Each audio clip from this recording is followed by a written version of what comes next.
Good evening, everybody. Welcome to Right Side Broadcasting Network. You're looking live here, obviously, at the studio, but we are going to be going to Phoenix, Arizona here shortly for day one of AmFest 2024. You see it right there on the right side of your screen. TPUSA always has a great setup, and of course, a lot of great speakers that you'll see back to back to back in just a moment. We're going to thank some of our sponsors for this broadcast right now, and we'll get to that list in just a second. First up, Birch Gold Group. All you do is text Trump to 988-9898 for more information on gold, silver, and precious metals. Now, there are tax-sheltered IRAs, 401ks, a great backup plan when it comes to the situation that we're dealing with our economy. A lot of problems out there in the financial world, but always having that anchor as a backup plan, that gold, silver, and precious metals. You can get more information on Birch Gold Group by going to texting Trump to 989898 for more information. Another great sponsor here at Right Side Broadcasting Network, Angel Paste, is created in Spring, Texas. The people that work at that great company are actually military veterans. So it's an awesome company there. You have more information right there on your screen, angelpaste.com. We're told it's unlike any cream on the market. It contains 0 chemicals and hydrates your skin without feeling greasy. So good stuff right there. We'll get more into Birch Gold and Angel Paste and a number of other awesome products here at Right Side Broadcasting Network for today's AmFest Day 1 coverage in Phoenix, Arizona. So as you guys know, there's a huge group of people that are really well known that will be speaking today for day 1. We'll be here tomorrow for day 2, day 3 on Saturday, and then for day 4, President Trump will be the keynote who will speak on Sunday afternoon. So Bobby McNeely and I will be here for that coverage as well. So it'll be great to see President Trump back in that speech kind of atmosphere in front of a lot of people that are big supporters of President Trump, let alone most of the country, of course, as you guys saw from November 5th's great outcome of the election. So let's talk about day 1 here. I know that around 7:20 Eastern, so we're looking at 6:30 right now, we'll be going to Phoenix. Charlie Kirk will be on stage to welcome all of the attendees. I attended, along with my wife, to AmFest a couple years back. She was my girlfriend then, got engaged just a few days after AmFest, so it's a special kind of weekend for the Alvarez household, but also the amount of awesome speakers that we're talking about here. We're looking at Charlie Kirk, of course, to start off everything. Steve Bannon will speak, Matt Walsh, Ben Shapiro, Tucker Carlson, Donald Trump Jr., and Dr. Ben Carson. That's just for day 1. Wait until you hear all of the other great speakers as well. So every day, jam-packed with some amazing voices in the conservative movement and in the freedom movement, which, as you know, is here to stay no matter where you live in this country, but also around the world. People want to be free. So I know that's common sense, basic knowledge, but at the end of the day, that's what we need in America, just common sense and the real deal. And that's what we have through President Trump and all these great speakers that we're about to hear from here at the TPUSA event. So we're following a lot of stories as well at Right Side Broadcasting Network. We'll be getting to a number of our great sponsors that have been sponsoring this event, the AmFest event. Again, this is just day 1 of 4, so we'll be going to Phoenix there. What a kind of cool shot there, too, a great vantage point that you see there, right behind the sound mixer and all of where the director is. And it's just quite the production that TPUSA puts on there. This is, I believe, TPUSA's 4th AmFest. I know that when I went in 2022, that was the 2nd one, so this is the 4th one, unless I'm missing something. But it's just an awesome event, as you guys know, especially those of you in the southwest of our country or even in the West Coast just region, to be able to travel to see these great speakers, to encourage a country moving forward in freedom and great financial decisions, because people like Elon Musk speaking on X the other day really helped with that ridiculous, massive spending bill that they were trying to push through Congress. I saw a recent Democrat on camera speaking about it and saying that Elon Musk must be the 4th level of government. or fourth arm of the government. So the Democrats upset about just the freedom that is taking over and reclaiming and reforming our nation back to what it's supposed to be, that freedom of that First Amendment in the Constitution, on with all of those amendments there. So looking forward to seeing what plan the Congress comes up with for our future financially. If you look at what President Trump recently said on Truth Social, he said, quote, "Success in Washington. Speaker Mike Johnson and the House have come to a very good deal for the American people. The newly agreed to American Relief Act of 2024 will keep the government open, fund our great farmers and others, and provide relief for those severely impacted by devastating hurricanes. A very important piece vital to the America First agenda was added as well." This is President Trump on Truth Social reacting to the fact that that massive spending bill definitely didn't make it into law in the sense of being passed. We know that if you've seen some of the photos on Truth Social and on X, there were more than 1,000 pages in the failed bill. The new bill has about 116, and there's quite the picture that is all over Truth Social and X right now showing that. So you can see a victory there as President Trump saying success in Washington. Also here, President Trump says the date of the very unnecessary debt ceiling will be pushed out 2 years to January 30th, 2027. President Trump says now we can make America great again very quickly, which is what the people gave us a mandate to accomplish. He finishes this Truth Social post by saying all Republicans and even the Democrats should do what is best for our country and vote, quote, "yes" for this bill tonight. That, according to President Trump. So there'll be some news that we're following here at Right Side. You can always follow us on Truth Social at RSBN or on X at RSB Network or on our website, rsbnetwork.com. Also, we have a pretty awesome newsletter as well that brings you at least the latest when it comes to the events that are happening, other exclusive offers and the like on that website. So it's rsbnetwork.com/newsletter for that information. Once again, Matthew Alvarez here live at 6:37 Eastern. Thanks so much for tuning in. We're going to be watching together here at the event, and we're going to hear a lot of great speakers day one all the way through to day 4. So the thumbs up for my director right there as we're ready to go for the next sponsor, Tax Network USA. All you have to do is go to taxnetworkusa.com. You see that 800-357-1415 for more information all about the taxes, right? Anything when it comes to back taxes or missed a tax filing season. As we know, April's still a little bit out from now, but still being able to kind of get that peace of mind, you can get that with Tax Network USA. You see it right there, tnusa.com/RSBN. The phone number, 800-357-1415. Let's shift over to patriotaddictdeals.com. Patriotaddictdeals.com. A number of great products on that website, including the Trump Bullet Glass. You can get 20% off that glass. We're told it is a limited edition, but also limited quantity as well. So a lot of people have been purchasing this. That, according to our sponsor, patriotaddictdeals.com, it looks like there aren't many left, so what we're looking at is a 20% discount right now. RSBN 20 is the discount, and you'll get that Trump Bullet Glass mailed to you. Hopefully in time for Christmas. Not sure because it is only 6 days out, but you never know if you get the faster shipping. So patriotaddictdeals.com.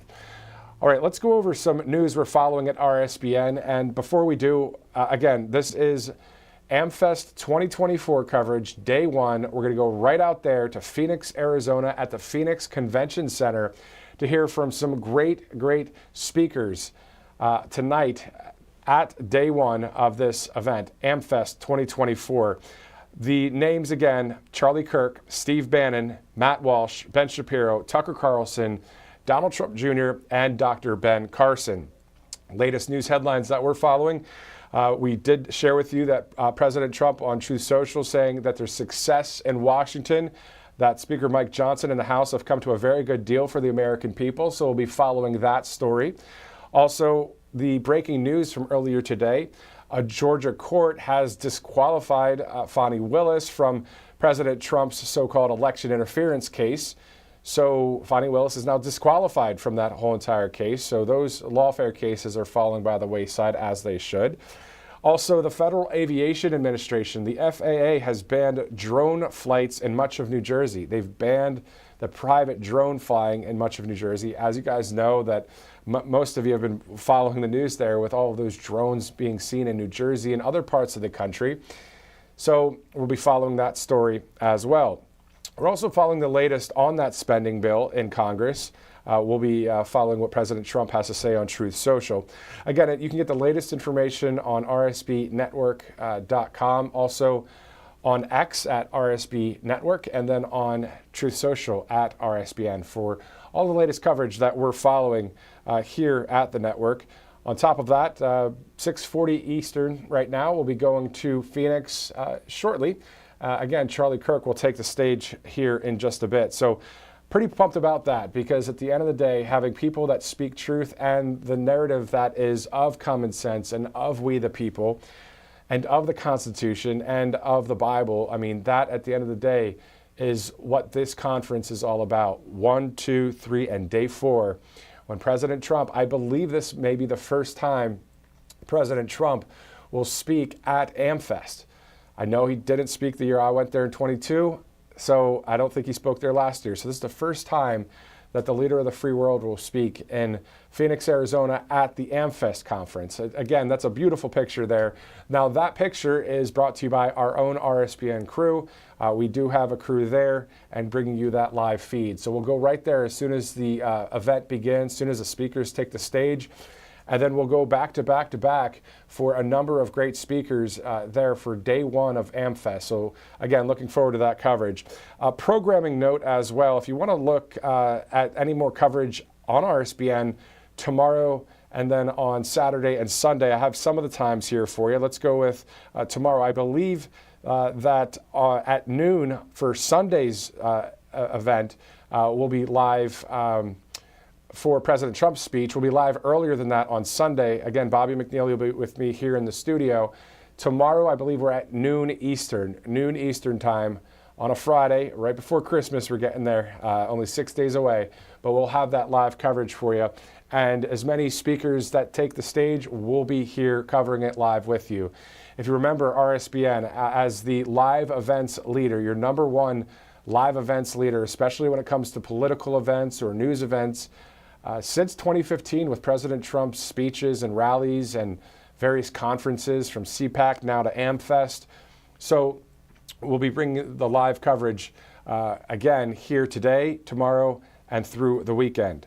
All right, so let's see if we can get to some of that information when it comes to the start time. Okay, it is day 2, AmFest at noon Eastern right here on Right Side Broadcasting Network. So if you'd like to share it with your friends and family, anybody that wants to watch some of the speeches, you can watch it right here at Right Side. But also the replays will be seen as well, whether it's Rumble or YouTube or on our app or on our website. So a lot of places to watch this great TPUSA event, led, of course, by the great Charlie Kirk and the crew there, who do an awesome job, as you guys know, for all of these conferences and TPUSA action and faith events. And every time President Trump would have a speech where it would be a rally that would be in conjunction with TPUSA, how awesome would that event be, right? I mean, the lights, the sound, the music, the pretty much everything. They just know how to get it done there. So it's great to bring this live coverage. So thanks so much for joining us here at Right Side. I'm Matthew Alvarez. Again, thank you so much for watching. 6:44 Eastern time. Let's get into some of the information again that we're following. I interviewed John Strand earlier today. It aired today on our Road to 47 show. He is an activist, but also an artist, and also works for America Frontline Doctors. Wrote a great book that is forwarded by Mr. Metaxas and others. So his interview aired earlier today. If you'd like to watch that on the Road to 47, maybe after tonight's coverage. But it was quite interesting to hear from someone that spent 366 days behind bars there a nonviolent offender, had a lot of great insights. If you missed that and a number of other interviews, you can watch The Road to 47, episode 6 that aired earlier today. Also, director, which one would you like us to go to? All right, let's do it. Free Trump Book and Wellness Company. Let's go to Free Trump Book first. You see it right there. freetrumpbook.com. The great Mike Huckabee, who is now the ambassador, the U.S. ambassador to Israel, has written that book and also a number of others with his staff there at the company. freetrumpbook.com. You can get the Kid's Guide to President Trump and the Kid's Guide to American Greatness and all of the other great topics and conservative information that's out there, all into a number of great books. And you can see one of them right there, The Kid's Guide to President Trump. So freetrumpbook.com. All right, let's move on to our next sponsor here at Right Side Broadcasting Network as we are getting ready to go to Phoenix, Arizona.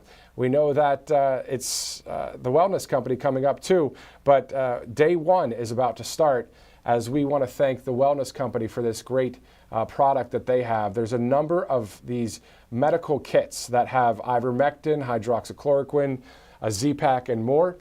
You can get that information and more about the pricing at makecaregreatagain.com. I do know, you see there, the RSBN promo code, you'll get 15% off. So it's about $45 off of these awesome kits that are great to have, whether it's at your workplace or at your house or if you're traveling, to really knock out any kind of virus or bacteria that's trying to sneak up on you. Great, great product there with makecaregreatagain.com. That's the Wellness Company, makecaregreatagain.com. All right, let's look at some of the other headlines that we're following here at Right Side Broadcasting Network as we get ready to go to Phoenix, Arizona. Again, day one for AmFest 2024. And those of you that have been to AmFest before and maybe you didn't make it this year, as you may recall, it's pretty awesome. You have all of the conservative media lined up in different spots in the one assembly room that's outside of the main ballroom. And you'll see all sorts of people. I mean, Mike Lindell and Donald Trump Jr. and so many people that are getting interviewed. And then all of the people that attend the conference at the Phoenix Convention Center. When you get to be around people that you've seen on TV or you know that has done great things for the country, it's just pretty exciting. It's just a great time, and that's what TPUSA brings. Not only the entertainment aspect, but the truth through so many great speakers.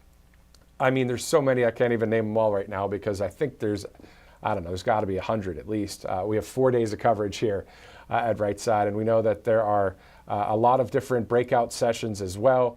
So this is a real good ground game as well to just inform the electorate on conservative values and conservative things that we can do to fight back and fight back in a way that is peacefully and patriotically, of course, but to keep winning. We still have a primary election that's coming up a couple years away, but as you guys know, the years, I mean, sometimes it feels a little slow, but they can go pretty fast as well. So just any kind of information or knowledge or awareness to get you to the next level. And that's what TPUSA is about with Gen Z and millennials really taking care of business there at that great company. So Charlie Kirk will be on stage shortly. We'll be going there live to Phoenix, Arizona as soon as he does. Elon Musk, Vivek Ramaswamy have suggested new House Speaker options. Well, that we're following on Right Side has actually already won because Elon posted something about not passing the first spending bill, and Jamie Raskin and others on the left side of the aisle not too happy with Elon right now. But at the end of the day, we know that Elon and Vivek will be part of DOGE, so the Department of Government Efficiency. It's all those extra, that extra bloated spending, you know, and to have all of those tax dollars that are our tax dollars that we work for be spent on everything else other than America first is what's terrible. So that's why Elon spoke up. That's why Vivek was in touch with Speaker Mike Johnson and others to take care of business here, and it worked. President Trump saying success in Washington. So it looks like things are moving forward in the right direction there, as President Trump is only 32 days away from that oath of office and being the 47th Commander-in-Chief. And President Trump already saying that the golden age has already begun in America. I mentioned a few times in previous Road to 47 shows that it was more like the golden age is going to start on January 20th. Well, President Trump on Truth said it's already started. So, you know, when the leader of the free world speaks, you listen, and you also look at it and you see the facts. It's not just words there. You've seen that President Trump has moved very quickly in the presidential transition process with the cabinet picks, the administrative picks. How about the trip to France to meet with the former Prime Minister, Emmanuel Macron, which that only happened within the past week or two. And then, of course, Justin Trudeau, the great state of Canada, the governor there, coming down to Mar-a-Lago to meet with President Trump because of tariffs, you know, the situation there when it comes to our borders, and President Trump talking about tariffing goods. You know, he's already working to that golden age. And then on a lighter note, going to the Army-Navy game the other day in Landover, Maryland, seeing him there with all of our great Patriots in the stadium, playing a great sport, football, and it's been wonderful to see. And that's only been since November 5th. We are exactly a month and 1 day until Inauguration Day. So here in Phoenix, Arizona, we'll be going there live. A lot of great speakers coming up and holding down the fort here for you. Glad you are joining us right now. So let's go to Birch Gold Group, one of our great sponsors here at the network. All you have to do is text Trump to 989898 for more information on Birch Gold, silver, and precious metals. Now, Birch Gold is a trusted company by many. Of course, there are a number of great conservative patriots that work with Birch Gold Group. It's the ultimate guide for gold in the Trump era. You can get this book that is actually forwarded by Donald Trump Jr. All you have to do is go to Trump to 989898 and check out Birch Gold Group to get your free copy along with Birch Gold's free information kit on gold. Text Trump to that number, 989898. Also, Angel Paste Miracle Cream. It transforms the health of your skin. It's also from Spring, Texas. You have a number of great American patriots that work there that are veteran hired there in Texas. So we're told it's unlike any cream on the market. It contains 0 chemicals and hydrates your skin without feeling greasy. Many customers have rave reviews over Angel Paste. So you can go to angelpaste.com. You see that information right there on your screen. Another great sponsor at Right Side Broadcasting Network. Okay, so we know President Trump started the day this morning on Truth Social for our Trump on Truth segment from an earlier show. He said, "Make America great again, and everybody wants to be my friend!" Exclamation point. Actually, 3 exclamation points. Isn't that interesting? But it's good, right? It's good to have a friendly atmosphere. That really helps the peace through strength. That really helps the whole situation become more peaceful in this country and hopefully around the world. As we've heard, President Trump, you know, anytime somebody brings up Ukraine and Russia and the great nation of Israel and some of what the conflicts that they deal with, it's great to see President Trump say simply, "I want peace and I want the killing to stop." And so he works to that end. And of course, he's going to be speaking right there in Phoenix, Arizona on Sunday. So just a few days from now, it'll be day 4 from America Fest. This is AmFest 2024, day 1. Of course, it says the program to begin soon. We'll be seeing a number of great speakers. If you're just joining us right now, Matthew Alvarez here live, about to go to Phoenix for Charlie Kirk, Steve Bannon, Matt Walsh, Ben Shapiro, Tucker Carlson, Donald Trump Jr., and Dr. Ben Carson.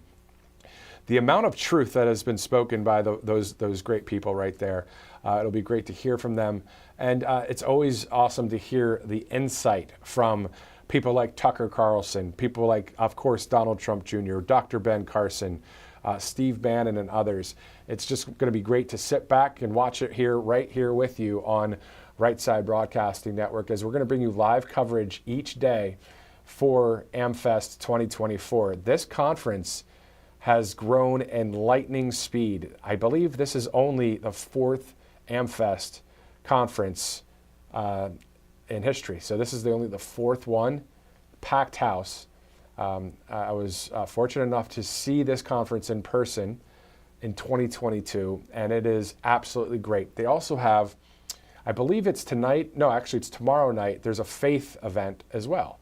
So great music and just an awesome faith event. So it's got everything you're looking for when it comes to a conference, pretty much. I can't think of anything else. So it's a great time there. A lot of great sponsors there, a lot of great vendors as well. Everything when it comes to the conservative movement. Isn't it interesting to see the amount of conservative industry that is growing by leaps and bounds? You look at Public Square and others out there that are just gaining so much traction, so much momentum because, as you guys know, you're watching here at the network right now, at Right Side Broadcasting Network. And whether it's 1,000 people, 800 people, or whether it's 1 million people, regardless, it's we the people saying, you know what? We don't want any more of the mainstream. We want the real deal. We want the outsider. We want the grassroots. We want the stuff that resonates with me. I would watch, and I have watched, Right Side Broadcasting Network. And there's other conservative media and other ways to watch different things. But at the end of the day, we have to see truth. We have to see stuff that isn't bought and paid for by some woke corporation. So here we are. Right Side Broadcasting Network bringing you live coverage, AmFest Day 1. Looking forward to tossing it out there. I'm excited because we can watch together because there's so many great speakers about to take the stage. And this is just day 1 of 4 days of coverage, AmericFest 2024. Let's go to PatriotAddictDeals.com, another great sponsor bringing us all of this live coverage. That Trump bullet glass that you see there on your screen, you can get that by going to the website, PatriotAddictDeals.com. Use the RSBN 20 promo code. You'll get 20% off that great product there. And there are so many other great products as well on PatriotAddictDeals.com. Great website, great products. Give them a try right there. And hopefully you can get it in time for Christmas. I know it's 6 days out. We'll be talking about MyPillow a little bit later as well. But the Trump bullet glass right there, you can get it at PatriotAddictDeals.com. Let's move on to Tax Network USA. You can call 800-357-1415 for more information on anything tax related. It's always nice to have someone that's right there with you to give you financial peace of mind. You know this is a patriotic group right there, and you can just give them a call, or you can go to their website, tnusa.com/RSBN. Good information there for anything when it comes to back taxes, if you missed a year or if you have questions coming up. Maybe you have a new family, that kind of thing. You're going to have to look into Tax Network USA to get some answers to your questions. 800-357-1415. I don't know about you, but I kind of like talking on the phone or maybe text here and there when it comes to personal customer service, right? So 800-357-1415. For those of you that rather go to the website, it's tnusa.com/RSBN. All right, it's about the top of the hour here on the East Coast, 7 o'clock as you see there. We are in the Central Time Zone here in Alabama, but pretty close to the East Coast time zone. But as you see there, 6:58 Eastern right now on Right Side Broadcasting Network. We'll be going to Charlie Kirk there in Phoenix. He'll be taking the stage shortly. And then again, tomorrow, day 2, will start at noon Eastern right here on Right Side Broadcasting Network with a number of great speakers. Then we'll have day 3 on Saturday, day 4 for President Trump. Obviously an awesome time to be had there at AmFest. First time, I believe, President Trump has ever spoken at an AmFest conference. Again, Bobby McNeely will be with me here in studio that day, so it'll be great to be with Bobby to bring you the live coverage of President Trump's speech. And if you want, or if you miss any of the rally coverage, right, you miss the rallies. I miss them. I know a lot of you miss the rallies, but we know that we'll still have a rally-like atmosphere when we bring you that live coverage on Sunday for President Trump's speech, because it's going to be a packed house, a lot of great people there, and a great speech to be had on Sunday. But at the end of the day, day 1, 2, and 3, also bringing a lot of wonderful speeches by amazing people that are gifted and talented in various ways, and sharing that with the world. So it's great to see that happen. And back to my point before about conservative industry, and that's what's great about it, is no matter what your talent is or what you're gifted at or what you're working and your goals are, we're seeing a growth, a good positive growth of the conservative industries all across the board, regardless of what industry it is when it comes to a positive direction for our country. So you look at Red Balloon as well, another job working site there that's conservative as well. I mentioned Public Square. How many small businesses are on Public Square now? And also, how about all across the country, how important small businesses are to this country? More than 60% of the GDP is part of our economy. So we know that there are a lot of conservative, patriotic companies out there. And those that kind of stayed behind and didn't really say that they were conservative are coming out of the woodwork saying, you know what? There's a lot of people that want to buy my products and they want to purchase from, a place that has a made in USA product, So, and if some of the products aren't made in USA, well, at the end of the day, hey, if it says something good on a T-shirt or a hat, and it's something, a positive message, it is what it is. But we're seeing President Trump want a lot of products, or all products, as many products as possible, to be manufactured and produced right here in the United States of America.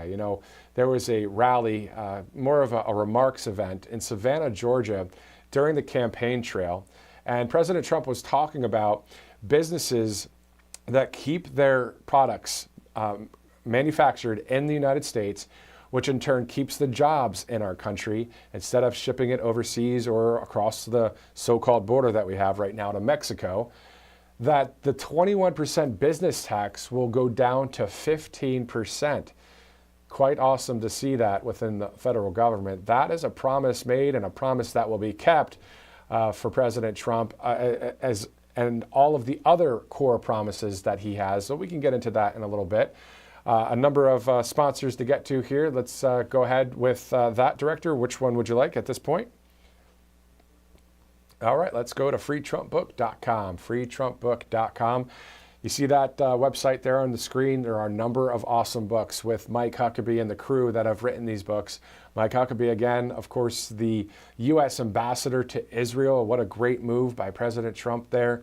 You can see the Kid's Guide to President Trump and also to American Greatness. And there's also a guide to indoctrination, what that's all about. We see that happening in a number of schools out there and colleges, universities, all the way from K-12 and all the way up, unfortunately. But to learn more about the awareness of the information that's being taught. Well, long story short, go to freetrumpbook.com. Get a lot of good information there to bring some context on how to learn what truth is and compared to what the lies have been from a lot of people that have been trying to teach our children, but also college students and on. So freetrumpbook.com for more information on that great book. And again, a number of other books out there. The Wellness Company has MakeCareGreatAgain.com, ivermectin, hydroxychloroquine, Z-Pak, and more in that kit that you see right there. It says we've got you covered if you're looking for those kind of medications that pro-America and pro-truth doctors say works. But you have to go to MakeCareGreatAgain.com. Check it all out. You'll have to fill out a medical online form before you kind of get, obviously, some of these prescriptions and medications. So all you do is go to MakeCareGreatAgain.com. And if you use the RSBN promo code, you'll get 15% off. So it's about $45 off.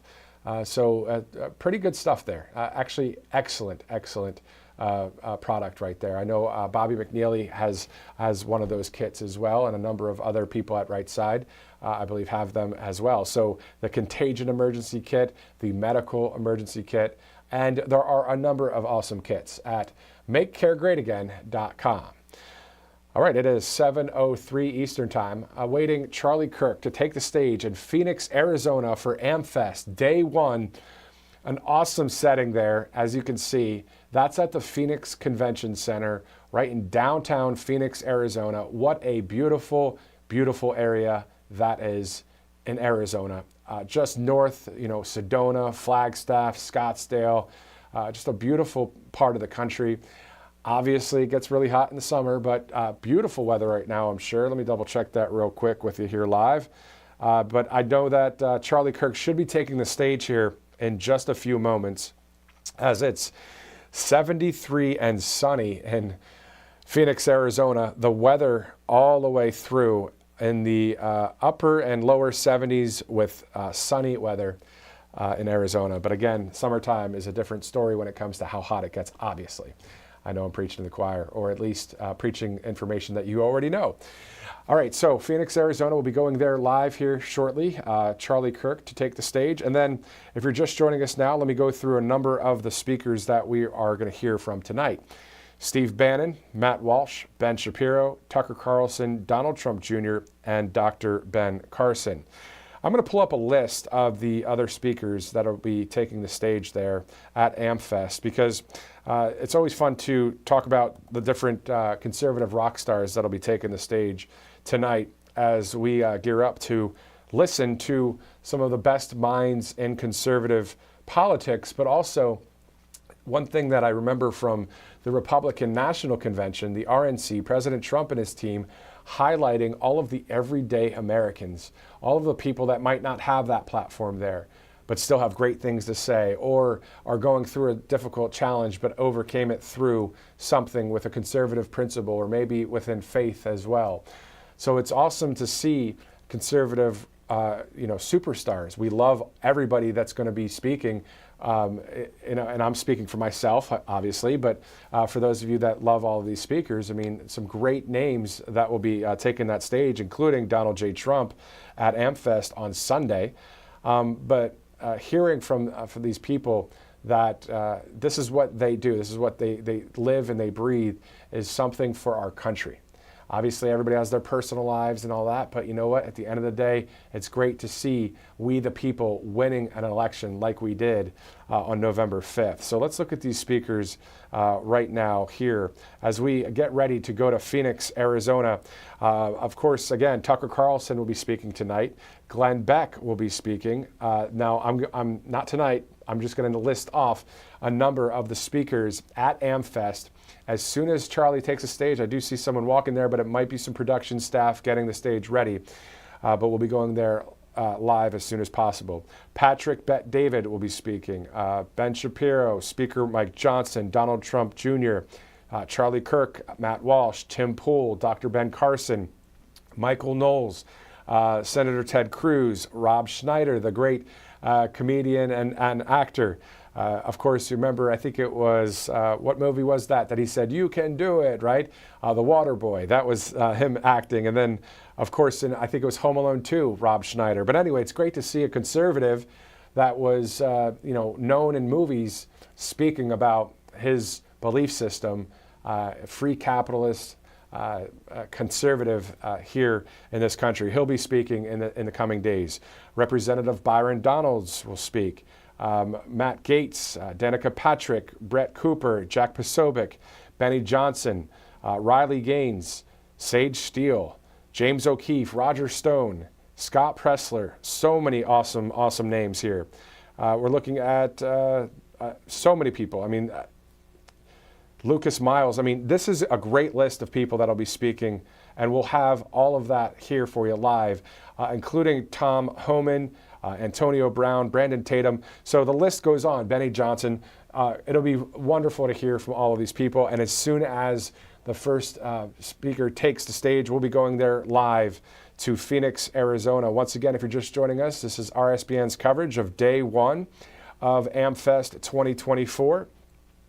And over the course of the next 4 days, you'll be hearing from a lot of those speakers that you just heard that I just mentioned here. And they'll be all live right here on Right Side Broadcasting Network, as we are, again, about a month and 1 day from the inauguration. So 1 month and 1 day from the inauguration. So I just want to go over just some of the information about Inauguration Day as we await the great speakers to take the stage there in Phoenix, Arizona. The swearing-in ceremony on January 20th will take place at 12 noon, so at high noon. At that point, the president-elect and vice president-elect will take the oath of office at the U.S. Capitol, located at the east end of the National Mall. From there, it's on to the president's room for a signing ceremony. After that, there is an inaugural luncheon at Statuary Hall. Then there will be a review of the troops along with the presidential parade and reception. And the night, of course, concludes with a number of inaugural balls that will happen in Washington, D.C. President Trump and the First Lady, of course, will attend a number of those. Again, that's just about a month away as we, the people, celebrate President Trump's great victory on November 5th. And if you remember, right here at Right Side Broadcasting Network, more than 5 million people across all of our platforms tuned in to that coverage that night on November 5th. So great stuff, and great to have you here on day one of AmFest. And if we can go one sponsor at a time, so I can, thank you so much. Let's go to Birch Gold right now. Text Trump to 989898 for more information on Birch Gold Group. Now, we do know that increased tariffs on our trade partners, tax cuts and regulation changes. You can learn why gold is a viable diversification tactic now more than ever. Now, also, they have an A+ rating from the Better Business Bureau, countless 5-star reviews, and thousands of happy customers. So you can also trust Birch Gold by texting Trump to 989898 for more information on gold, silver, precious metals.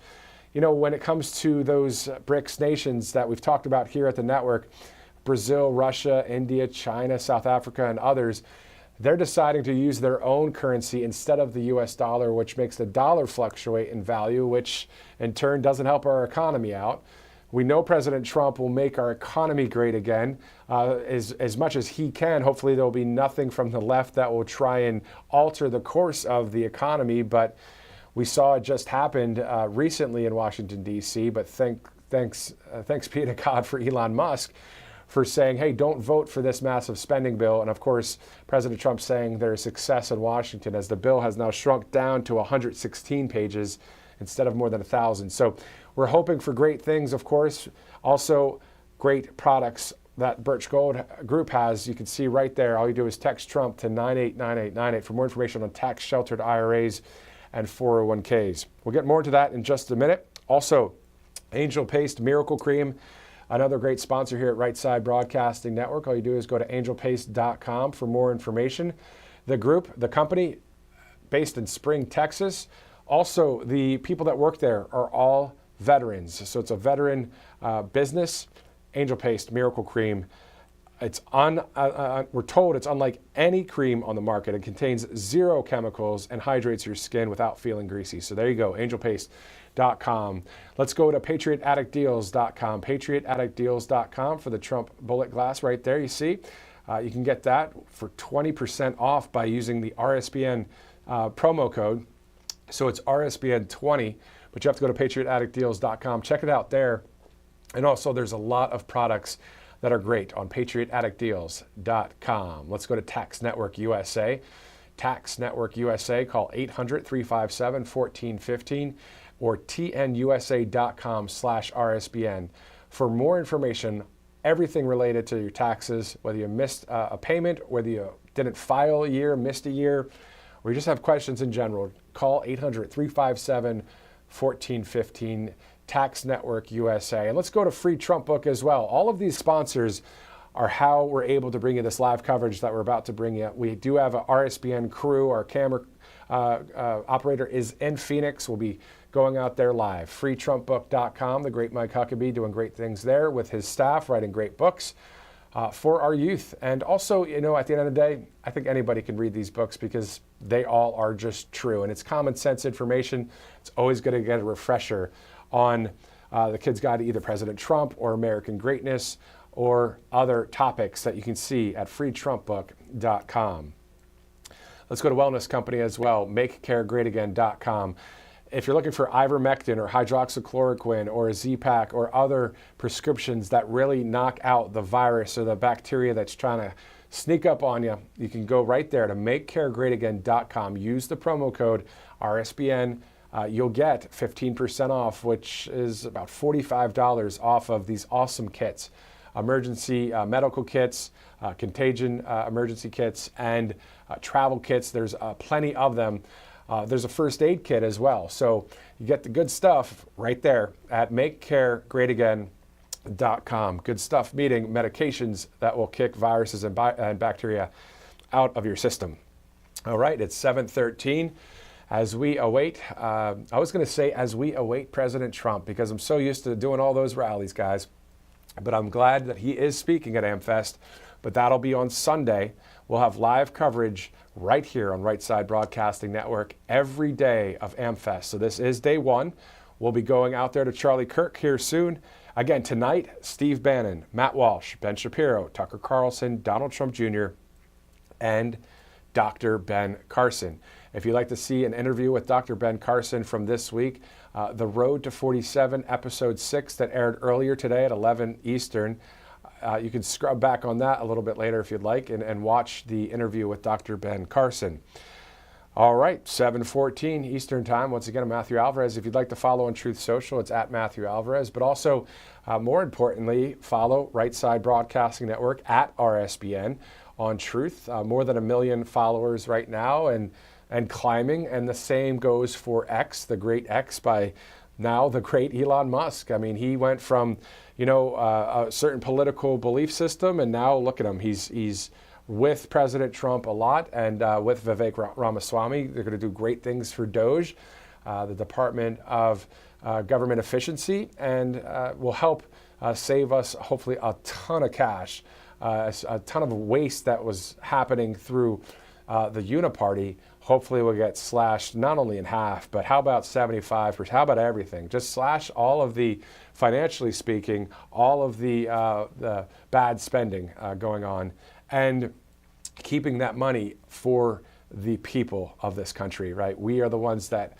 hire or primary certain people when it comes to our votes.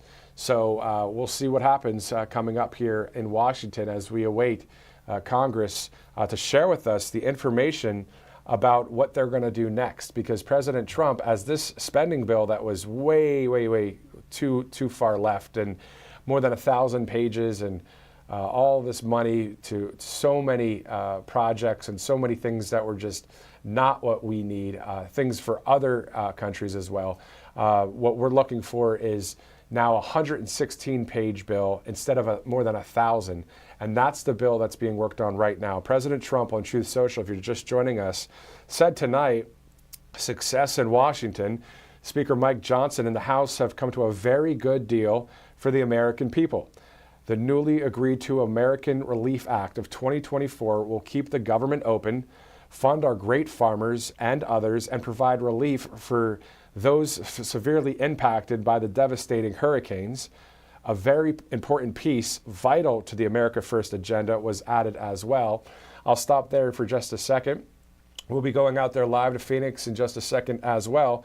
I want to stop there because President Trump, remembering and always will, and he already has traveled there, and J.D. Vance just went there as well, to Western North Carolina, where the devastation was and is unbelievable. The amount of damage done there, and then you have some in our government not providing what's needed for the people there. Well, this is America First, right? This is what is happening with this bill that President Trump's talking about here. So it's great to see the focus go back to we the people. And we know President Trump, in his victory speech, actually, it was his inauguration speech in 2017, January 20th, 2017 in Washington, D.C., where he said this isn't just about an administration changing to another administration or having one party, to go to another party.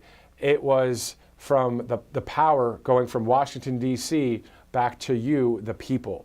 And the applause and the crowd cheering there when President Trump said that. He meant business then, he means business now, and we look forward to a lot of great things happening for we the people, us. We're the ones that control, we should control what's going on because it's a government of the people, by the people, and for the people. And we have these representatives that are doing great things for us, especially the golden age with President Donald Trump and all the cabinet picks that he has.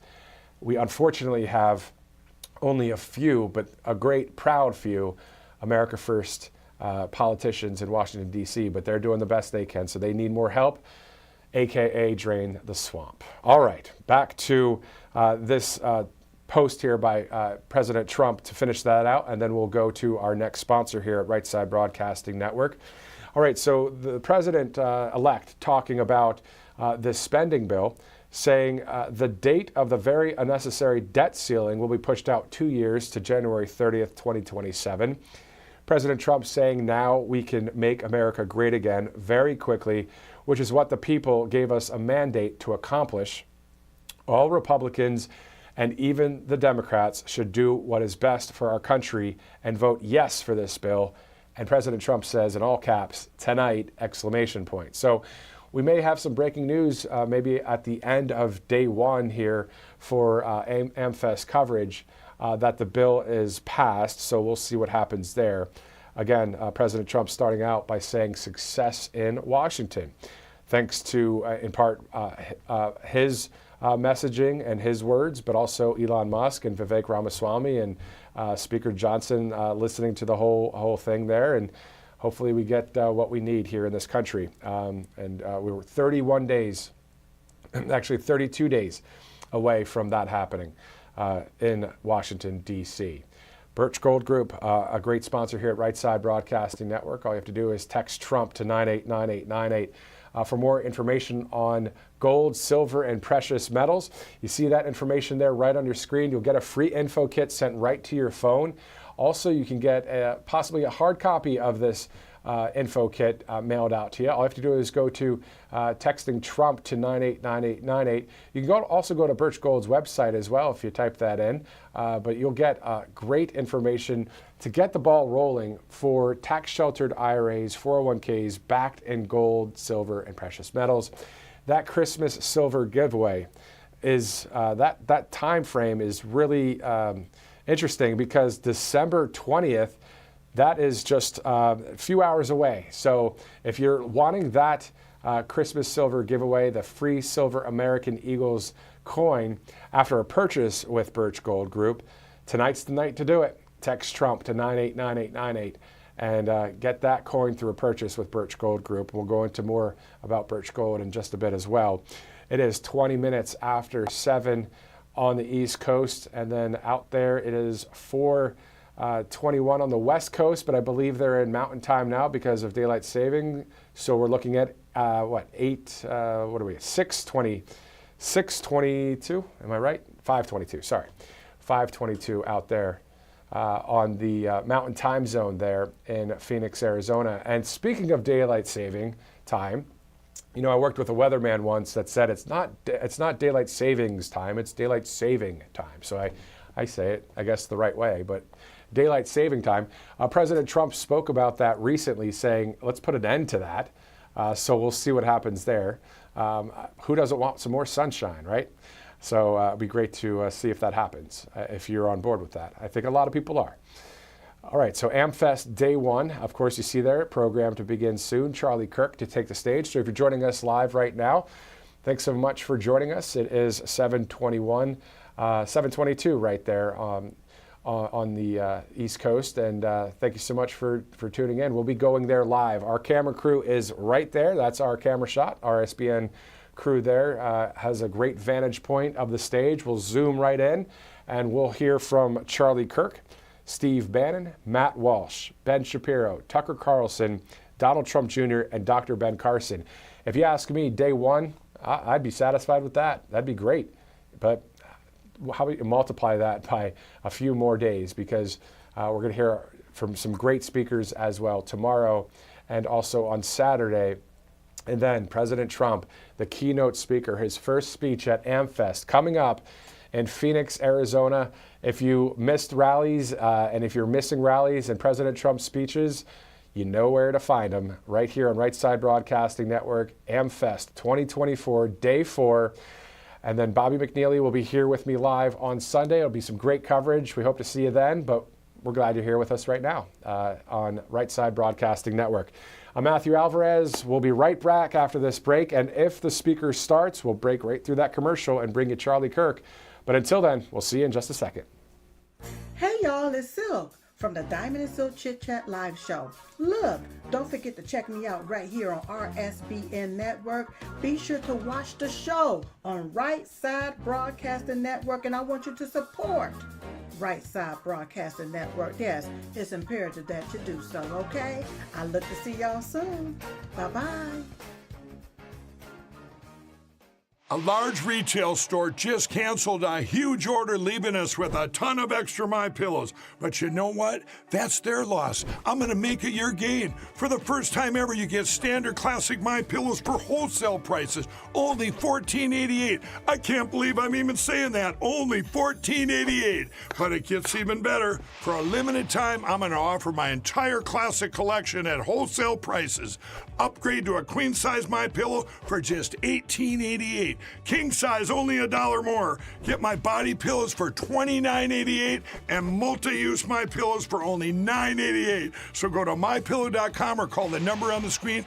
Use your promo code to take advantage of wholesale pricing for the first time ever on TV, including my standard size MyPillow, only $14.88. They've never been offered this low before. We have limited quantities at this price, so limit's going to be 10, and once they're gone, they're gone. Welcome to Right Side Broadcasting Network, your trusted conservative news outlet. At RSBN, we deliver the truth when the mainstream media falls short. Since 2015, we've proudly broadcasted every single one of President Trump's iconic MAGA rallies, bringing you the excitement and energy live before anyone else. By watching RSBN, you get an unfiltered front row view of the action on the ground. We interview the crowds to give a voice to millions of Americans just like you. We show you President Trump's speeches in their entirety, free from interruptions and censorship. We cover the stories that matter to you with the integrity and passion you deserve. Thank you for choosing RSBN as your home for America First News. Together, we stand strong, united, and informed. So join us and be part of the right side of history. Welcome back to Right Side Broadcasting Network. I'm Matthew Alvarez here as we get ready for AmFest Day 1. Seeing a report in the New York Times that the Democrats and GOP hardliners, quote, tank Trump-backed House bill to avert government shutdown. It's saying here Congress is one step closer to a nightmare before Christmas. So, yeah, a lot to follow there with that story. Of course, President Trump sounding off on Truth Social as we're trying to get things squared away that will be helpful for the American people, for we the people and our tax dollars. All of you that have worked hard and work hard for your dollars, man, it's tough. I know it's tough to see dollars going to other places that, if it's not America First, I don't want it going there. I wish we had a voting system on where they spend our money. Anyway, so let's go to President Trump's Truth Social. About 2 hours ago, he said, the United States will cut hundreds of billions of dollars in spending next year through reconciliation. President Trump saying that 2 hours ago. And then if you want to go back to 4 hours ago, President Trump having some words about Chip Roy, saying Chip Roy is just another ambitious guy with no talent. By the way, how's Bob Good doing? ? I hope some talented challengers are getting ready in the great state of Texas to go after Chip in the primary. He won't have a chance. This, according to President Trump, reading from his Truth Social right now. President Trump also saying, for years, Congress and everyone else wanted to terminate the debt ceiling, and this is the time to do so. So President Trump, of course, ready to go. Like he's already the commander-in-chief in some ways, if you know what I mean. Like he's getting the job done. The golden age has already started, according to President Trump. A lot of great moves already. A very fast presidential transition process with all the cabinet picks, some great picks. We can go through some of them if you'd like, but we know with Kash Patel, the FBI, and Pam Bondi, the U.S. Attorney General, which is the top spot for the DOJ, and Kelly Loeffler for the Small Business Administration. There's so many other great picks as well. Marco Rubio with the Department of State, Pete Hegseth with the DOD. So we're seeing him pick people that are the real deal, America First. They're going to get the job done for we the people. So hopefully we see the Senate approve every one of President Trump's pick, because we, the people, voted for President Trump and what he wants to do to this country. We're the ones that are supposed to get what we want because that's the way it's written in the law, the Constitution. We're supposed to be in control of this whole thing. And that's what's awesome about President Trump. He would always say at those speeches, when we win the White House, when we win the White House. And as we mentioned on November 5th, we have won the White House. So what a great time we're hoping to have here in this country for our golden age, and for freedom, and for safety, and for financial success, and the ability to make more money, and our creative juices to get them flowing to do great things. I mean, how many inventions have been people from the United States of America? So, and also the trickle effect, or not even trickle, just the fact of the people of the world that love freedom. You know, you look at Nigel Farage, the Reform UK party leader. That is MAGA right there. The Reform UK party is MAGA. It is common sense. It's all about the people. It's all about freedom. Nigel Farage doing the best he can out there in the UK and anywhere else in the world. People that want freedom, you know, they hopefully will model something like we're doing here. And I believe they want that freedom. And I've heard, I know we're going off on a little bit of a tangent. Before I do, AmFest Day 1, as soon as Charlie Kirk takes the stage, we'll be going there live. But I remember an Iranian woman saying she didn't want to be part of the Sharia law Islamic State there. She wanted just to be a free person that has, you know, has freedom in her country. You know, we see so many people around the world that simply want what we have currently, but we know it's going to even get back to even better you know, situations by making America great again, make America free again, as President Trump would say during various speeches throughout the country. Birch Gold Group is also a sponsor here at Right Side Broadcasting Network. Without them and without other sponsors, we couldn't bring you this live coverage. So we also like them. They're great people over there at Birch Gold Group, and a lot of the companies here are great companies. All of them are Patriot, you know, America First companies. Based here in the States. Text Trump to 989898 for more information on gold, silver, precious metals. You can trust gold, this Birch Gold company, because many are saying, you know what, this is a great company. There's a 5-star review. They have an A+ on the Better Business Bureau as well. The facts are the national debt continues to increase, of course, under Bidenomics. Our interest payments on the national debt also are increasing. So gold is still your hedge against a weakened dollar.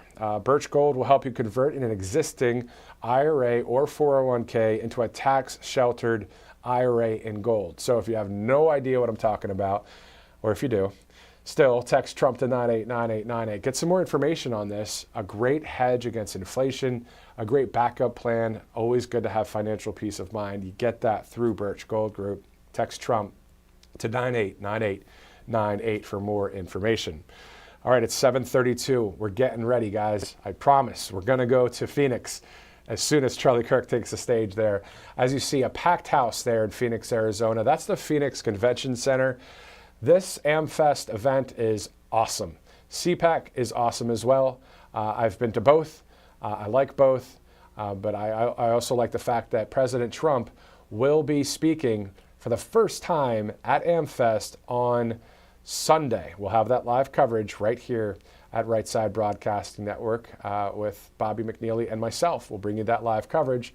We'll also be here live tomorrow at noon Eastern. Noon Eastern, we'll start our coverage tomorrow. And then so, you know, check in with us. I mean, there's going to be a lot of coverage coming up because there's a ton of speakers tonight. Tonight's just the first night. So I believe there are 2 sessions tomorrow and on Saturday. So it's a lot of speakers. We'll bring it all to you live. We won't cut in on anything unless there is some serious breaking news.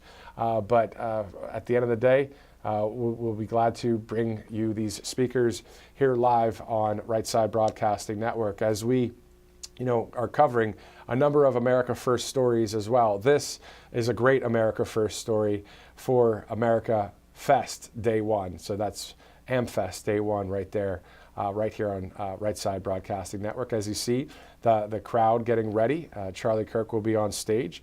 We're going to hear from some awesome speakers tonight. Who doesn't love to hear from Steve Bannon or Matt Walsh? Tucker Carlson will be speaking tonight. Donald Trump Jr., Dr. Ben Carson, a number of other speakers. Ben Shapiro will be speaking tonight. So it'll be interesting to hear from all of those speakers. And then for the next 72 hours past tonight, we'll have all of this live coverage right here on Right Side Broadcasting Network. I'm hearing that in about 9 minutes, maybe it's 10 minutes from now, we'll be going live there to Charlie Kirk. So again, if you missed our two of our shows that aired earlier today, the RSBN Birch Gold Economic Report aired earlier today. You can watch that if you'd like. You could scrub back and watch that replay after tonight's coverage here.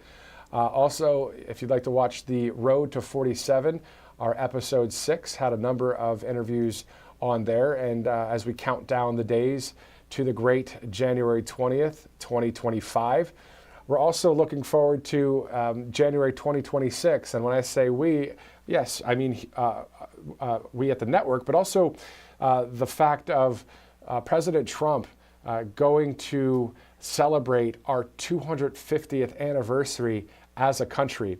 So think about that. So July 4th, 2026, obviously 1776 to 2026, Iowa State Fairgrounds will have a huge party and celebration for our country. And this will be already about a year and a half into President Trump's second administration.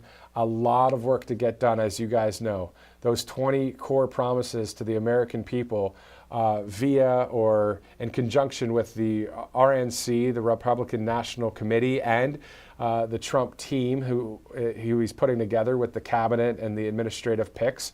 When you combine those two entities, what you have is America First, and you have the 20 GOP core promises to the American people, as you guys have heard here on the network before. But the thing is now what we get to see is the reformation of the country through those 20 promises. And of course, we'll be following as we can, and as we expand, at the network, we'll see what happens there. We'll have any announcements as I get them. I do know we were obviously going to have our coverage on January 20th for the inauguration. But when you look at the 20 promises to the American people, seal the border and stop the migrant invasion is number one. That'll be getting done on day one. One of the core promises that's on here, or that's not on here, is something that President Trump has recently said about the J6 pardons. We'll see what he does there with that. He knows, we know that he said that he will be working to pardon J6ers, but what are the specifics within that framework? We did interview one of them earlier, John Strand, on the Road to 47, if you'd like to check out that interview. This guy, a brilliant person, and as are many others in the community there. So you can listen to that interview if you like on the Road to 47. You just click on that a little bit later tonight if you'd like. Number 2, carry out the largest deportation operation in American history. Number 3, end inflation and make America affordable again. Number 4, make America the dominant energy producer in the world by far. And President Trump recently talking, of course, about drill, baby, drill, but also clean coal through places like West Virginia, and I believe he said Wyoming as well. Wyoming is a huge state for coal. I'll be honest, didn't know that. I knew that West Virginia was that spot. So I had to look it up the other day. President Trump said Wyoming. I looked it up, and man, it is a spot for coal is Wyoming. So great information there. And that information came from President Trump's press conference this past Monday that we aired right here on Right Side Broadcasting Network. Number 5 out of the core promises: stop outsourcing and turn the United States into a manufacturing superpower. Number 6, large tax cuts for workers and no tax on tips, no tax on overtime pay. And how about no tax on the senior citizen benefits, Social Security? So I can go on there. Number 7, real quick: defend our Constitution, our Bill of Rights, and our fundamental freedoms, including freedom of speech, freedom of religion, and the right to keep and bear arms. Number 7, that's to me, that's the greatest one of them all, to defend our Constitution, our Bill of Rights, and our fundamental freedoms. That is where it all starts with our country, as you guys know. So there are plenty of core promises here that are all America first, that with the right people in office, this will be done. We know President Trump is the right person for that, to get it done. So hopefully everybody around him, which I know that they will be they already are the right picks, we already know that, but I'm saying the left-wing leadership in the Democrat Party and any uniparty people as well, trying to work against any America First progress. We'll know who they are because their actions will speak louder than their words, and then we'll see what happens there. So President Trump has spoken a lot about this when it comes to this recent massive spending bill that it was trying to get forced through. But you could check out some more of his posts on Truth Social as well. As it's now 7:40 Eastern Time, 7:40 Eastern. We'll be going to Phoenix, Arizona in the Mountain Standard Time Zone right now. As we know, the Daylight Saving Time has switched over, so they're in Mountain Time at this point. So it is 5:40 Mountain Time in Arizona right now, and we'll be going there live for day one of AmFest. Looking forward to that. Great coverage coming up here on Right Side Broadcasting Network. We'll have every speech from every one of these great conservative rock stars. And in my opinion, and I believe in President Trump's opinion as well, we the people, we are rock stars. All of you that are watching are a rock star. Why? Because this country, this land, this freedom founded by us, by we the people, by outsiders. Our founding fathers were outsiders. These guys were like, no, we're not doing what this other country is trying to make us do. We're writing this Constitution. And so it was we the people, a government of the people, by the people, and for the people. So that's what, again, was awesome about the RNC, that great conference over the summer, when everyday Americans were able to take the stage because of President Trump's green light and of the team's green light for them to be on stage, because it is about all of us. Again, President Trump says, when we win the White House, when we win the White House. So, of course, we want it. So we want to see great things happen, and we'll be seeing some great things tonight here live on Right Side Broadcasting Network. Again, this will be AmFest Day 1. Charlie Kirk to speak here soon to open up this great TPUSA event.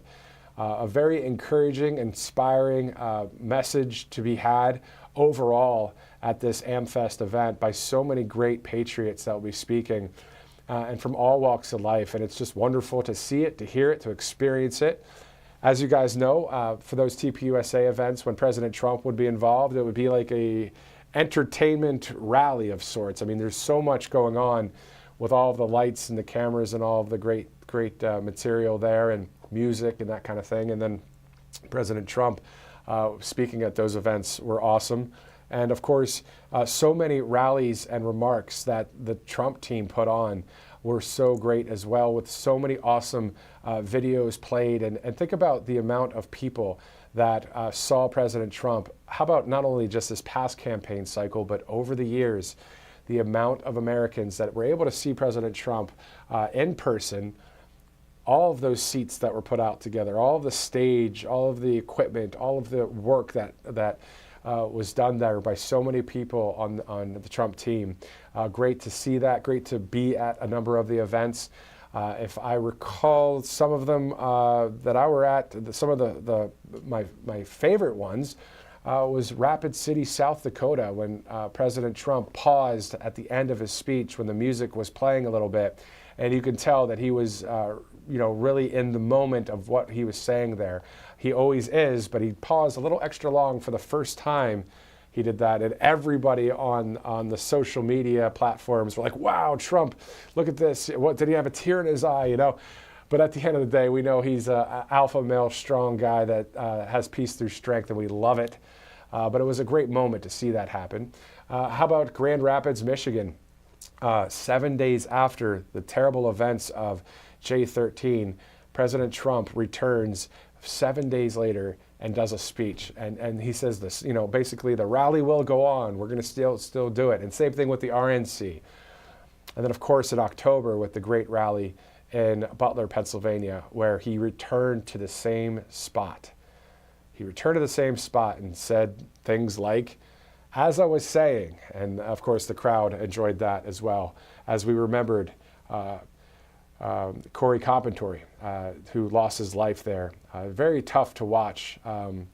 Some of Tucker Carlson's, I think it was Art of the Surge, that documentary, a great documentary if you haven't seen it. But still, though, his memory lives on. His family being able to be at the second event in October in Butler, Pennsylvania, for President Trump to return there by faith. It's prayer, and it's also getting the job done when it comes to bringing security around and that kind of thing. So believe it for great things for the future of our country as we await Charlie Kirk to take the stage there in Phoenix, Arizona. Again, this is AmFest Day 1 coverage live right now, as you can see, as our camera crew is panning the crowd there. And that's the Phoenix Convention Center. If you're just joining us right now, it is 7:45. Let's go now to Phoenix, Arizona.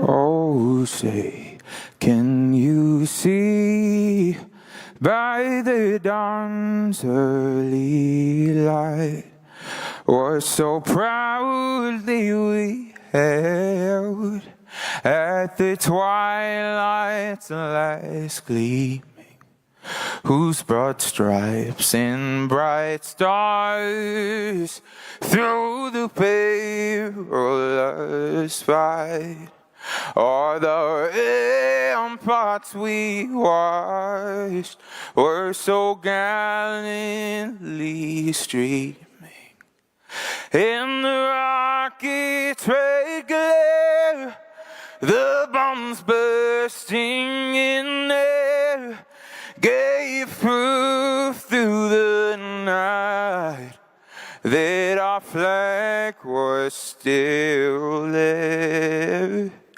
Oh, say does that star-spangled banner yet wave for the land of the free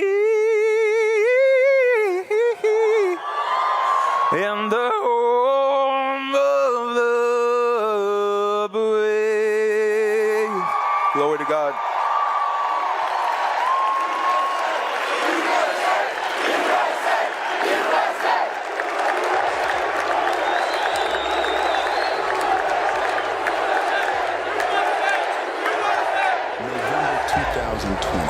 The Republican Party seemed to have died. Joe Biden. Joe Biden. Joe Biden. Joe Biden will become the 46th president of the United States. We did it. We did it, Joe. You're going to be the next president of the United States. This year's election was, quote, the most secure. The most secure. The most secure. The most secure. The most secure. The most secure in the history of the country. Don't dare call them protesters, insurrectionists, domestic terrorists. For conservatives, November 2020 wasn't just a loss, it was a reckoning. The media seized the moment. The left's messaging was clear. Winning wasn't enough. They wanted to erase conservatism, the Republican Party, and Donald Trump entirely. The decision could cost the former president hundreds of millions of dollars and potentially wipe out the family business in New York. The message is clear. No one is safe.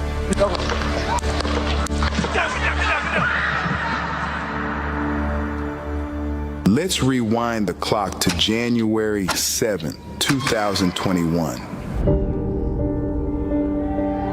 While many groups and many people were fleeing Trump, Turning Point stood firm. We never wavered in our support of Donald J. Trump. And I've already said he has my support if he runs again in 2024. I know Donald Trump was a phenomenal president. I know that he fulfilled his promises, and I know he would do it again.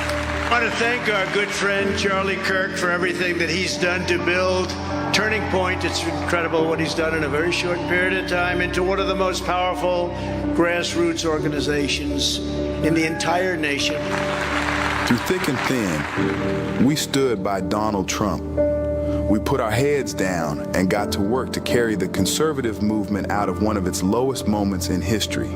We were attacked by the media, Antifa, violent protesters, and even lost donors and millions of dollars because of our unwavering support, determined to never lose again. Turning Point quietly built a grassroots army online and on the ground that wouldn't just stop the left, but empower the right to win elections and take back America.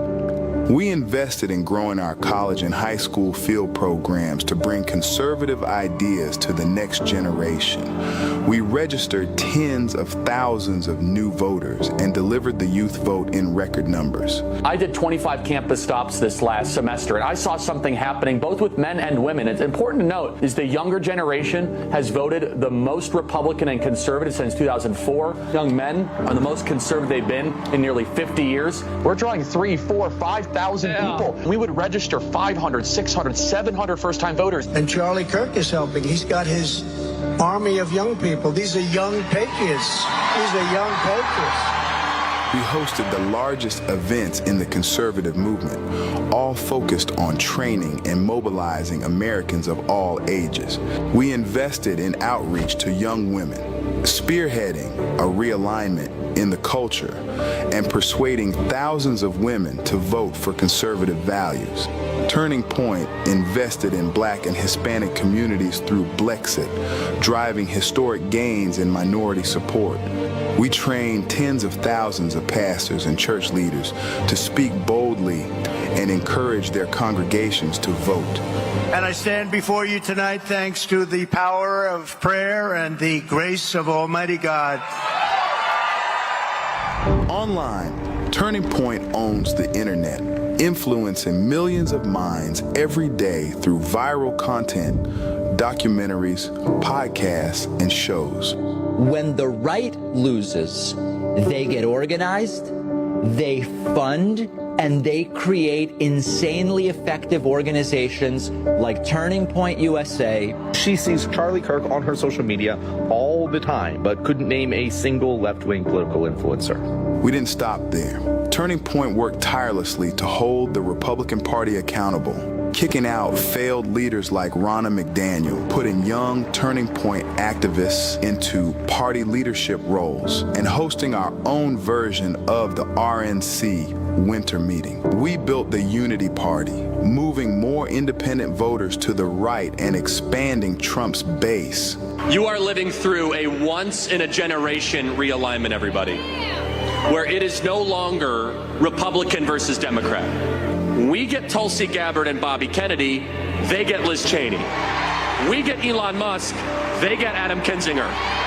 You can have the warmongers of a generation prior while we diversify, deepen, and strengthen our movement to include people that otherwise would never have been part of the Republican Party. It's time for us to engage where legal and where appropriate in voting month to get our low propensity voters in 2024 so that we can beat the Democrats at their own game. It was a winning night. 12 years in the making.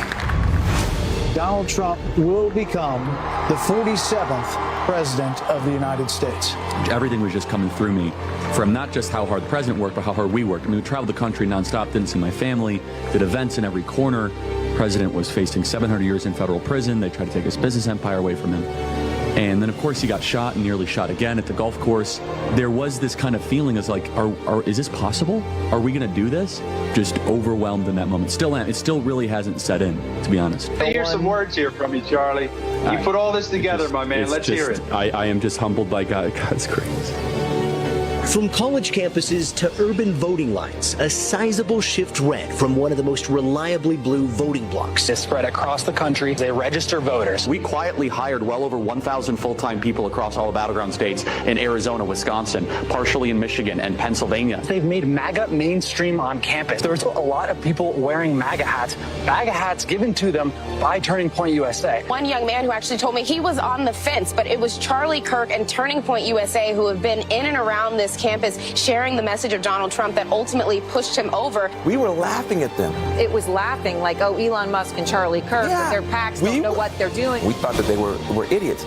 It turned out we were the idiots. We woke up in a body bag. You do have to give credit to Turning Point and the Republicans this year. They've had a really good ground game. I want to congratulate my friend Charlie Kirk for mobilizing students on more than 1,500 high school and college campuses all across the country. Amazing. Frankly, this was, I believe, the greatest political movement. There's never been anything like this in this country, and maybe beyond. We overcame obstacles that nobody thought possible. This will truly be the golden age of America. That's what we have to have. This is a magnificent victory for the American people. Make America great again.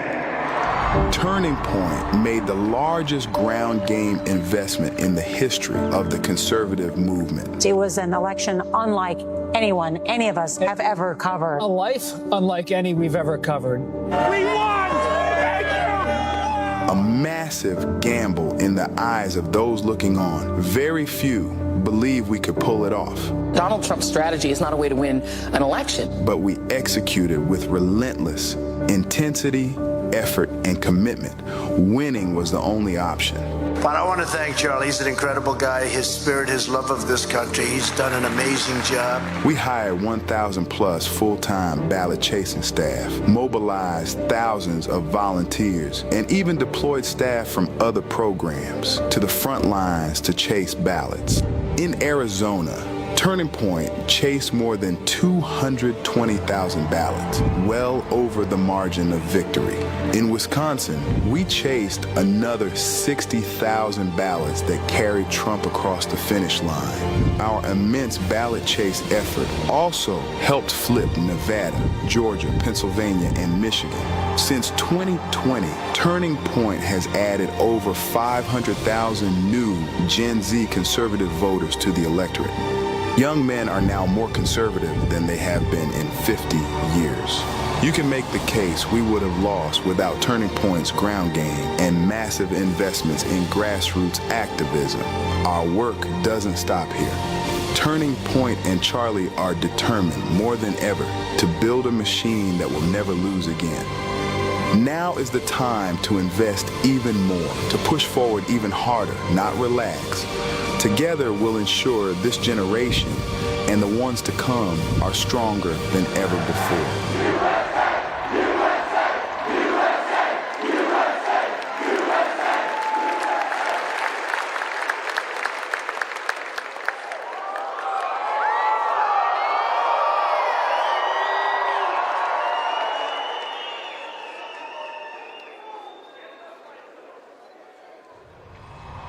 Inauguration Day for the 47th President of the United States. First time ever the 47th President of the United States of America.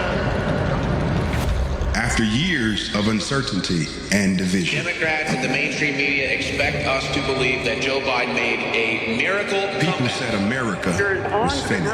But one man and one movement was not done the energy yet. and fight in my heart and soul, I pledge to our When it nation. felt like everything was slipping away, we were getting to work. Donald Trump refuses to accept this fake, pathetic, mutilated version of the American dream. The greatest country the world has ever known. When the right loses, they get organized, they fund, and they create insanely effective organizations like Turning Point USA. We had one more shot. We either win our country back or lose it forever. This story has a happy ending. Let's start at the beginning. You are about to begin the greatest adventure of your life. The biggest political phoenix from the ashes story ever. I am officially running for President of the United States. Transformation from businessman to reality TV star. We can now project the winner of the presidential race. Donald Trump wins the presidency. We've been through so much together. This is a guy who has had arrows thrown at him. Democrats have tried to put him in jail, bankrupted. We overcame obstacles that nobody thought possible. The subject of Russia investigation, 2 impeachments, 2 assassination attempts, 91 indictments, convictions. There is almost nothing that hasn't been thrown at this former president. For the past 9 years, we have been fighting against the most sinister and corrupt forces on earth. When they couldn't beat him, they tried to bankrupt him. When that didn't work, they tried to put him in federal prison. Hello, Butler. Hello. When that didn't work, they even tried to kill him. They just tried to kill President Trump. Many people have told me that God spared my life for a reason. And that reason was to save our country and to restore America to greatness. Together we will write the next chapter of the great American story. Donald Trump accepted his 3rd Republican presidential nomination days after an assassin attempted to take his life. President Biden has just announced that he is ending his re-election bid. Kamala Harris is to become the Democratic nominee. You think about all the times the media wrote the obituary of Donald Trump's political career. And everybody was wrong. This is a brand new presidential race.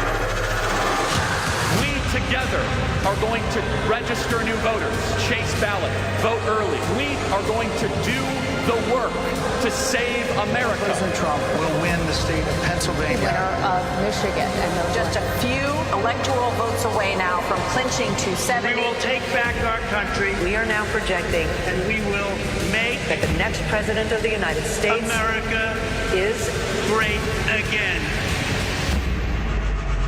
America's comeback starts right now. Donald Trump. Donald returning to the White House as the 47th president of the United States.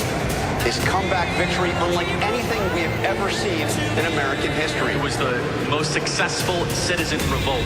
The people defeated the oligarchs. History looks back on Donald Trump. He will be one of the greatest leaders this world has ever seen. Forever be remembered as the day the American people regained control of their country. Republicans will pull off a political trifecta, controlling the House, the Senate, and the White House. I am with you, I will fight for you, and I will win for you. President Trump is putting together a brilliant cabinet of fantastic America First fighters. With you at my side, we're going to unlock America's glorious destiny, demolish the deep state. This will truly be the golden age of America. Our best days are yet to come.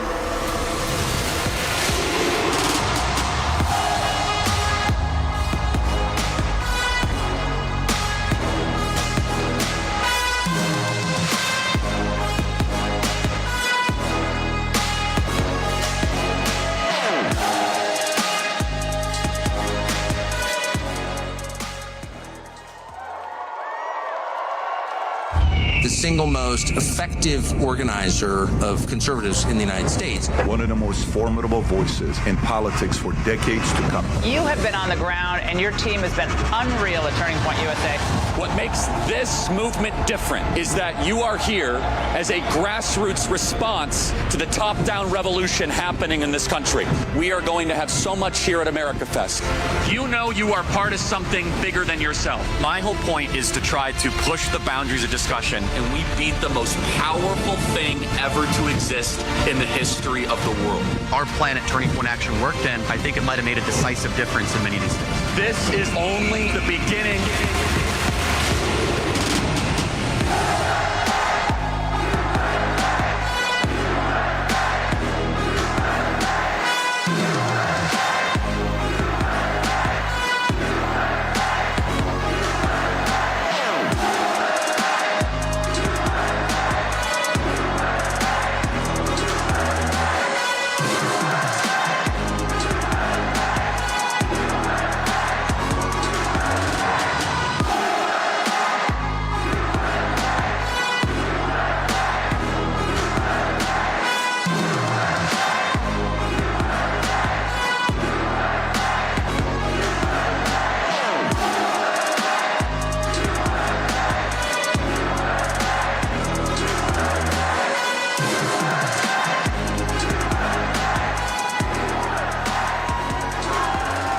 Welcome to America Fest, everybody.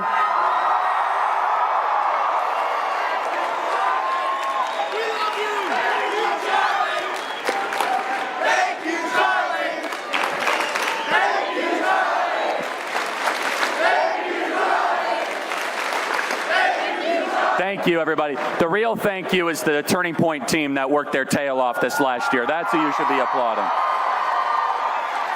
By the way, I like this touch. Look at all these students that we have at Turning Point. Look at this. I like that. They helped win the election, everybody. Young people moved by 30 points this election cycle. I'll tell you what. The kids are all right. Welcome, everybody. It feels good to win back our country. I'll tell you, this has been a difficult and challenging year in so many different ways. And we have to think back to where we were, as the video said, in January of 2021. January 7th of 2021. They said the MAGA movement was dead. They said that Donald Trump will never have a political future. Joe Biden was coming in and putting people in prison for going into the Capitol Rotunda and praying. Joe Biden was mandating the vaccine, keeping the border completely and totally wide open. We were seeing our country disappear and vanish from us. But here's where you come in. For every single one of you in this audience that never wavered, that always had the president's back, that continued to support him, you guys are the beginning portion of the greatest political comeback in American history.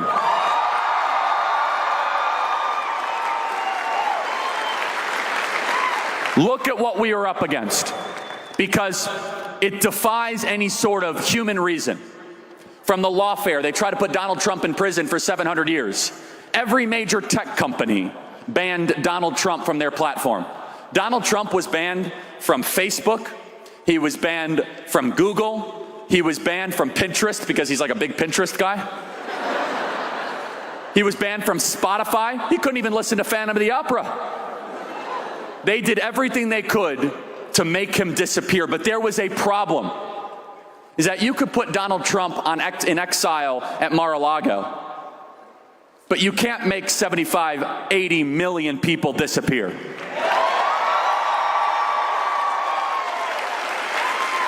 Is that they can make him as if, okay, we're going to try to solve this problem, but what are you going to do with the people of this country? And that's where all of you that continue to do the work, you entered. We entered front stage, and it was difficult. We were told that this was never going to happen, that the Democrat Party was immovable. For all of you on campuses that continue to fight for conservative causes, that were graded differently, kicked out of class, that were smeared, that were slandered, it was as if there was no immediate hope. But you guys had faith. And faith not just that we could take back our country, and if we are honest with ourselves, we cannot take credit for what happened on November 5th. The person, or more importantly, who deserves credit is God Almighty for saving this country and giving us 4 years of Donald Trump.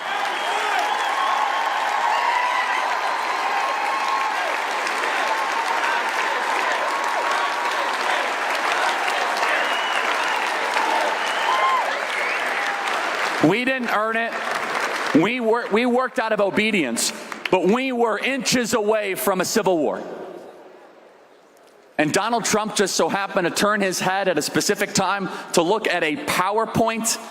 I mean, I've been to a lot of MAGA rallies. How many MAGA rallies does he do a PowerPoint presentation? And he just happened to turn his head at that specific moment, and that bullet whizzed by and grazed his ear. And by the grace of God that we did not earn and we did not deserve, his life was spared on July 13th in Butler, Pennsylvania. He had every reason to play it safe after that. He had every reason to just kind of take it easy. He had every reason not to continue to campaign, to say that I'm just going to kind of hope for the best. He did more events. He said, I'm going to go do outdoor events. Forget it. We're not going to let the bad guys win. And you can tell who a person is in a moment of crisis. You see, our leaders talk a big game, but anytime they actually feel the pressure, they fold. And we saw who Donald Trump actually is in that moment. When he fell to the floor and he rose, he spoke to all of us at a fundamental level, at a level that we can't even put into words. When he ascended and he said, fight, fight, fight, it was an anthem, it was a clarion call for all of us. That regardless of what you are up against, this is a guy who did not need to be doing this. You know that Donald Trump could have cut a deal. Donald Trump could have cut a deal. The final warning shot was when they raided Mar-a-Lago in August of 2022. That was the warning shot, like, hey, you better not do this thing, run for the presidency. Cut a deal, golf for the rest of your life, or else we're going to put you in federal prison. And Donald Trump had a choice. Do I do the easy thing or the right thing? And if there is one thing that you teach your child, it's you must do the right thing, even if it is the challenging thing. He knew what he was signing up for. To be indicted by Fani Willis, by Alvin Bragg, the show trial in New York, 700 years in federal prison. He could have just cut a deal. Guys, I'm not running for the presidency. Keep me out of jail. And every single gutless wonder politician of the last 40 years would have cut that deal. They tried to take his business empire from him. They did everything they could to cut him off, but there's something that drives this man that is different. And it's why all of you are here. It is a love of the beautiful things. It's a love of our home, a place that we inherited that we were sick and tired of seeing abused, to see our border wide open, to see our kids trans in classrooms, to see our beloved homeland become a dumping ground for the third world, to see our taxpayer dollars being sent to Ukraine while our southern border remains wide open. Donald Trump loved his nation so much so that he put all of his business empire on the line so that he would go and take a bullet for you to save America for your kids and grandkids. And more than that, I want you to understand the cultural reversal that we all lived through, because it was repeated. Now, I'm going to ask somebody, can somebody throw me your MAGA hat here for a sec? Who wants to? There we go. Okay, I got 90 volunteers. Thank you, guys. Look at this. Who remembers back in 2016? If you wore this hat on the streets of New York, it was open hunting season. If you wore this in 2021, they would come after you. And yet I saw something fundamental. It's fundamentally different and something change. And it goes to show that the good guys can win if we push hard enough. It goes to show that we can turn the symbols where they are trying to ostracize us into symbols of victory. When I went to college campuses this last cycle, we ordered a couple hundred MAGA hats. All of a sudden, all the kids wanted them. We started passing them out. I said, okay, we'll do a couple thousand. I go to the University of Georgia. I'm handing out 5,000 of these things.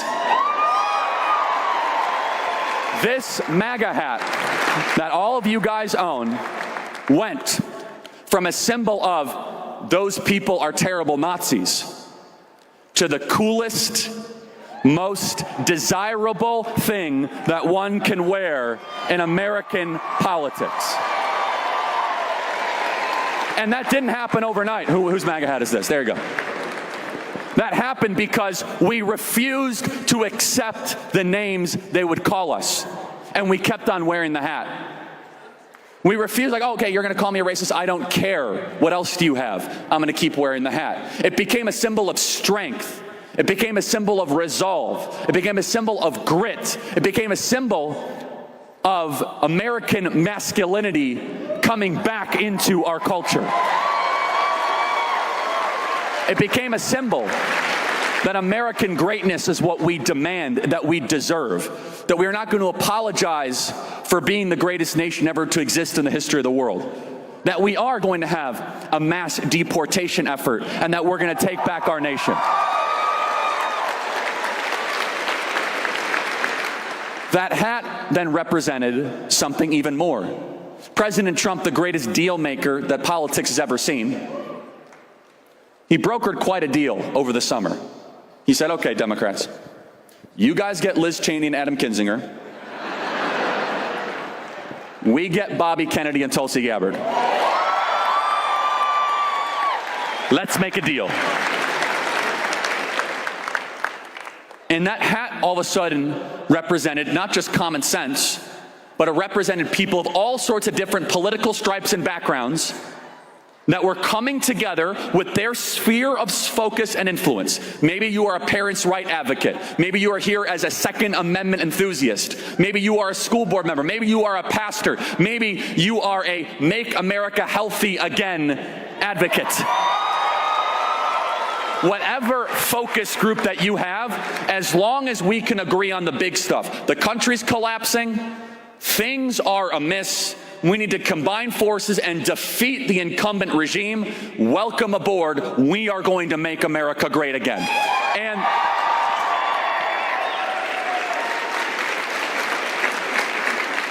And what we witnessed on November the 5th, being this great comeback story, was also the result of the hard work that all of you guys did in the grassroots.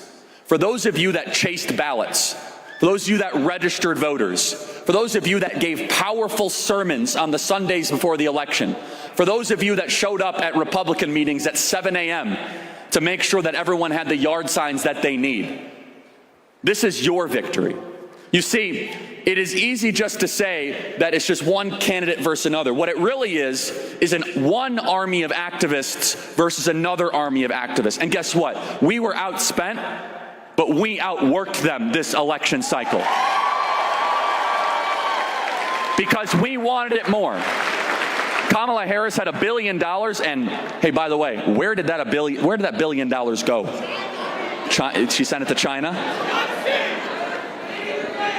She sent it to Zelensky. He's got enough money. $1 billion to do what? And yet we were outspent. We know it. We knew that we were up against the most powerful, well-funded machine in American political history. And it was a machine versus a movement. And the movement were people, many of us in this room, that were not, and was not an oligarch, not a billionaire, but you could knock on 1,000 doors. You could chase 100 ballots. In this state of Arizona, which I, as you know, care deeply and passionately about, we made a promise. We said we are going to invest the greatest ground force Arizona has ever seen. We hired well over 1,000 full-time people here on the ground in Arizona at Turning Point Action. And I can say now, Arizona was the best performing swing state of the 2024 election. We chased over 200,000 low propensity ballots here in the state of Arizona. And in fact, when I was, Mr. President, can we have you at this event? Can we, try to get you? And he said, Charlie, I will only come under one circumstance. It is called a tribute to Arizona, to honor the great people of Arizona that gave me my greatest victory ever in Arizona and brought State 48 back to greatness. And that happened because of the hard work and the grit, the resolve of all of you in this room. And it goes to show that things can change. It goes to show that we can improve this country, that we don't have to accept the premise. But then it brings us to today's time, because we must simultaneously look at the past, what we've been through, the present, which is celebration and giving glory to God for what was given, but also the future. Because if we let our guard down and act as if that everything is fine, the transformation of the Republican Party is not yet complete. You see, for those of you that follow me on social media, you know that I've been very outspoken the last week saying the following. Very simple. It's not radical. It's not revolutionary. I think it's reasonable, which is this. If you are a Republican from a deep red state and you voted for Joe Biden's nominees, and you're giving Donald Trump a hard time about his nominees, we will primary you and remove you from office immediately.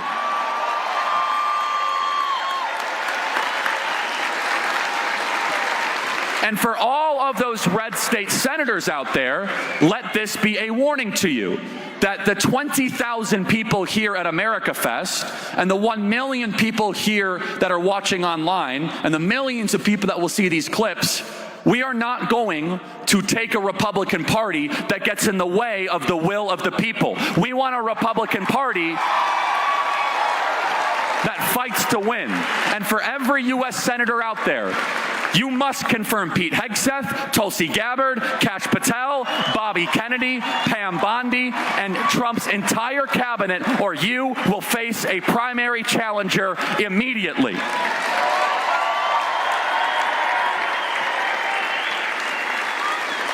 Because we want a Republican Party that is as conservative as its voters. We want a Republican Party that is responsive to all of you. We want a Republican Party that actually listens to what you want, not a Republican Party that goes to D.C. and becomes something completely and totally different. And look at the power that you have. In just the last 24 hours, we did something that we never would have been able to do before. They were trying to do this ridiculous, sick, and twisted and concocted 1,500-page Democrat boondoggle giveaway continuing resolution. Under old circumstances, that thing just would have passed. But there's new voices. And we took to social media. Elon Musk took to social media. Many of you took to social media. And the president took the lead and said, no, we're not going to give Congress a 74% pay raise while Americans are being crushed by inflation. We're not going to send more money to Ukraine. We're not going to have this boondoggle of biolabs being spent overseas. We're not going to have immunity for January 6th committee. And what you did, and I want to show the power that you have, is that you, everybody in this room and everyone watching online, you defeated the Washington insiders in hours, everybody. And that CR is dead. It is dead. And you did that. And it is going to be a relentless fight. Now, the new CR that they have went from 1,500 pages to now it's like 4 or 5 pages. And President Trump is going to get what he's asked for, which is a clean slate, a debt ceiling increase, so that we can actually get the biggest, baddest, and best border bill in the history of our country as the first piece of legislation for President Donald Trump. The top priority. But it is only going to improve if we stay engaged in the grassroots. If we continue to knock on doors, take over local precinct committees, to start Turning Point USA high school and college chapters. And I just got to brag on our high school chapters. It said this briefly in the video, everybody, but young men are the most conservative they have been in over 50 years. 50 years. Think about that. Now, a reporter asked me, they said, Charlie, can you try to explain this phenomenon? I said, yeah, it's very simple. Young men want to be part of a political movement that doesn't hate them. In fact, let me go a step further, that thinks they're essential to a future of a country. That we need strong men and strong women. That we're sick and tired of hearing about toxic masculinity when we are drowning in toxic femininity. When we become a feelings-based culture, you can't say that, you can't do that, well, you're going to offend somebody. And who is the most overtly masculine political figure of the last 100 years? No, it's not Tim Walz, stop it, okay? That's not true. Yeah, no. Of course, it's the man who would never apologize for America, that stands proudly for our tradition and our history, that doesn't care about what sensibilities he offends, that calls Justin Trudeau governor, the guy that just said... And in many ways, this was an election that was more about culture than it was about politics. That it was about who are we as a people? What are we doing to the next generation to say that you have to be taught diversity, equity, inclusion, and critical race theory, that you have to be under this transgenderism nonsense? As a side note, by the way, as one of the first things that I hope this new administration does, we need to end the medical mutilation of our children called gender-affirming care in this country immediately.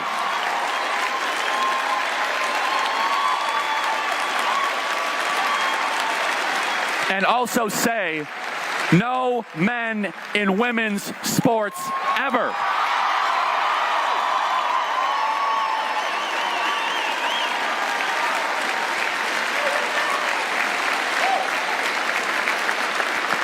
But understand, that was a controversial thing to say 3 or 4 years ago. It took a little bit of a I don't care energy, a little bit of a masculine chip on the shoulder to say, no, actually, you're not going to have some dude in my locker room change with my daughter. And I'm not going to allow that to happen. You see, they wanted us to be quiet and afraid and silent and subservient. They wanted us to cower into our corner. But the conservative movement has changed fundamentally. I hope you guys understand this. And we can't lose it. We must lean into it. We call the shots, not the media, not the oligarchs, not Washington, D.C. And our asks are so simple. The media likes to say, oh, there's radical, they're revolutionaries. Hold on. Here's our ask. We want a border. We want our kids to learn reading, writing, arithmetic, and not graphic pornography at the age of 11. We want our founding documents to matter much more than federal registry and bureaucracies. We believe the Constitution is the law of the land. We believe in 3 branches, not 4. We also believe, I know this is so radical for them to understand, that when you appropriate money, American citizens are first, not Ukrainians. Wow, like what a concept. And you add all of that together, they are the radicals, and they have been the radicals for quite some time. And the final point I'll make is this, is the remarkable power and potency of the truth tellers in this room. You see, we have grown up in a time where we say the media is the worst, the media is this, and in fact, President Trump said that at his first ever MAGA rally. Do you know where his first ever MAGA rally was? In this building. This building was the first ever MAGA rally. Did you know that? And the only feedback I have for President Trump is he says the media is this, the media is that. Guys, we are the media now, not them. Their power is fading and waning. No one reads their stuff. Their subscriptions are going down. Like CNN has less views than Hallmark movie reruns, which again, it's Christmas, so a lot of people watch Hallmark during Christmas. Anyway, that's a separate issue. Or is it Lifetime? I don't know, I get them both confused. Whatever. And they are increasingly irrelevant. And what is relevant is the democratization and the decentralization. And I said it when it happened. When Elon Musk bought Twitter, I believe it was the most important singular purchase since the Louisiana Purchase for this country. I truly believe that.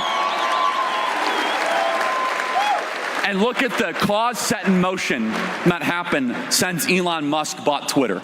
It gave us the ability to speak our mind. Think about all the things that would have just happened without our ability to challenge it. We were able to call out the BS on the southern border. We were able to talk about the transing of our kids. We were able to talk about what they're actually teaching in our schools. We were able to actually talk about like, hey, Kamala Harris can't speak in sentences. Let's watch this clip. It's just simple, basic things. And we joke around. I do not think that we would have been able to expose the American people to how Joe Biden was brain damaged if it wasn't for Twitter or X, because the media wasn't doing their job. By the way, the media should all immediately lose their government-issued licenses day one for the malpractice they did for covering for Joe Biden's senility.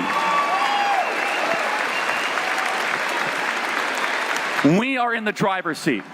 And that comes with a lot of obligation. We are the cultural force. We are ascendant. The bad guys are scattered, confused, and afraid, and they will be back. And the posture should not be one that, oh, we won and that we're the greatest and that we're indestructible. No, it's the opposite. It should be one of humility, that we are actually in charge. And we didn't earn it, but we have an obligation to deliver. That we have an opportunity that we may never happen again. It is a once in many lifetimes opportunity to fill the government with change makers. I believe the 4 years of exile is the ultimate Romans 12:2 verse. That God will use all things for good for those who love him. When we got displaced from power in 2020, how many of you guys said, boy, 2020, this is the worst thing that happened. We lost our country. We were trying to see what was the takeaway here. It felt as if it was so unjust, which it was, and it was so much lying and so much manipulation. But God knew what he was doing. What he was doing is he was putting our movement in a temporary state of exile where we could become stronger, we could become better, where we could separate the frauds from the real people. We could see who people really were. Where we could expand our ranks. We had to desire it more when our back was against the wall. If we would have won in 2020, the second term, I don't know if it would have been that great. It would have just kind of been a little bit of COVID. Okay, that's fine. And the second term is almost never as good as the first. And now we almost get 2 first terms. And the second one, we have a team that is ready to change the world and bring America back to greatness. I will close with this. Soak in this conference, everybody. This is the first major Turning Point conference where we can just celebrate what has been done. But also, we got to keep our eyes on these students. They're going to go nuts these next couple days, I tell you. But also, go start a Turning Point USA college chapter. Go start a Turning Point USA high school chapter. Go start a Turning Point USA 5C school. Go find out how your church can get involved. Sign up and become an activist. America Fest is the starting point for us to take America to greater heights in 2025. Remember how lost we felt a year ago. Remember how directionalist we felt. And instead of saying, we've won everything, I could take it easy, instead is that God gave us a reprieve so that we can reload, that we can lean in, and that we can make the conservative movement stronger than ever before. And that's the resources you're going to see in the exhibit hall. There will be people here that could change your life, future jobs, future friends, maybe even future spouses. You never know. We hear that a lot. But have that posture of activism and action. We have a slate of speakers that is the greatest in the entire country. I mean, it's just unbelievable what we have here. It's going to be 4 days of energy and enthusiasm, and you guys help make it possible. This is the greatest country ever to exist in the history of the world. And I can say, wow, there was a debate. Is God done with this country? And now I can say confidently, no, God is not done with America, and our best days are ahead. God bless you guys. Thank you so much.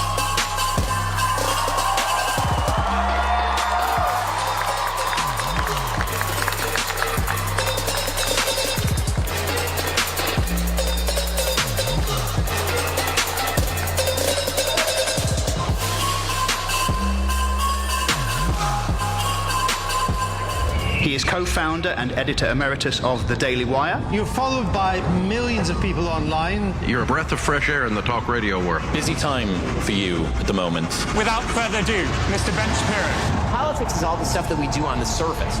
Values, that's the stuff that actually life is made of. There's an understandable universe, there are duties that we have, and we have liberty to go and do those things. That's why we have liberty. The people who built America, that's still there, and it lives in all of us. And it turns out that defending the better culture requires brave people on the front lines who are willing to do bad things in the night to protect their civilization. And in America, there is a philosophy of life that ought to win. That philosophy is, in fact, to make America great again.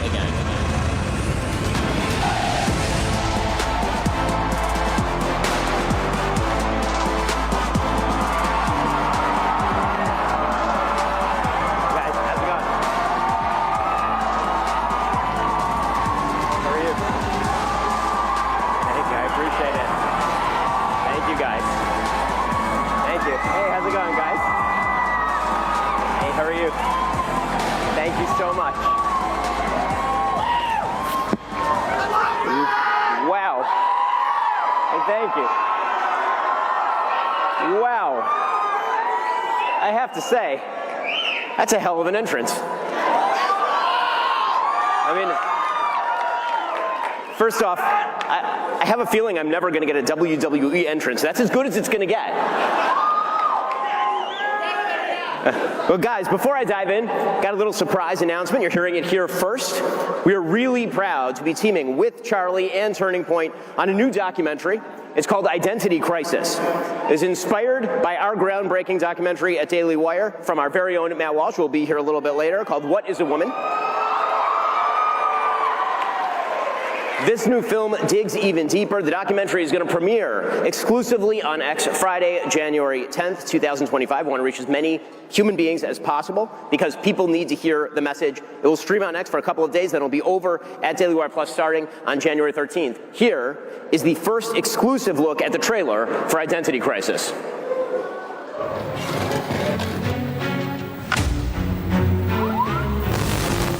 I've often said that gender-affirming care is health care, it is mental health care, and it can actually be suicide prevention care. I think I'm gonna take some medicine so I can kind of like transform into a boy, get surgery. After the surgery, I didn't really feel any better. When it stopped being a thing for adults and it started to be a let's teach this to kids. Total lie, manipulation, it's gaslighting. Please stop. He's a boy, not a girl. How could she do this to my son? What they're talking about is hormonal therapy or sex reassignment surgery on children. I thought fixing me externally would fix me internally. But of course I was wrong. The fact that the state thinks that they're more important and have a better say in what happens to your child over the actual parent's opinion is egregious. Puberty blockers, surgeries, big money makers for hospitals, for physicians. All I want to do is hold my son. Are you asking me to lie to parents? And he said, yes. This is a weaponized use of a parent's sympathy and caring and concern by the left to destroy your child. Let's tell kids that maybe they can be the opposite sex. Maybe they actually are the opposite sex. It is an evil thing to tell children that happiness lies on the other side of puberty blockers or double mastectomies. The left so badly wants to blur these lines. That's a 5-alarm fire. It's criminal.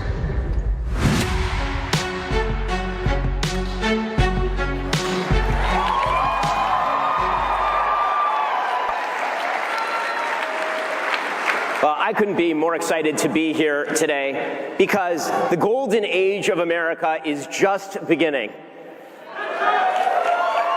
Man, I gotta tell you, for the past few years I've been in a bad mood, and if you've watched my show, I'm usually in a bad mood. But I'm in a pretty good mood right now. Now, this is all happening because President Trump is a force. He is a historic force. He is the historic force of our age.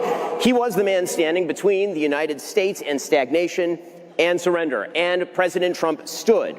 And he was indicted. And he stood. And he was shot. And he stood. And America stood with him.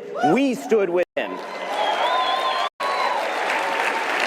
You see, in America, I really believe that America right now is divided between what I like to call the lions and the scavengers.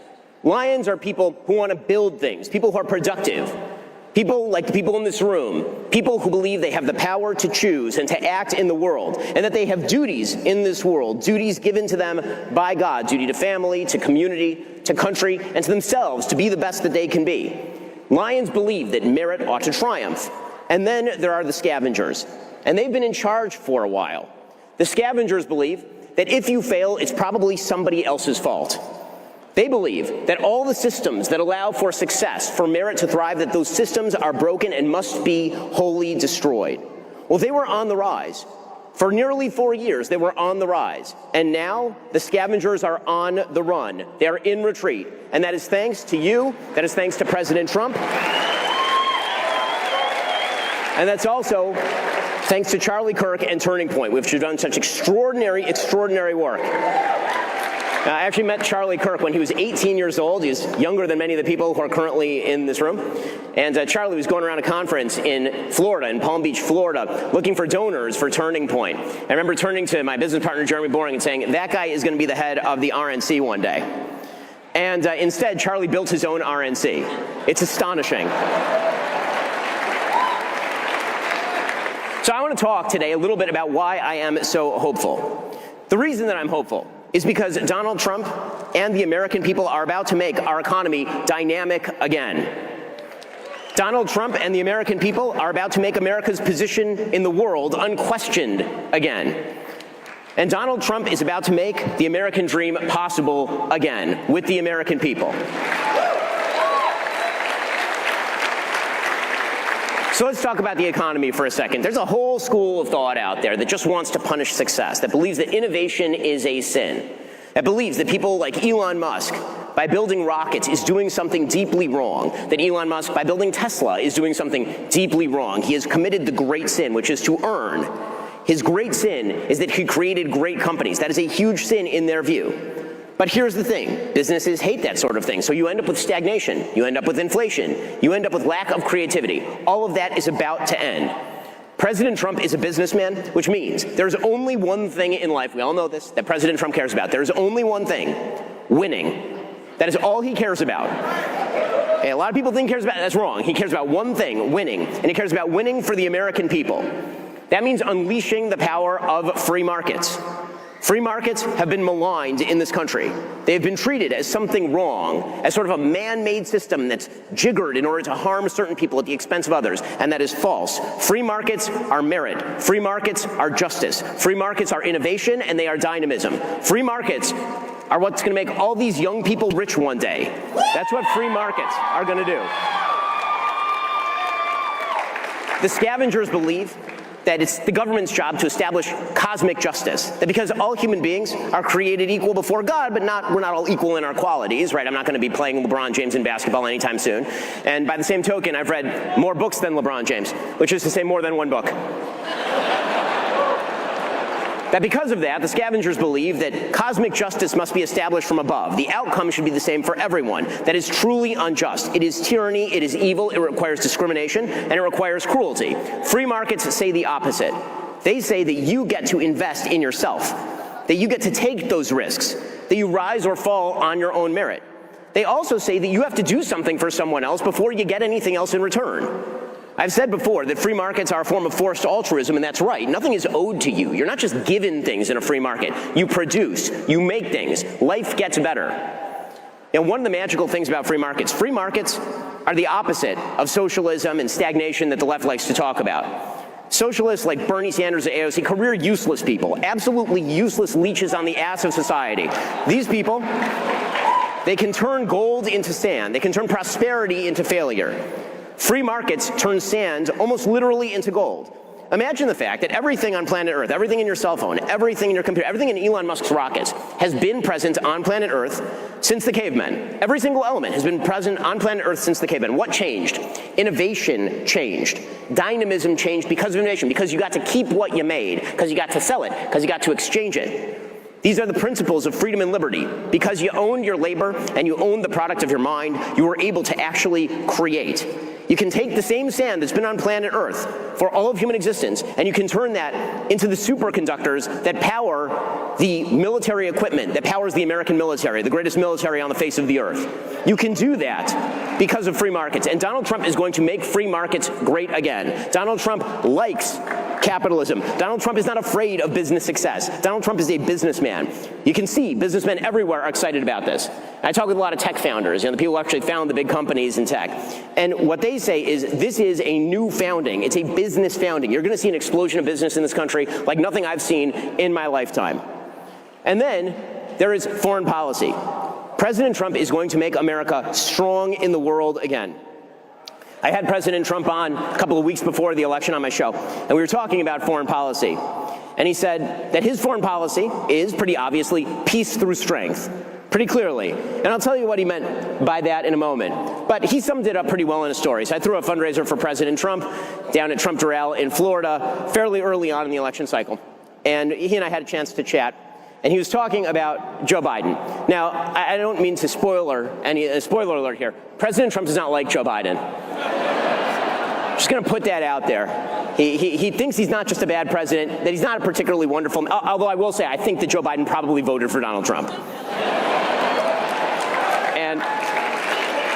And by the way, I know that Jill Biden voted for Donald Trump. There is no question. You see them hanging out, there is no question she voted for Donald Trump. Okay, but what President Trump said, we were talking about foreign policy, and the war in Ukraine came up. And he said, Ben, you want to know why Vladimir never invaded Ukraine when I was president? You want to know? And I said, yes, Mr. President. And he said, well, because I talked to Vladimir I said, Vlad, if you go into Ukraine, I'm going to bomb the shit out of you. And President Trump continued the story. He said, and Vladimir said back to me, no, you won't, Mr. President. And I said, well, I might. And then President Trump said, quite correctly, if there is a 5% chance that that is going to happen, you don't do the thing. This is the thing that President Trump knows, because he is a man who is credible on foreign policy. He's not like our current dead president. Usually, maybe he'll end up on a dollar bill or something, because usually you have to be actually dead to get on a dollar bill.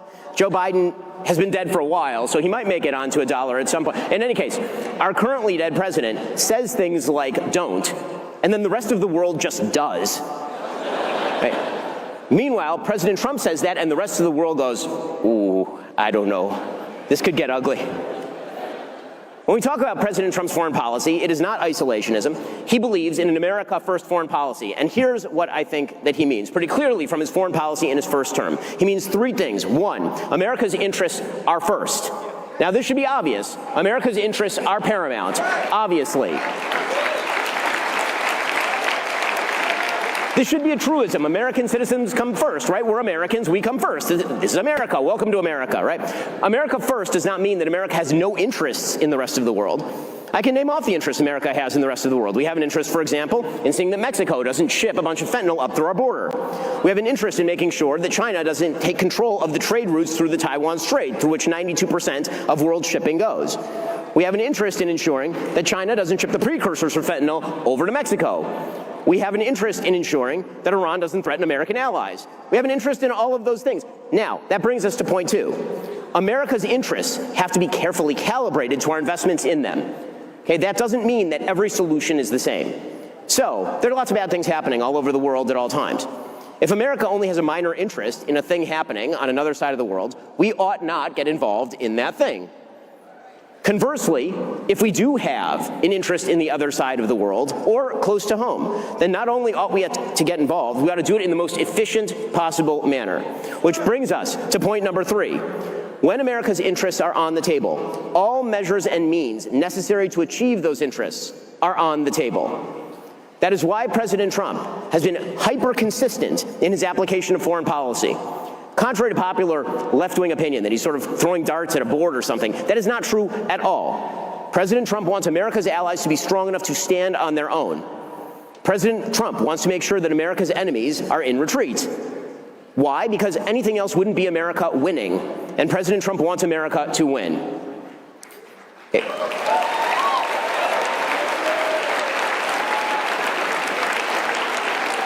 And then there's the American dream.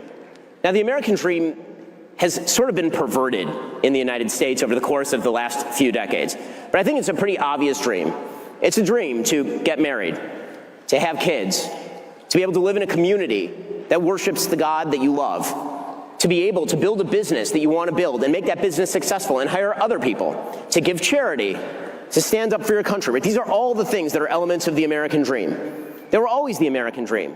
And yet we were told that the American dream is weird. We were told that all of this was weird. I've never seen a bigger political misstep than the entire Democrat media human centipede declaring that J.D. Vance was weird. Okay, the vice president-elect is the least weird person I have ever personally met.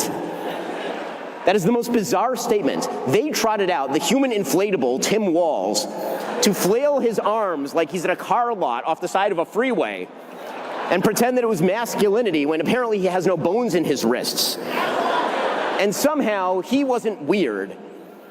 They trotted out Doug Emhoff, who, may or may not have assaulted some ex-girlfriends, a question that the media were totally uninterested in investigating, of course. They trotted out Doug Emhoff. I have personal irritation with Doug Emhoff. Of everybody in the Biden orbit, I hate Doug Emhoff the most. Or just as a Jew, he drops me up a wall. Doug Emhoff represents Judaism like Osama bin Laden represents Christianity, okay? In any case, they trot out these guys, and they're like, this is the new masculinity. And J.D. Vance, that weirdo with his picture-perfect family and his beautiful wife and his nice kids, living in a nice house, having grown up in really, really horrifying circumstances. You should read his great book, Hillbilly Elegy. And then having built companies, gone to Yale Law School, served in the military. He is the apotheosis of what the American dream looks like, the vice president-elect. And some of them are like, that guy's weird. Here's the thing. We are now in the middle of a normie revolution. Okay, because it turns out a lot of us are normies. A lot of us just want a quiet, good life where we build things and we get to engage in the greatest economy in the history of the world, and we get to live secure in our own place of residence. We don't have to worry about walking out on the street and being physically assaulted by someone. Okay, these are all very, very normal desires and very normal dreams, and that's the American dream. And the left had lost it in so many ways. The left had lost it in so many ways. Now, I remember I was in Los Angeles. I grew up in LA. I was in Los Angeles fairly recently. I left LA because LA has turned into a complete dung heap. It's just horrifying. And I went back. We went out with some friends. I go down the street with my wife, and we have our 24/7 security, which we need, unfortunately. And on the other side of the street, our friends go. They go about 3 cars down. A car pulls up right in front of them. 3 guys jump out of the car and immediately rob my friend and his wife. Okay, this happened like in a very nice area of Los Angeles. This is not normal. So the left kept saying about Donald Trump, he's not normal. Here's the thing, the America he stands for is normal. The America he stands for is good. The America he stands for is great because it is good.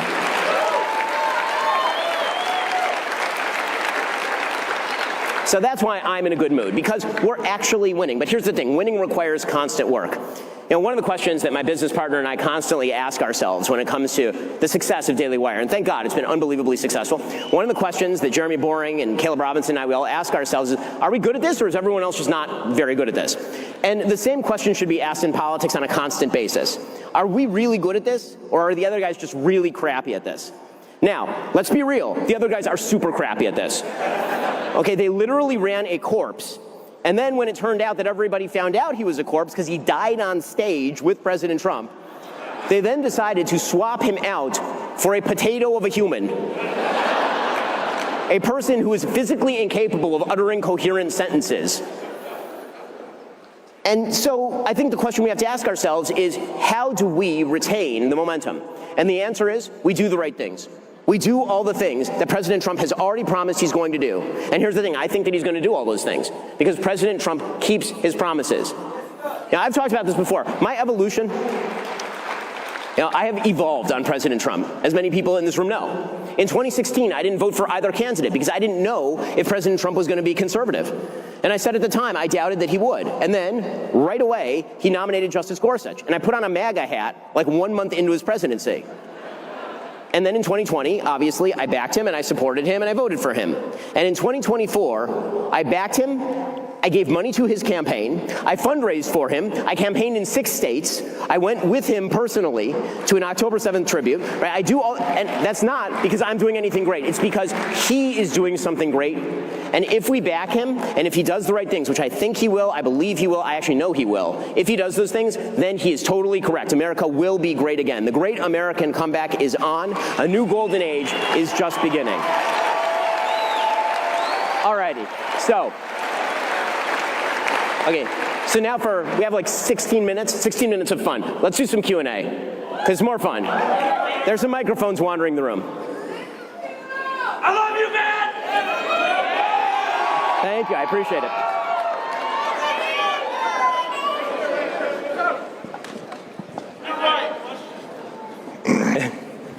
Okay. Hi, Ben. I appreciate all the work you've done with the Daily Wire and everything. You're a great guy, Ben. Look at this guy, great person. So, my question for you is, when you talk about Trump's and his economy policy, I think the biggest thing that I hear all my friends and everyone talking about is tariffs. So if what Trump says on tariffs really is so true, you know, on 60% on China and just 20% base, the biggest I can think of from what I've researched is from 1828 when they passed 50% tariff policy. So do you think Trump's right in his tariff policy? And if so, why hasn't any president proposed something similar? Okay, so he's asking about Donald Trump's tariff policy. Here's what I think. I'm going to go back to my original statement about Donald Trump and the economy. Donald Trump cares about one thing, and that is winning.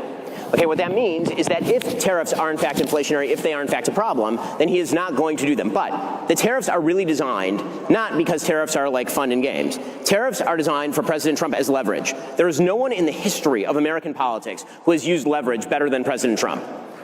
Right? He uses tariffs as a way of threatening countries to do what he wants. So I'll give you a story. I won't give you the source on the story because I don't want to betray confidence, but it's a great story, so I'm going to tell it anyway. Okay, so this is a story I'd never heard anywhere before. Here's the story. President Trump is meeting with Justin Trudeau. who may or may not be Fidel Castro's son. In any case. By the way, he's totally Fidel Castro's son. Anyway, he's meeting with Justin Trudeau, apparently, during the first administration, and he is asking for a bunch of things, right, for Canada to do. And Trudeau doesn't want to give all of them. So Trump says to his people, bring Justin here, bring Justin to me. So apparently they sit across from one another. And Trudeau is talking with the president, and President Trump says, Justin, I want you to tell me, if there were one thing I could do tomorrow to completely wreck the Canadian economy, what would it be? And Trudeau goes, well, I mean, Mr. President, there are a lot of things. You're a very powerful country, but, you know, if you tariffed our cars, it would be really, really bad. And Trump goes, Justin, I want to teach you a lesson. The first thing not to do in a negotiation is answer the question, if you could do one thing to destroy me, what would it be? So, of course, President Trump continues, I don't care about Canada. I only care about America. So I'm going to tariff all your cars unless you give me what you want. He got what he wanted. Okay, that's how I think President Trump thinks about tariffs.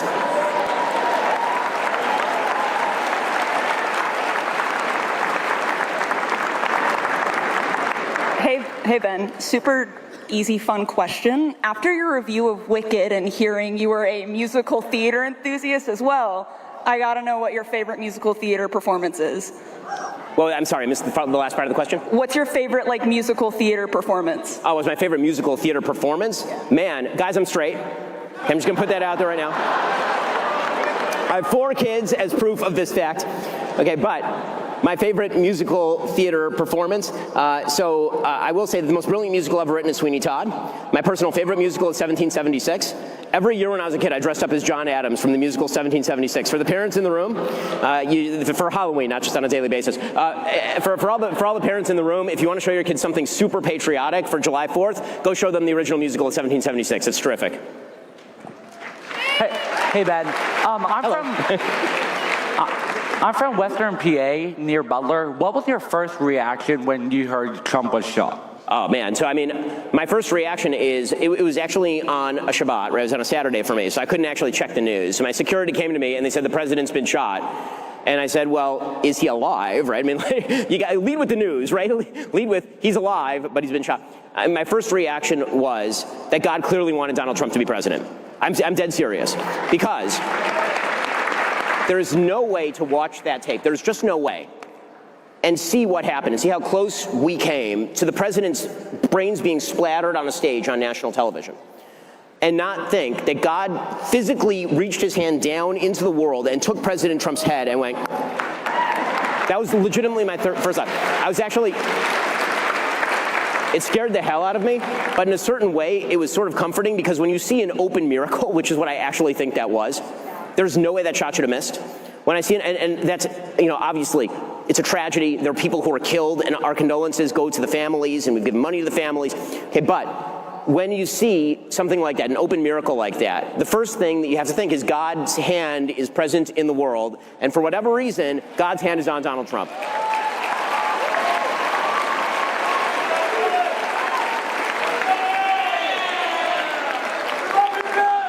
So I actually have a much more difficult question, unfortunately. With President Trump coming in, how do you think he'll support Israel's war against Hezbollah and all their enemies, and how do you think that will go? Okay, so I think that President Trump, when it comes to the war that Israel is currently waging against Hezbollah, waging against Hamas, as I say, President Trump's metric is winning. Okay, and because he wants America's allies to win, and Israel is an American ally, I think that he will stop slow-walking aid to the Israelis so they can finish the war and finish it fast. He's expressed this many times over. This, by the way, would be the proper solution, given that Hamas is an evil terrorist group that is currently holding 4 American citizens hostage, and Hezbollah has killed literally hundreds of American citizens, and Iran has killed thousands of American citizens. Now, I don't think that President Trump wants heavy involvement in the Middle East. In fact, I know he doesn't. But this is the beautiful thing about having strong allies. When you actually allow them to do the things they have to do, they win. And what Israel is doing right now is winning. And that is a good thing. It is a good thing for the world that Israel is winning. I have a kind of controversial question. Who do you believe the greatest pound-for-pound fighter of all time is? I'm sorry, the greatest? Pound-per-pound fighter of all time. Oh, wow, the greatest pound-for-pound boxer of all time. I mean, strong case for Sugar Ray Leonard. Strong case for, Rocky Marciano obviously has an undefeated record, but he didn't really fight that many great fighters. But, you know, I'm not sure how many people are into boxing arcana, so we'll leave it at that. Hey, so my name is Sam. One issue that I'm seeing here that I don't think is getting enough attention is the fact that India and Pakistan and various other countries like that are getting billions and billions of dollars from scamming Americans through robocalls and scam calls, and I really don't think it's getting enough attention. And what can we do about that? Well, I mean, I think first of all, when it comes to powers like India, certainly we can use economic leverage to get a crackdown on those sorts of activities, and I would hope that the president does a lot of those things. I think that he will. I also think that when it comes to the intelligence community, there are things the intelligence community can do in gathering information about the criminals who are currently perpetrating this sort of stuff, which is why, for example, Tulsi Gabbard should be approved as DNI.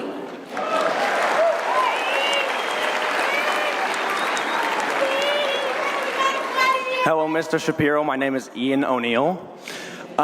First of all, I want to thank Mr. Kirk and you, because I used to be deep blue in my ideology, and I used to be a self-proclaimed socialist. Well, thank you.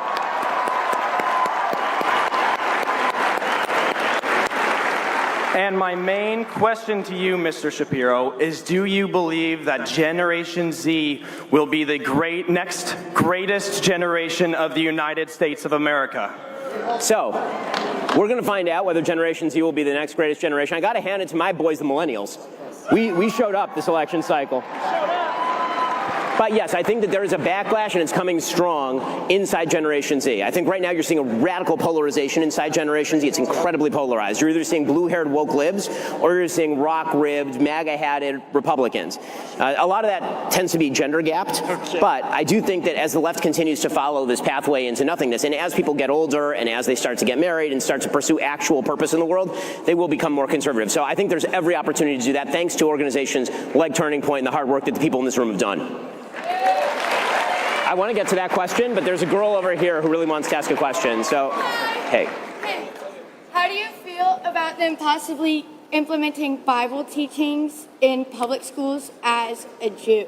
Oh, okay. So the question was, how do I feel about people implementing Bible teaching in schools as a Jew? I think it's great. I think they should. So.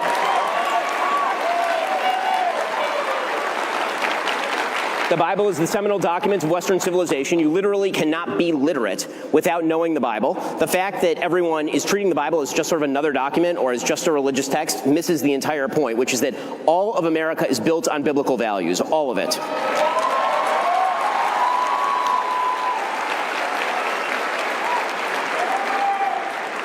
Hi, I was just very curious. Given your stance on sending money to like Eastern Europe with Ukraine, why are you such a proponent for sending money to the Middle East? The truth is that I'm very much in favor of sending money where I think it will be useful. So the big problem with sending money to Ukraine right now is that the Europeans really should be paying their freight, and also that you have to have an off-ramp in Ukraine. I'm actually not a proponent, for example, of completely cutting off Ukraine if it means Vladimir Putin walking through Kyiv. And actually, President Trump has said something very similar. What he wants is for the Europeans to actually pay their freight. He wants the Europeans to up their spending. When it comes to the situation in the Middle East, I've said 1,000 times, and I will continue to say, Israel should get off American aid as soon as humanly possible. They're in the middle of an existential war right now, and so now would be a particularly poor time to do it, given the fact that President Biden has slow-walked the aid. But having talked not only to American legislators, but also to a number of members of the Israeli government, the only thing I say to them is it is good for you and it is much better for America for you to get the hell off of American aid. Stop being on American aid. I really believe that America needs to stop giving as much aid all over the world to a wide variety of places.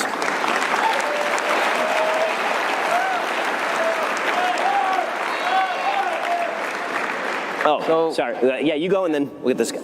So my name is Kaiser Williams, and I've been told that my first name is offensive and that I should be called by my middle name. Do you take offense to my first name? Why would I possibly take offense to your first name?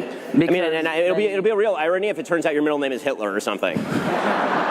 But no, I figured not. Like, why would that's so stupid. There's so many great names to take offense at. Like, for example, Cardi B.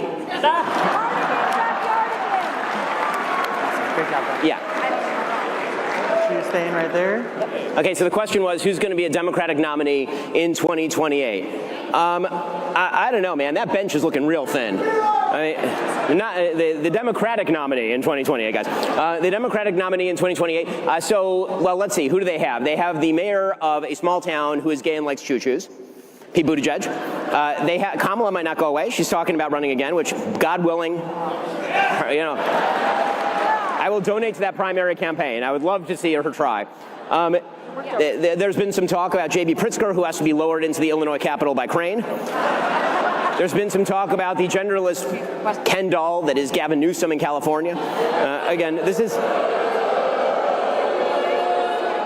And, of course, there is the somewhat routinely wasted-appearing bartender AOC. So it's not like an amazing... It's not an amazing bench, is I guess what I'm saying right now. I have no idea, but none of them look particularly good. Hi, Ben. My name is Grace Hosmonic, and I want to thank you personally for making me a conservative. I was a socialist and an atheist for 10 years, and because of you, the people of the Daily Wire, I became a Christian and a conservative.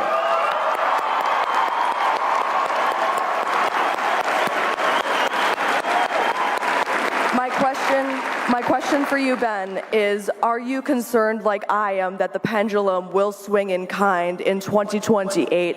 The Democrats will come back stronger, harder, and better than they were in 2024? So yes, I mean the answer is yes, and I think that everyone in the room should be worried about that, which is why we should work hard to make sure it doesn't happen. Yep. Right? I tend to be a worrier. And sometimes worry is the first step at actually planning for the countermeasure.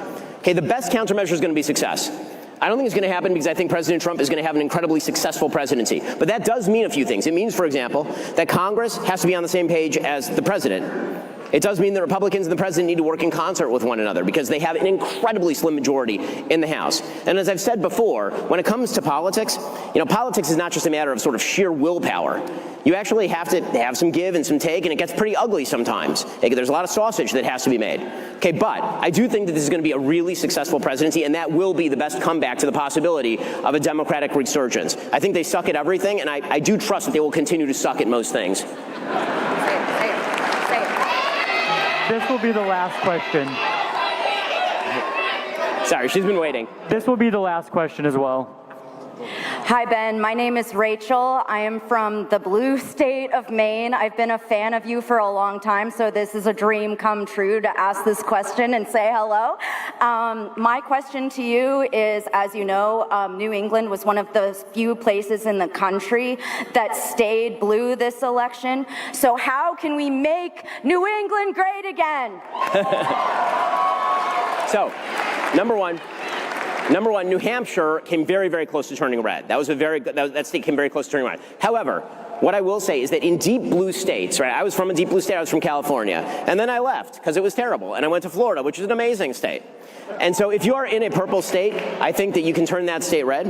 If you're in a blue-leaning state, like Virginia, I think there's a possibility that from time to time it'll turn red. I think if you're in a deep blue state, you should get your ass out of there and move to a red state. And the reason I say that is because here's some good news. You want a piece of good news? Here's a piece of really good news. Okay, so they screwed up the 2020 census. Okay, they really did. They actually screwed this up. The Biden administration acknowledged they screwed up the 2020 census. If they had done the 2020 census properly, that would have meant that electoral votes would have shifted from New York, Connecticut, Illinois, California to Florida, Texas, and Arizona, which means if they had done the census properly in 2020, Trump would have won without winning any of the blue wall states. That means by 2030, Republicans are in a commanding electoral college position. So, come on down. It's great. Okay, so I just want to finish with this note, guys. The future of the country is not just President Trump. The future of the country is in this room. It's on both sides of me. It's these young people here. It's the people who are in the audience who are building the businesses and creating the educational institutions that are building the social fabric of the country. The future of the country is beginning right now. And 100 years from now, people are going to look back to this inflection point in American history, and they're going to say, wow, President Trump was right, not just about his own candidacy, but about the American people. The American people, we kick ass. The American people are so great, and we are making the country great again. Thanks so much, guys. Thank you. I appreciate it. Thank you.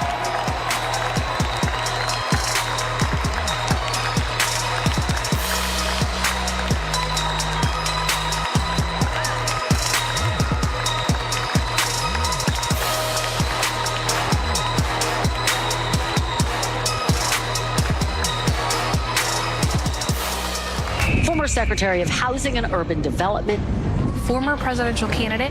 All of this wise advice that you're giving is so refreshing. An American hero. Dr. Carson, everybody. I want to thank you all for being here and for being involved. We are one nation under God. We are one people. We're not this group versus that group. I'm still out here doing things rather than retiring and playing golf. I can't have any fun watching my country go down the tubes. Since the very beginning, there have been those who were detractors of our system. It's totally not about me. I don't care about me. I just care about what happens to our country.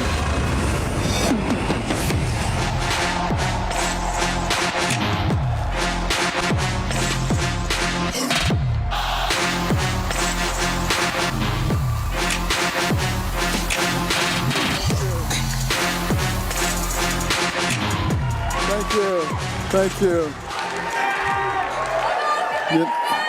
You know, it's wonderful to be back here again, except, I don't know, somebody must not like me because they put me behind Charlie Kirk and Ben Shapiro. Young, dynamic, interesting people, and I'm old. But I want to tell you something. I am so proud of the American people who saw through all that gaslighting and picked Donald Trump as president. Now, the people showed that they were tired of the lawfare and the crime and the illegal immigration and the class warfare and the child abuse and men playing in women's sports and going in women's locker rooms. Just crazy stuff. You know, I was in Europe and I was talking to a bunch of the Europeans about America. And I said, what do you think about America these days? And the resounding answer I got was, we think you lost your minds. Now, if the Europeans think that, we are really in trouble. But it's time for correction, and I think that correction is occurring. And you know, it was saddening for so many of us when Trump lost in 2020. Somebody said he didn't lose, but here's the point. If he had won, he would be coming to the end of his second term right now. Now they got to deal with him for another 4 years.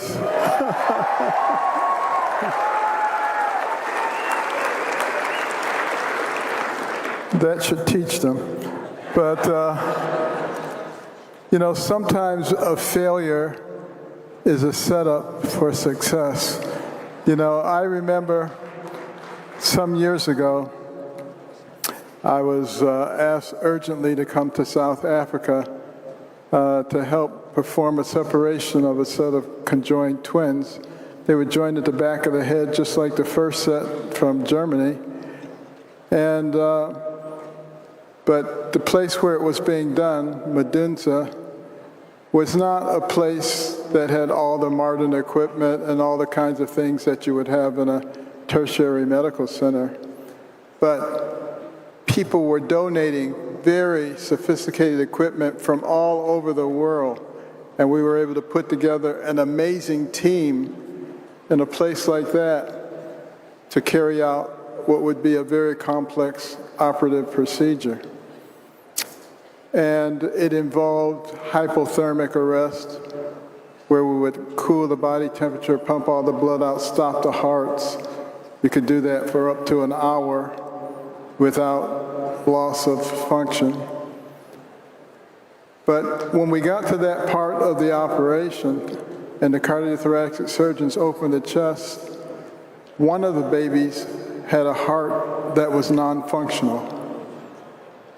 And the reason that they had been deteriorating, which is why they needed to get this operation done so quickly, they weren't sure why the babies were deteriorating, it was because the one was doing all the pumping for both of them. So as they were growing, they were going into congestive heart failure. And obviously, we completed the operation. The one with no heart function was dead.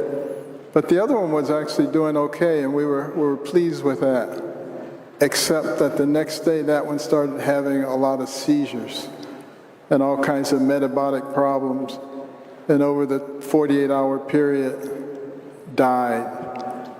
Well, it turned out that that one had no kidney function, because the other one had the kidney function.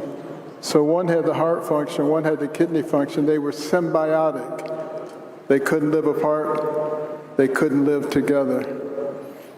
And I must admit, on my way back home, I was devastated. I was just devastated. I'm not used to things not going well.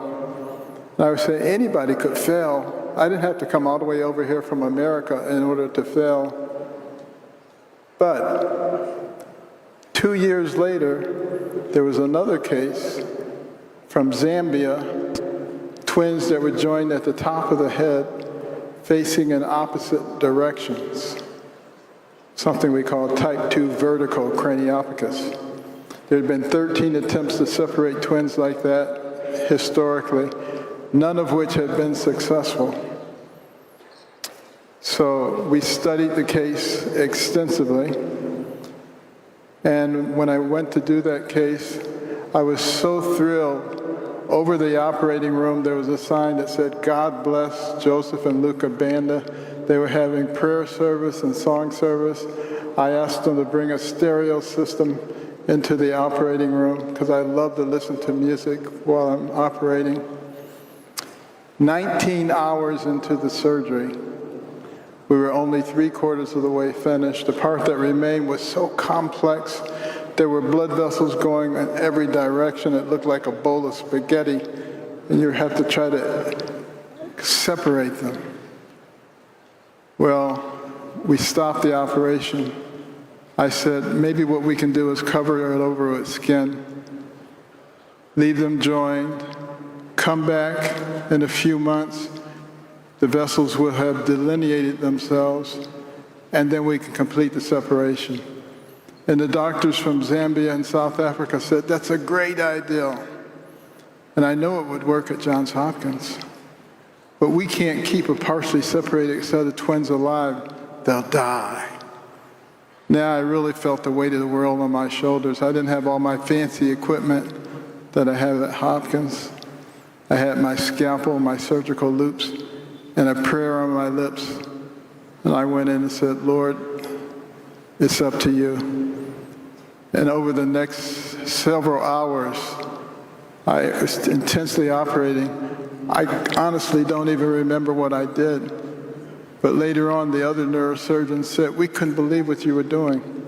But when we made the final cut that separated those twins, over the stereo system came the Hallelujah chorus.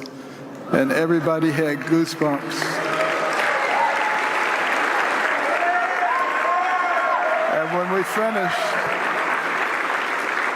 we finished the operation, one of the twins opened his eyes, reached up for the endotracheal tube. By the time we got to the ICU, the other one did the same thing. Within 2 days, they were extubated. Within 3 days, they were eating. Within 2 weeks, they were crawling. And today, they are normal adults doing well. But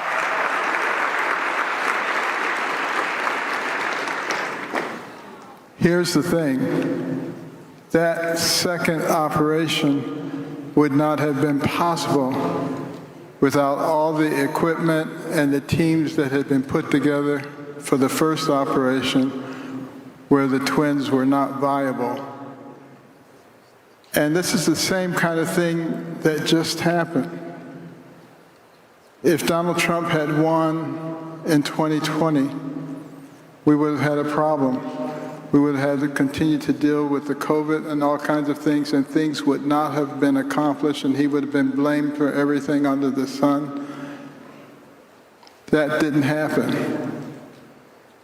people were able to see side by side the conservative philosophy versus the progressive philosophy, and what kind of lives they lead for people.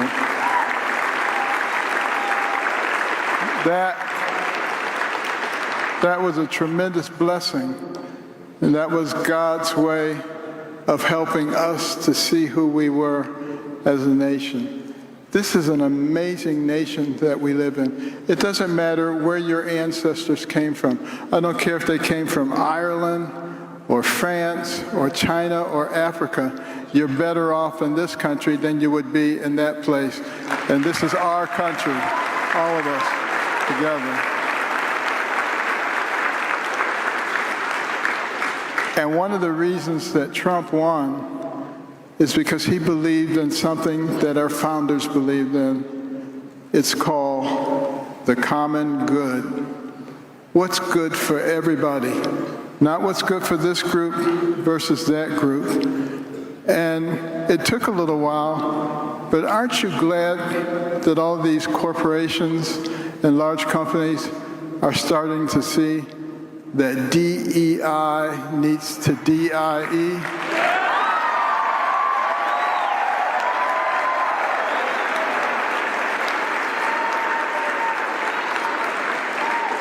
And so many people marched, protested, bled, and even died so that we could have equality in this country. That's what we want, equality, not equity, not the same outcome, but the same opportunities for all of our people.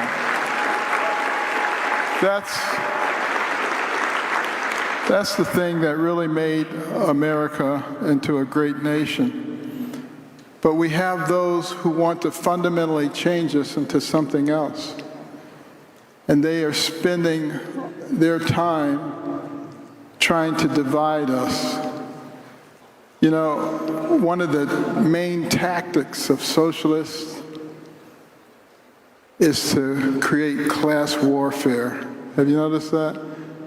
Rich people are evil, they try to tell you. Guess what? If there were no rich people, we wouldn't have this beautiful convention center. We wouldn't have shopping centers, universities, libraries, all kinds of things. It's fine to be rich. Just make sure that you're willing to do good things with your money and share it a little bit. And America has always been at the top of the list in terms of people who are willing to do that.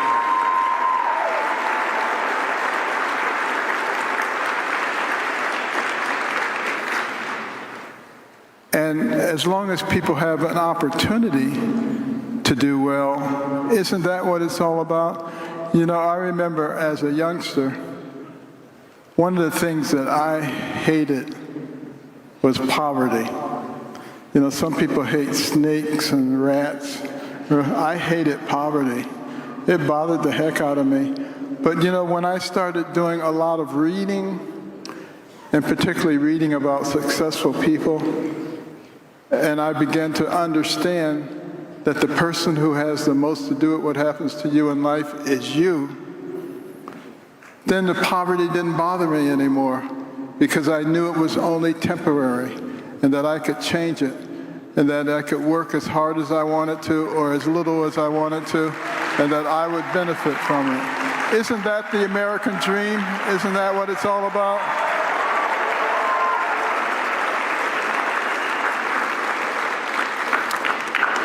And yet, look at all the people who want to divide us on the basis of race. What a silly thing to be concerned about. You know, I don't know anybody who has the ability to change their race. They can't change their color. But what you can control is your character and what kind of person that you are. And it seems to me that that's the thing that we should be concerning ourselves about, particularly in this time in which we're living with people doing so many silly things. Some of us need to recognize also that we are not enemies. Take the first letter of each of those things, W-A-N-E, wane. We've let hatred and division wax for a long time. It's time to let it wane now. You know, we just passed Thanksgiving, and a lot of people on the other side of the aisle were saying, if somebody in your family voted for Trump, don't invite them for Thanksgiving. Don't go over their house for Thanksgiving.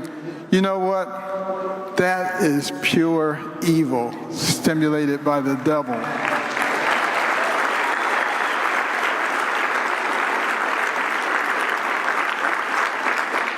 And we have to be the ones who realize that we are friends and neighbors and colleagues. And when we work together, there are very few things that we're incapable of. You know, when you think about what God has given us, which is the gift of our brain, the human brain, the most sophisticated organ system in the universe. And guess what? As a neurosurgeon, I operated on people from every continent, every race. And I can tell you, when I peeled that scalp down and took off that bone flap, I couldn't tell what color they were, because the brains are the same, and the brains are the things that make you who you are. Not your skin color, not your hair, not the shape of your nose.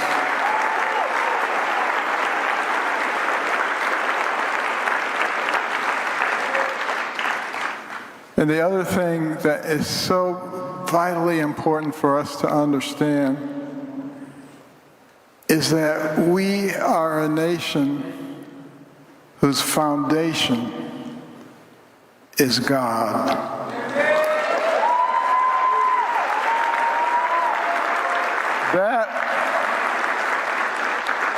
That is the reason that we went from a ragtag bunch of militiamen to the pinnacle of the world in record time. It was because of our relationship with God.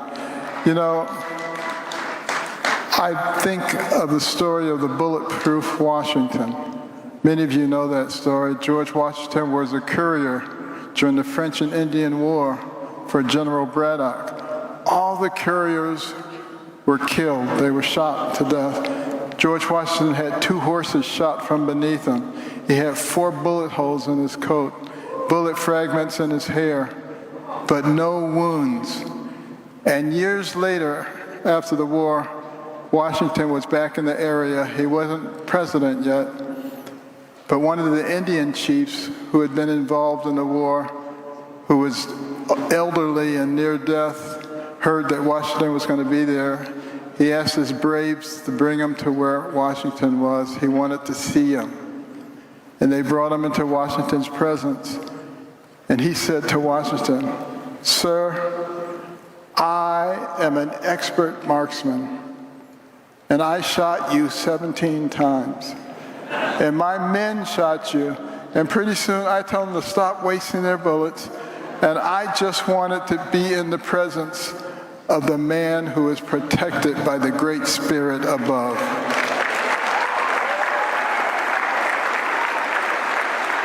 And that story used to be in all of our history books until it became politically incorrect. And then there's the story of the Battle of Long Island when Washington was down to his last platoon. The American Revolutionary War was about to end. General Howe had them surrounded by land and by sea.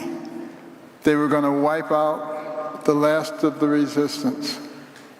Meteorologic records indicate that on that same night, a mysterious heavy fog fell over the area, remained there throughout the night and into the next day, providing cover for Washington and his men to be able to escape. Some people say it was a coincidence. I say it was God.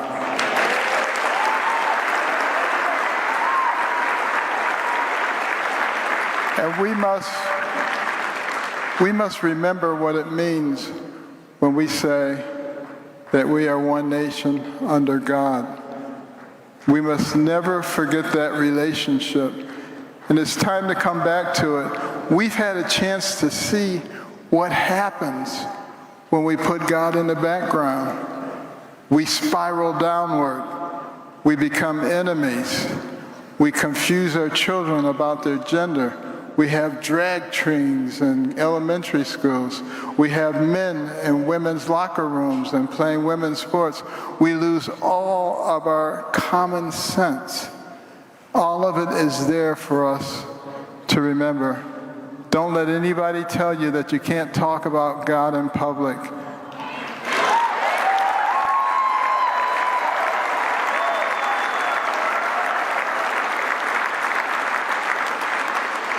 And remember, it is okay to live by godly principles of loving your neighbor, of caring for those who can't care for themselves, of developing your God-given talents to the utmost so that you become valuable to the people around you, of having values and principles that govern your life. And I'll tell you, 2 weeks ago, I was with President Trump, and I said, what are you taking to give you all this energy? Because I need some of it too. And he said, you may be surprised what he said. He said, it's God. I beat you to it.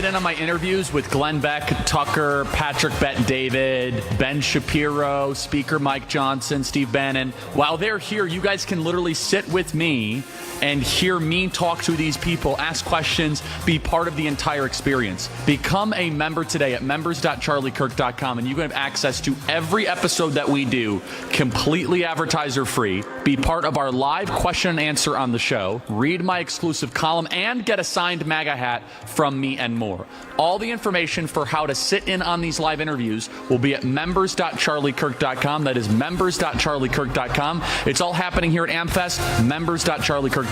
All the biggest speakers in the movement. If you guys want to be part of that and listen and really contribute, follow the QR code on the screen today to become a member.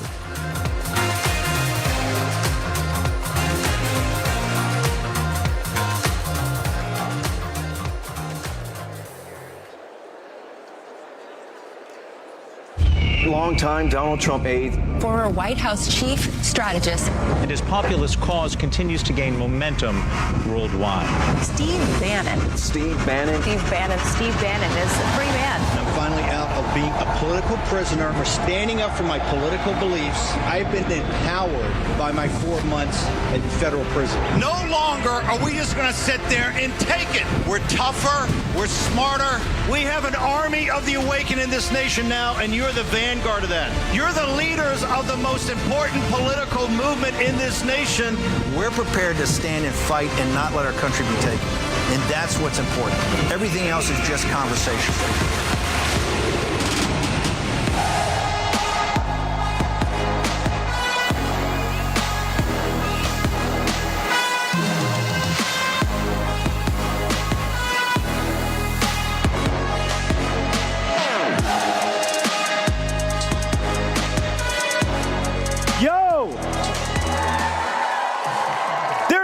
Convicts here than in Danbury Federal Prison. You insurrectionist. Okay, listen. In the Imperial Capitol a few moments ago, we had the first defeat that we've had in a long time, right? You know why? The political class is infected with a malignant cancer. that cancer is bipartisanship, right?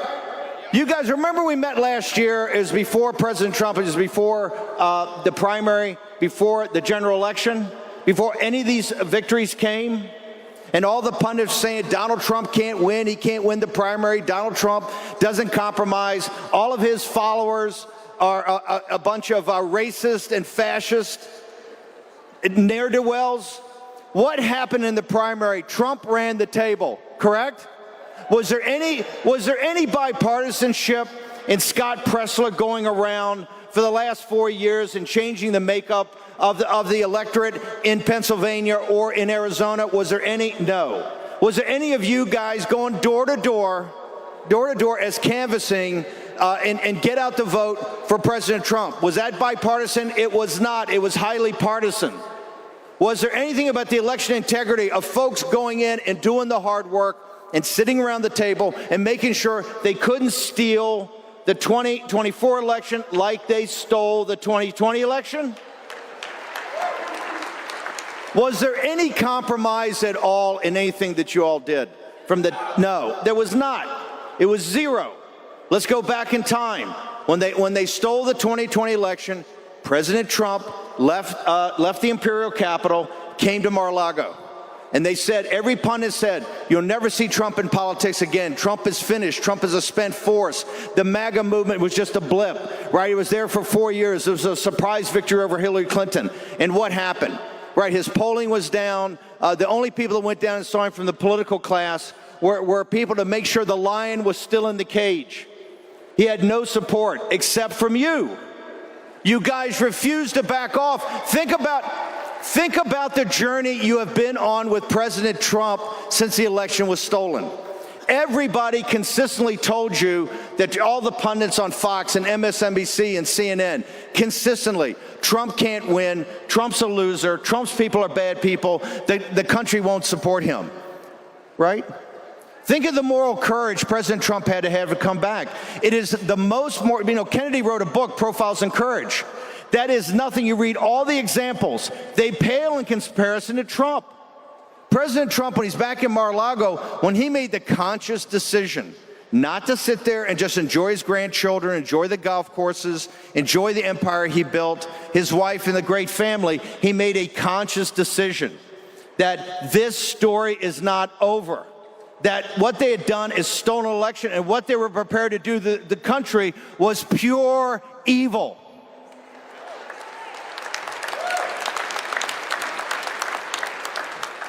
He knew what was ahead of him. He knew they were going to try to bankrupt him. He knew that they were going to try to destroy his family. He knew that they were going to come after him with lawfare and try to put him in prison. All of that he understood when he made the decision that he would return. He would return and defeat them, win the primary against the Republican Party, and then defeat Joe Biden or whoever the puppets were, the puppet masters in back of Joe Biden. That single act of doing it was the single greatest act of political courage in the history of the country. Now, why did he do it? Because he knew he had you as his back. You had his back. You're the foundational element of this movement. You are the vanguard of a revolutionary movement. Every revolution has had folks like you. The American Revolution had it. That's who you are. You just delivered the greatest comeback, not just in the history of the country, but the greatest comeback in all political history.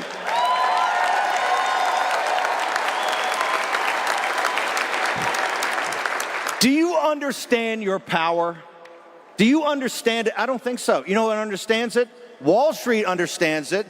The titans in Silicon Valley understand it. The political class in Washington, D.C. understand it because every day they plot to defeat President Trump and therefore to defeat you. Look at what happened in the last 72 hours. You know, President Trump wins. He's on a roll. He's on a roll. He's treated like the President of the United States. You know why they treat him like that since the victory? Because they understand that Joe Biden is an illegitimate imposter. That never in American history, never in American history has any president-elect been treated like Donald Trump on the international stage and by the American people, because the American people understand that Biden is an imposter. They understand now that he stole the 2020 election. President Trump goes to Notre Dame and he's treated like Charlemagne. He looks like Charlemagne when he walks in, like a king, like a leader. You see those little munchkins? You see the little munchkins, Macron and the wife, and Jill Biden, Dr. Jill Biden. By the way, I wish any of my 3 ex-wives gave me the look that Jill Biden gave Trump. Come on, man. Come on, right? What's the over and under she voted for him? You know it happened. Look how they received him. Look how they're receiving him everywhere. Look at Army, Navy.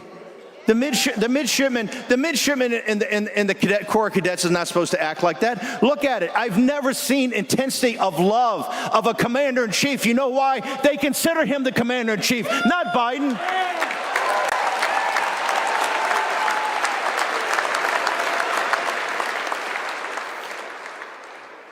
And why is that? Because of you. They understand, and as our message gets out, remember last year, people were doubting, had no earthly idea if he could do this. You didn't. And look at the message that you brought out, going door to door. President Trump at the rallies, right? Look at the coalition we've put together. African-American men, right? Hispanic families. Young men have voted overwhelmingly for President Trump. Part of that is the moral courage. But then at Butler, you merge moral courage with physical courage. You have a unique leader in this country's history we haven't had. President Trump, I just said, President Trump's not particularly churchy, right? But I was there in 2016 when we were down by 12 points with 100 days. President Trump, divine providence works through Donald Trump as its instrument. Do you understand the odds against Trump winning in 2024 of what they did? You understand the long odds of this? It's like 1 billion to 1. Go back and look at all the pundits. They dismissed it. They laughed at it. And then we have a victory. You got Notre Dame. You got President Trump going to the New York Stock Exchange. Look at the photo on Time Magazine, the power shot of him up there, right? He rings the bell. The animal spirits have been unleashed. Corporate America and the entrepreneurs say, yes, we finally got a guy back here who they fought every step of the way. Now they're all down there like little supplicants. Here's my $1 million check, right? In Mar-a-Lago. And then we get to Washington, D.C., the imperial capital. And here's it's not about any one person. Clearly, Johnson's not up to the task, and he's got to go, right? He's got to go. Should Johnson be Speaker of the House? President Trump, these are your people.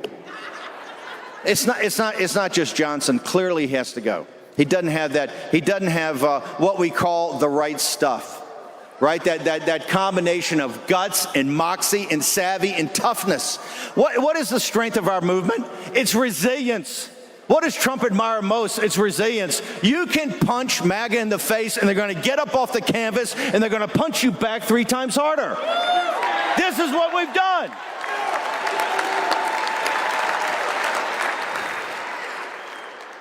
Johnson goes to the UFC fights, right? He's on the plane. He's walking in the UFC fight, right?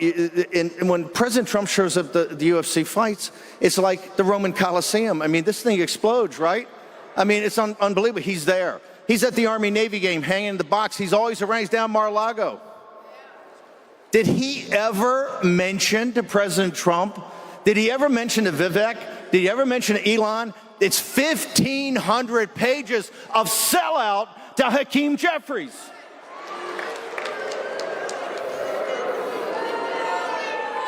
He just stands up in the Capitol a few minutes ago and goes, well, you know, we negotiated this on bipartisan. There's nothing to negotiate.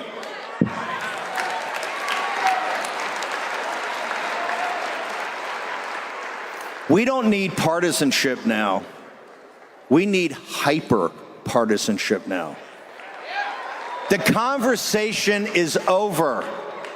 President Trump came back from the political dead and on the shoulders of the most powerful populist movement in the history of the world, brought in every demographic, every ethnicity, every gender, and every part of the country, and won a landslide victory, all the battleground states, every demographic, and the popular vote. We have nothing else to discuss. It's only about the execution of President Trump's plan.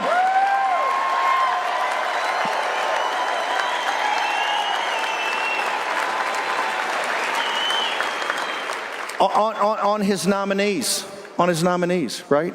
You've got. Well, first off, we should have never backed off of Matt Gaetz, right? Matt Gaetz is a hammer. Matt Gaetz is going to go in the Justice Department and clean that rat's nest out. And then Matt Gaetz is going to turn the guns, metaphorically, right, on the J6 committee, right, on Capitol Hill, and particularly on the Biden regime, the Biden administration. You guys are right about everything. You're mocked and ridiculed all the time. Remember, they're not an illegitimate regime. No, they won. The New York Times and Wall Street Journal in the last 48 hours have published 2 stories that say Biden never really ran the government, right? He had all these other people that don't even know who made these decisions. It's a complete puppet. Everything we've been saying from the beginning, and if he was an actual commander-in-chief, and you saw this when he went to Saudi Arabia, did he have the troops out when President Trump shows up? They got the red carpet. They got soldiers on both sides. They're all snapped too, right? Biden gets out of an SUV and is fist bumping some guy. They never treated him like a president of the United States because their intelligence services told them he's not a legitimate president of the United States. And now the mainstream media, 4 years after the fact, gets out that the Daily Mail aggregate the stories, and there's going to be some huge investigation. We have to go back to the beginning. We have to go back to 2020, right? It has to be out in the open. Remember, the more transparency, the more powerful we are. The first thing President Trump ought to do is declassify 5 million documents of classified information and let people see it. You'll sit there and go, what, this is classified? They classified the information for one reason, to keep it from you, right? Your common sense is the common sense we need in our international affairs and our national security. If you gave me the choice, I was fortunate enough to go to Harvard. I was fortunate enough to go to Goldman Sachs. And I will tell you right here, if you gave me the choice between being governed by the top 100 partners at Goldman Sachs or the top 100 partners at McKinsey or Booz Allen or Cravath or Sullivan and Cromwell, and the first 100 people that walked in here with a red ball cap, give me those 100. Because you've got more common sense, you have more empathy. You are the sovereign will of the American people, handed down generation to generation through every patriot's grave down to the current time. This is what you represent. You had no money. This was all done. Pressler had no money. These organizations, the types of money, no money.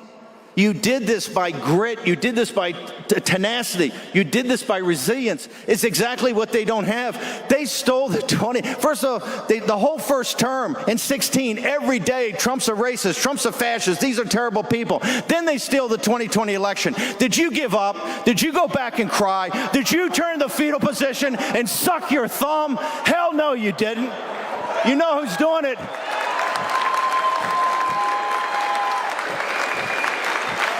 We hear in the mainstream media is how they have to have quiet time, and they got psychologists over at the State Department patting them on the head. They're too tired. There's no resistance because they can't take it anymore. Fuck you. We're going to go win.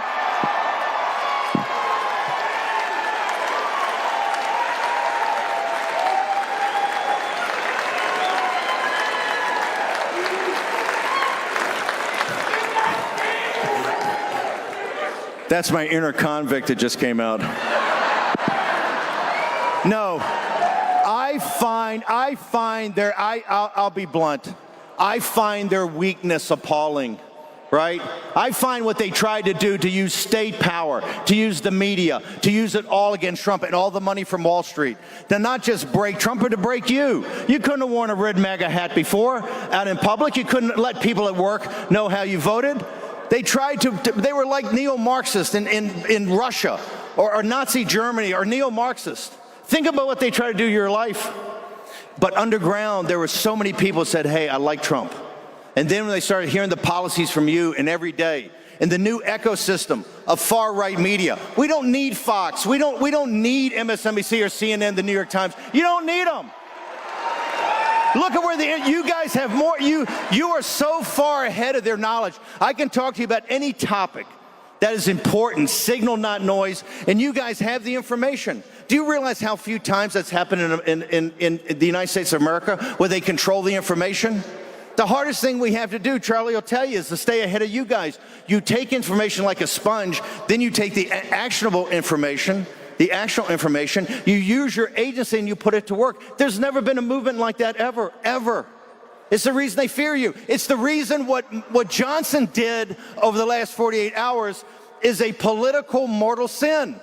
You don't go to Hakeem Jeffries. Quite frankly, I don't give a damn what Hakeem Jeffries wants. I don't care what Chuck Schumer wants. These people are not relevant. What is relevant is the people that President Trump has in office, and what's relevant is the people that he wants in his cabinet. I don't care what they have to say about Pete Hegseth. I don't care what they have to say about Bobby Kennedy. I don't care what they have to say about Kash Patel. I do not care what they have to say about Tulsi Gabbard. President Trump took a bullet to the head, and 4 months later, won in a landslide. He gets the team he wants.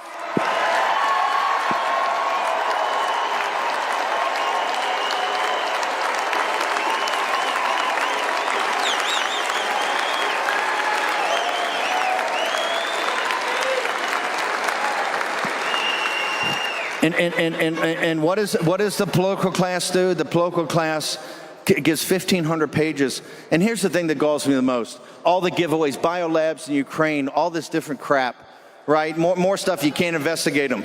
But the worst thing, and to show you what kind of people they are, they gave themselves a pay raise. They gave themselves a pay raise and hid it on page 900. Yo, dude, if you think you deserve the COLA, you haven't been paid in 10 years, we're reasonable people. We're reasonable people. Just put it on the front cover, and we tell you, go screw yourself, okay? If the 173 is not good enough, I got a lot of folks here that'll go hit the bed and serve their country for $173,000 plus expenses, right? If it's not good enough, give it up.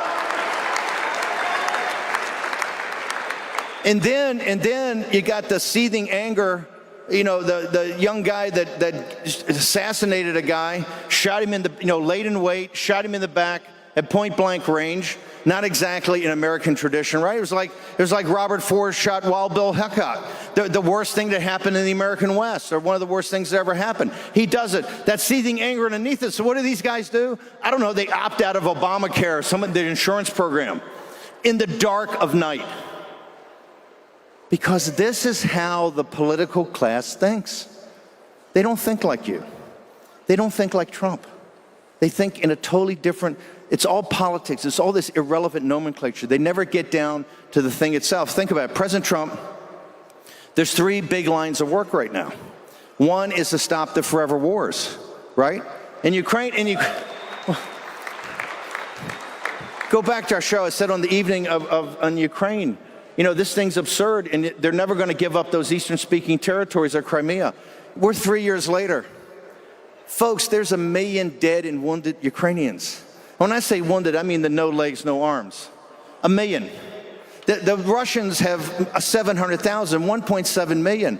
And Eastern Ukraine's been destroyed. We've put $250 billion, $250 billion. And Biden every day is trying to send more arms, more weapons, strip our own military of everything to get it in there, right? And making it harder for President Trump to be able to negotiate. But I will tell you, when they gave Hunter Biden the pardon and they went back to 1 January 2014, that's a signal, right? They know what they did in Ukraine. They know what they had to hide in Ukraine. When we get into Ukraine and investigate and we rip the scab off of Ukraine, there's going to be some pus come out of there that's going to revolt the American people. I'm talking about the biolabs, the child trafficking, where the money went. Zelensky, to me, is a criminal. He ought to be under full investigation. And then when we find out how much he and his buddies have stolen,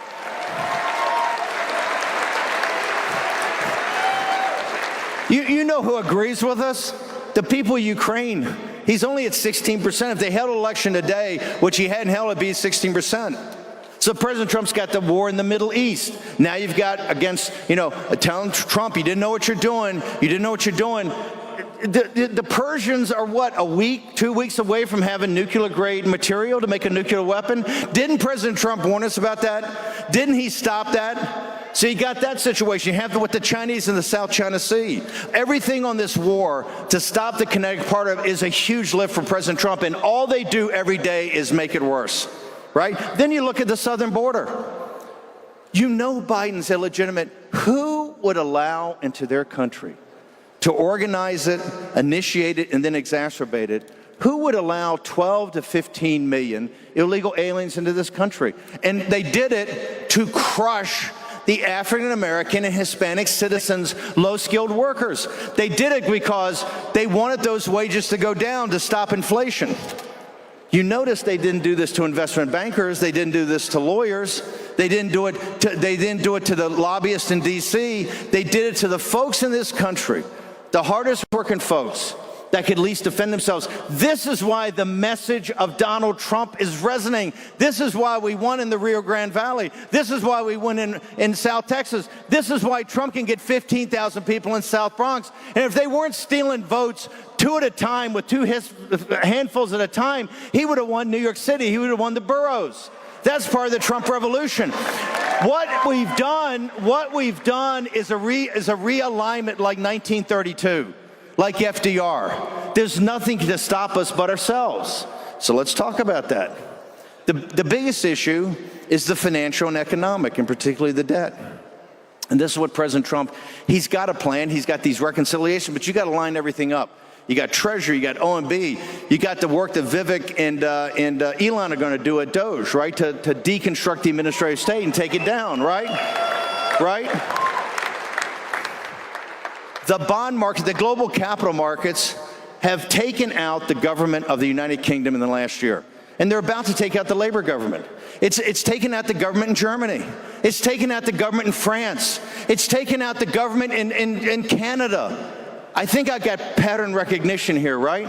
It took out Biden. The inflation that was caused by the refinancing of his debt is why inflation didn't go away. President Trump has got to line them up. It's got to be a close-run thing. You got to be very organized and get on it. And it's going to be incredibly tough. This may be the hardest part at all. And what is Jay Powell's giving us another interest rate cut, but say on President Trump's watch we're not going to give any, right? Janet Yellen is playing around with the balance sheet of the Treasury every day. They're playing games, whether it's the war, whether it's the debt, whether it's the border and illegal immigrants. They are playing games to make it harder for Trump. They just announced today they got 2,000 troops in Syria. How in the hell did that happen?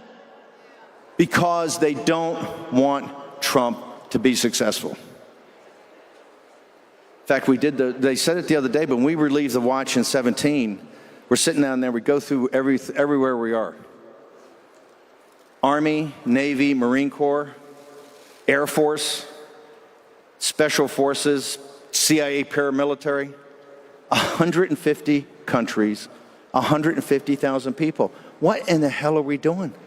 Right? This is what President Trump's fighting against. This American empire that the framers of the Constitution, the founders of our nation, warned us about. Don't go overseas for monsters to slay, right? It's not that we don't have allies and we're a nation, we're going to have trading deals and be part of the world. We're not isolationist, but what we are not is globalist. And that's what you've got. You've got these radical globalists that have run this. What? They think because of what happened, this speed bump in the last 24 hours, they think they got Trump now. You watch. They think they got MAGA. It's far from it, okay? When they say, we don't back down, okay? We don't back down, we double down. right? We don't retreat, we advance. And we don't surrender, we fight. And that is what's needed now more than ever. President Trump needs you to have his back, because as hard as it's been for the last 4 years, as great as you have been, to be the vanguard, the cadre at the tip of the spear. The hardest work's ahead of us. You just saw this in the last 24 hours in D.C. They're going to chop block us every step of the way, because your growth as a movement, your power as a movement, President Trump's becoming victorious and efficient and effective with Elon and all the great team he's bringing together. They understand that 2/3 to 75% of this country is MAGA, and they fear that, and they fear you.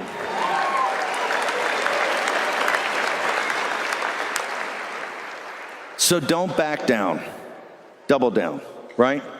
Do not retreat. We're not going to retreat. You know what we're going to do? We're going to fix bayonets, and we're going to advance. Okay? Fix bayonets. This is what saved Pete Hegseth. This is what saved Kash Patel. When they tell you a guy like Pete Hegseth is not qualified, say screw yourself. He was qualified enough to fight for this country overseas. He's qualified to be in DOD and run it. When they tell you Kash Patel is not qualified, he knows more counterterrorism, more counterintelligence than any guy they got over there, and he understands who needs to be investigated, right? The J6 committee and the Biden White House. When they tell you, they're on TV every night talking about blanket preemptive pardons, they're telling you about the crimes they committed. Now they're on TV talking about blanket amnesties. Here's the amnesty they're going to get. We're going to investigate you. We're going to do it all above board, and you're going to go to prison for a long time.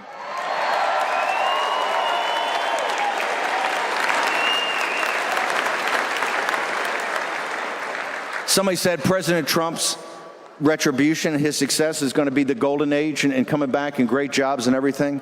And that's true, because President Trump's a kind-hearted man. President Trump's a good man.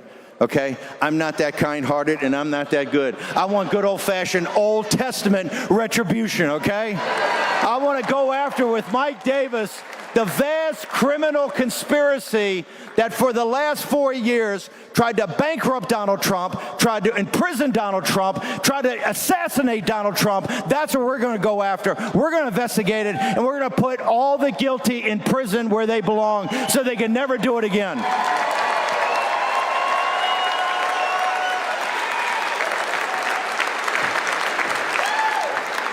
We got a huge fight in front of us, but I'd like who's on my side of the football, right? We got to have Trump's back. We got to fight every day. When in the Napoleonic Wars, they had this thing, you know, Napoleon, very focused. And he had these, his top guys were called the Marshals of France, and there were 12 of them. Okay, and he had them in there one time. It's all confusing. And he said, hey, shut up, focus. When you set out to take Vienna, take Vienna. That's what we're going to do. Take the imperial capital. You guys are going to be ascended. We're going to get President Trump's program through. And one last thing. Trump 2028. MSNBC, fuck you.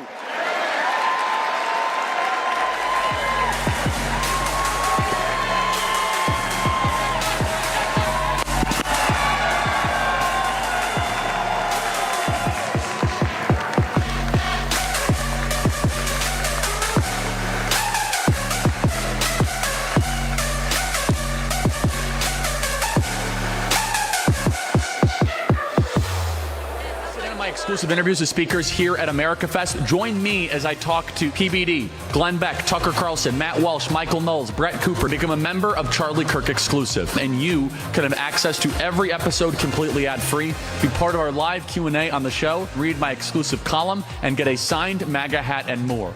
All the information for how to sit in our live interviews can be found at members.charliekirk.com. That is members.charliekirk.com. Follow the QR code on the screen today to become a member.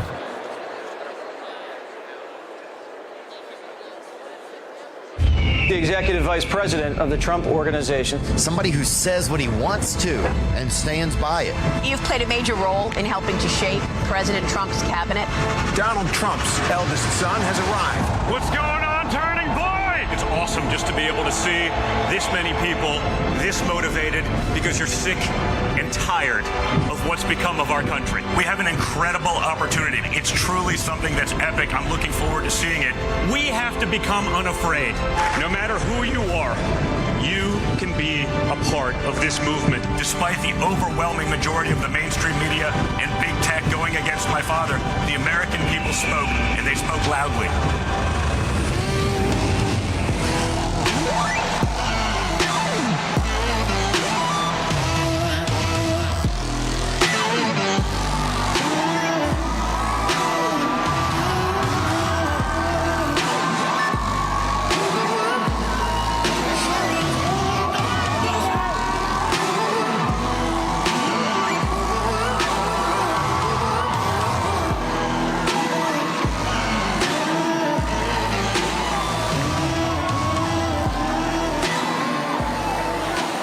What's going on, Arizona? Oh, it's so nice to be here after that win. What do you think? Are you guys sick of winning yet? Are we ever going to get sick of winning? And guys, I love you too, sir. It's usually better if it's a woman, but you know, whatever. It's 2024, it's fine, it's fine. Well guys, I want to thank Steve, I guess, for that pre-endorsement for 2028. Kidding, I'm kidding. But guys, I want to thank all of you, most importantly, for all of the incredible work that we did this last election. It's because of you that we are here. Because not only in the last few months did you all become the media, when we got actual free speech back with the help of Elon and X and Truth Social, when we actually had a chance to level the playing field, we took away the advantage that they'd been playing on us for so long. I love watching it right now. You're watching the leftist meltdown because for the first time in arguably generations, they actually have to compete on a level playing field. Their ideas have to actually make sense. And I know that's implausible. I know they're not used to it, but they're actually revolting and quitting the game because it's not just being handed to them anymore. We're actually fighting it back, and that's because of you guys. If you watch what's happened in the last few weeks, we've taken that narrative away from the media. You look at what's happening in the confirmation process when you have an awesome, great patriot like Pete Hegseth, and the swamp and the media, they want to take him out. And guess what? They were doing it until we took control of the narrative, until we made the representatives that are there to represent us actually do that. And they were cheering it. They were going to take this guy out with anonymous sources. It didn't matter that the actual people that were in the room that were willing to put their name behind it were saying, this is nonsense. They were going to do it. And then all of you got involved, and you held the swamp accountable. So not only in the last few weeks did you all become the media, but you also became the government because you're able to finally hold your representatives accountable. They can't get away with it anymore, folks. You saw that in the last 48 hours when they tried jamming a 1,500-page CR down your throats with more pork than a pig farm. And in a few minutes, almost everyone knew what was in it. Far more than Congress, you're able to pick out the parts where disastrous. You're able to pick out the fraud, the bribes, the bullshit, and you were able to talk about it. And it died like that. We need to keep that up. For far too long, people have been made to be afraid of their media, of their governments, of their representatives. That time is over. This election was a mandate against that insanity. We won resoundingly because Americans want common sense back, and it has not been common at all for far too long.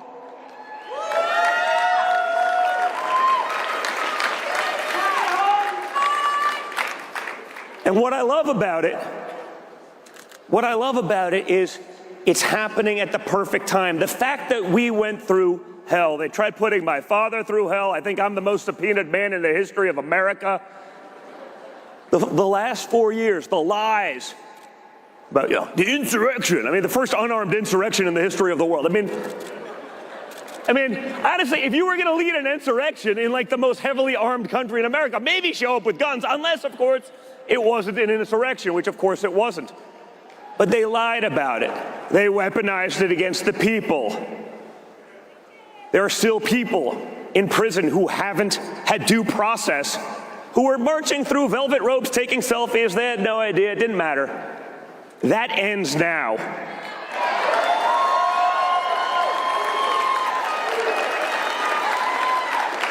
Now, we all know my father won 3 elections because he actually won in 2020, right? No one's pretending.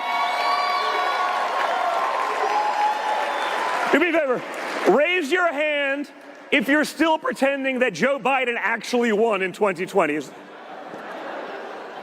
Nothing, right? Yeah, okay. We all know that, and we saw that. Even the Democrats the day after the election. It is a little bit odd that there's this massive spike. It's like 74 million votes, 75 million, 73 million, 74 million, 73, 82 million. Yeah, where are they? Where'd they go?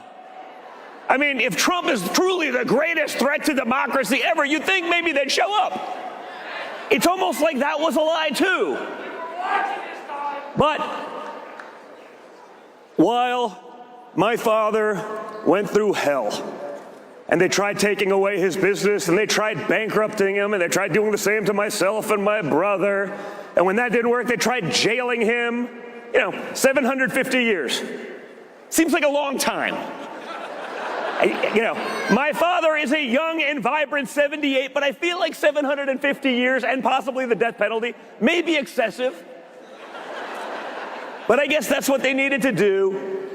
And it's all collapsing because it was all built on a foundation of lies and garbage. And everyone now knows it. They weaponized every aspect of government, every position that they could possibly do. And they still failed. But what's good about the fact that while we may have won in 2020, we didn't assume office? We get to start with a clean slate, with the knowledge of who's real, with the knowledge of who's loyal, with the knowledge of who can actually fight and deliver. Had we just rolled over the 2016 to 2020 crowd, honestly, I don't know that it would have been a great presidency. I'd love to believe that we do some things. I think we did a great job with 16 to 20, given what we were up against, given that you had the most hostile media ever, given that you had the most hostile Democrat Party ever, given that half the Republicans weren't even on your side. He still did pretty amazing. But those same can kickers, those people who thought that they knew better than the duly elected president of the United States and felt obligated to not follow his orders or the will of the people, but to create their own mandates, they're all gone. And they ain't coming back, folks.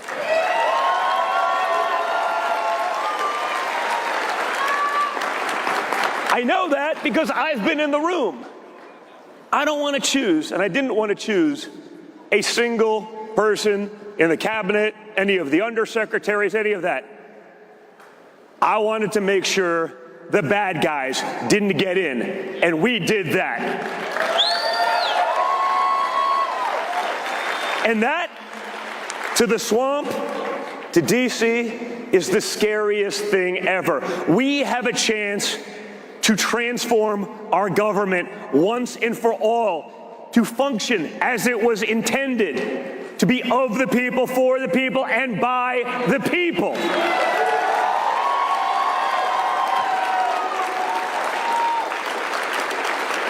But the only way we do that is if all of you stay involved. You stay in the game. You fight, fight, fight. If you guys show the same resolve that my father showed on July 13th when he took a bullet to the face but came back defiant, that American spirit, that resolve, that guts, that leadership, that willingness to stay in the game, to fight, to preserve our country, our freedoms for that next generation, if we all have that spirit, it's never going back, because when you look at the people we have in there now, we can create change. You look at what's going on. You look at the way we're able to now expose to the American people. You almost don't have to do anything.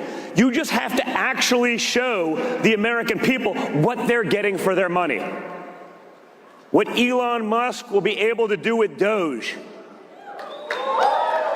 When Americans see that they've spent trillions of dollars for nothing on waste, so that a couple rich bureaucrats in D.C. and their buddies on the board of Raytheon can get rich. Once they see that, the Ponzi scheme is over, folks. It's gone. And you see that now, right? You see exactly, like it started like 2 or 3 days ago, right? You know exactly what they're doing because their playbook is so old. They have nothing. The media has lost all their power because no one's watching anymore. They've been lying to us for so long. They've taken such ridiculous positions that everyone knows exactly what's happening. So now they're trying to do, well, it's really the Elon Musk presidency. They're arguing like kindergartners. Like they're trying, like it's like a childish fight. Like my toddlers, when they were toddlers, used to do that to try to create a rift. And that's not going to happen, folks. Because my father's assembled a team that gets it. They know how to make it happen. Elon and Vivek with Doge, Bobby Kennedy at HHS. We got to fight hard for Tulsi at DNI because we need people that will handle and take on the intelligence communities, and we have to make sure that the weak, deep state puppet Republicans who still seemingly work for the CIA, despite what the CIA has been trying to do to conservatives for the last 2 decades, hold them accountable. The same way we went after weak Republicans in the Senate who weren't going to confirm Pete Hegseth, like a guy that's won 2 Bronze Stars, a guy that's actually fought in wars, not like the Millies of the world. You know, they have medals. They have medals. It looks like, you know, the lineup of the North Korean dictators and everyone, it's just like medals, the entire suit. I'm like, you haven't won a war. You haven't won a war. I mean, I know you want to understand what, white rage is all about. And you want to do your videos about prosthetic penile implants for trans soldiers at the VA. I understand where your priorities are, but that's not where the priorities of the American people are. They have medals like this. Eisenhower, who won World War II, has like 2 little things. How about we let the war fighters be back in charge?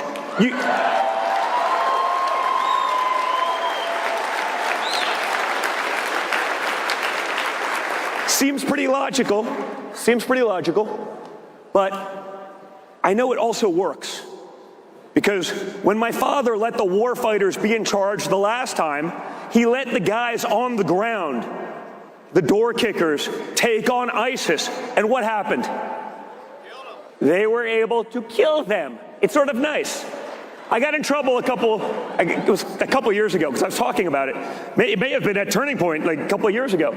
And I was getting calls from buddies of mine that were in the SEAL teams that were like, hey dude, we're spending more time doing like DEI training than we are like shooting. And I'm like, seems like a bad thing to do. Like I want my like operators to be able to like operate. Let them kill bad guys. That's what. But no, we have to learn the 4,376 pronouns. We have to see how that applies in war and in combat. And people literally went nuts. Like the media was like, that didn't happen, it's not happening. And like 12 buddies that were SEALs like literally came out. We're like, no, it actually is happening and it's a problem. We know this works because of course it works. It's the most plausible answer to everything. So we're going to do that, and we're going to fix it. Then we're going to hold them accountable on the budget side so that we're not mortgaging all of you young guys in this room and all of you young ladies in this room. Your future isn't going to go down the tubes so that a couple of guys in D.C. can get rich.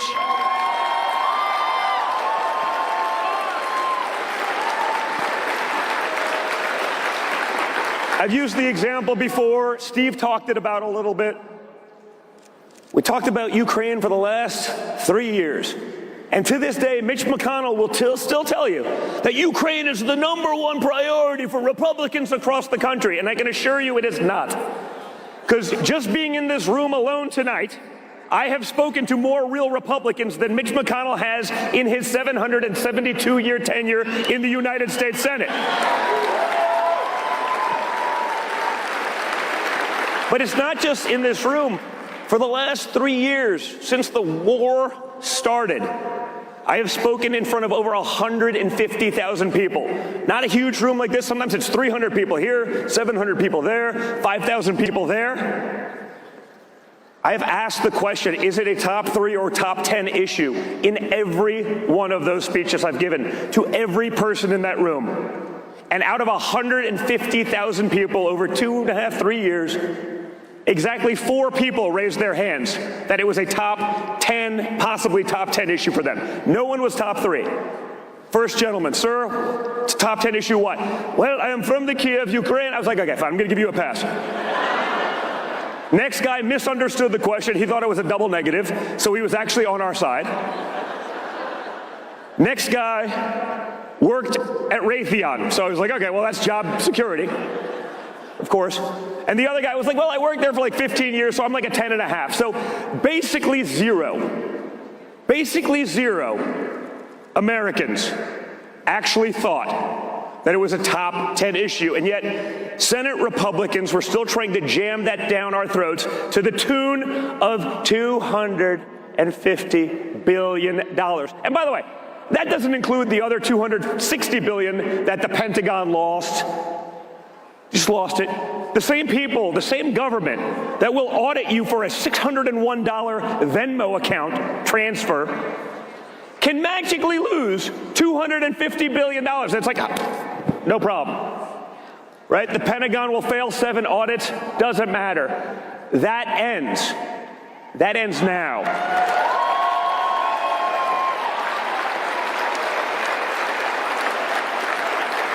But again, while it's easy to sit back and celebrate some of these wins, we can never stop. Don't get lax. Don't let these little wins think that it's over. It's never over. They're not going away. We just have to overwhelm them. We have to keep on the pressure. We have to make sure, again, in D.C., it's not just the Democrats that are our foes. It's a vast majority of the Republicans, and we saw that even today. When we take a resolution, CR, from 1,500 pages to 150 pages, we get it down, and like 30 House Republicans vote it down because, they didn't get one little thing that they needed, or they needed more pork, or they're trying to comply with the Democrats or give them what they want, or, as we've always seen in D.C., it's just an easy existence to be a weakling Republican. What we're going to do is we're going to give Chuck Schumer all of that power if we don't get these things passed right now. So we need everyone to do what we did over the last few weeks.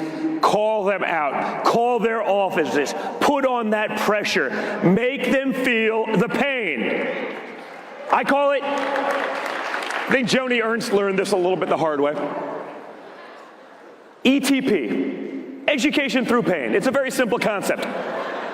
Very simple concept. Like, you touch a hot pot on a stove, it hurts. You don't do it again. Children learn this, right? We need our politicians to understand that too. They've gotten away with it for far too long. And again, we have a mandate from the people. It's been so clear. It's there. People are sick of it. And we can do something about it. We just have to hold them accountable, right? Just because they have the R next to their name doesn't mean anything anymore. Because honestly, guys, the Republican Party of a few years ago is gone. This is now the America First Party. Donald Trump is in charge. And now, for the first time in a long time, we actually have a bench of people that can carry that torch for years. It's why I fought so hard for J.D. Vance. How awesome has he been?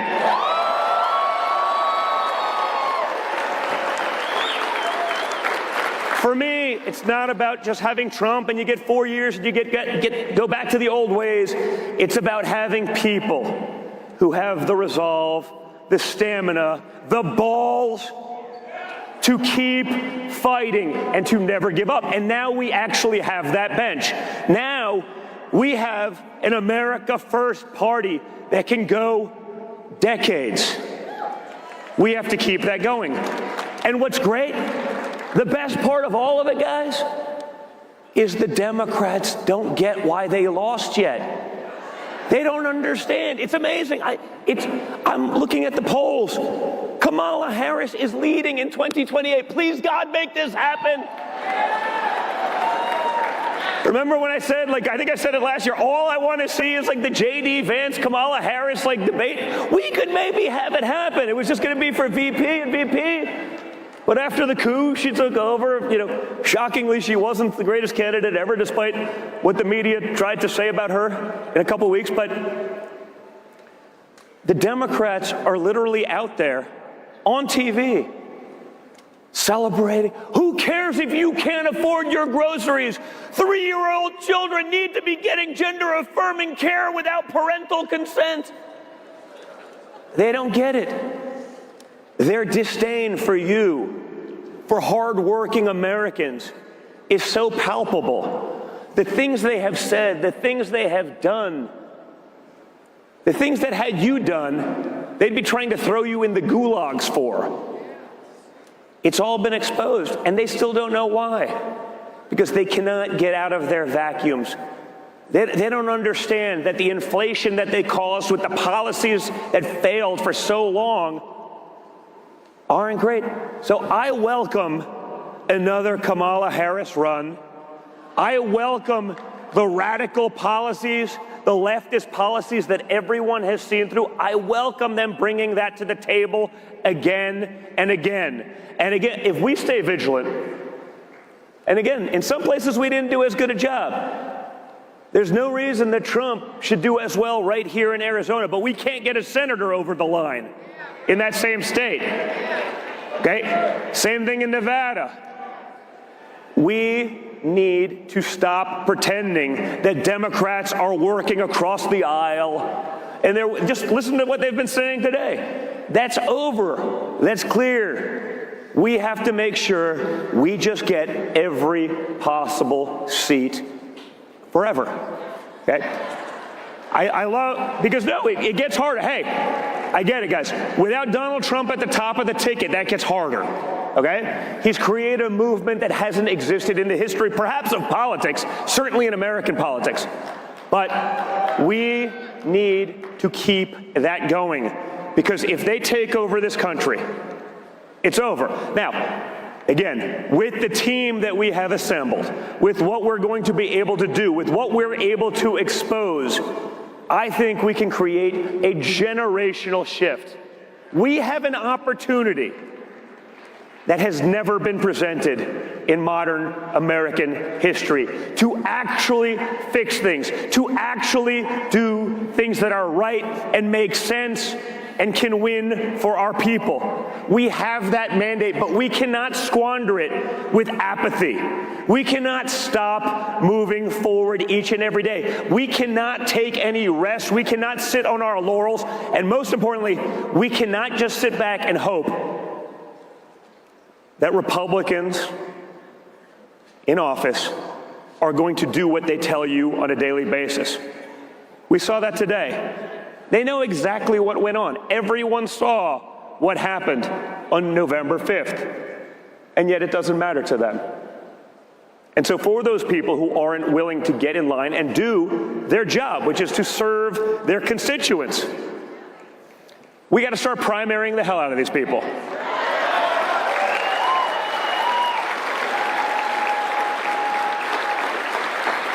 There's so much we can do, guys. We can fix our economy.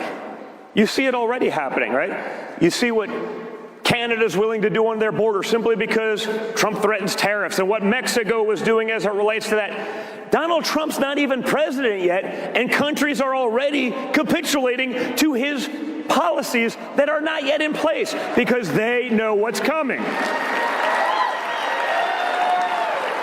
Strong leadership, guys. Strong leadership is not just good for America. It's good for the world. It's not rocket science. When America, led by Joe Biden and Kamala Harris, did nothing other than exude weakness, our enemies saw it. They capitalized on it. That's the nature of predation. That's a story as old as time. Once Daddy came home, it's a whole different world. It's a whole different attitude.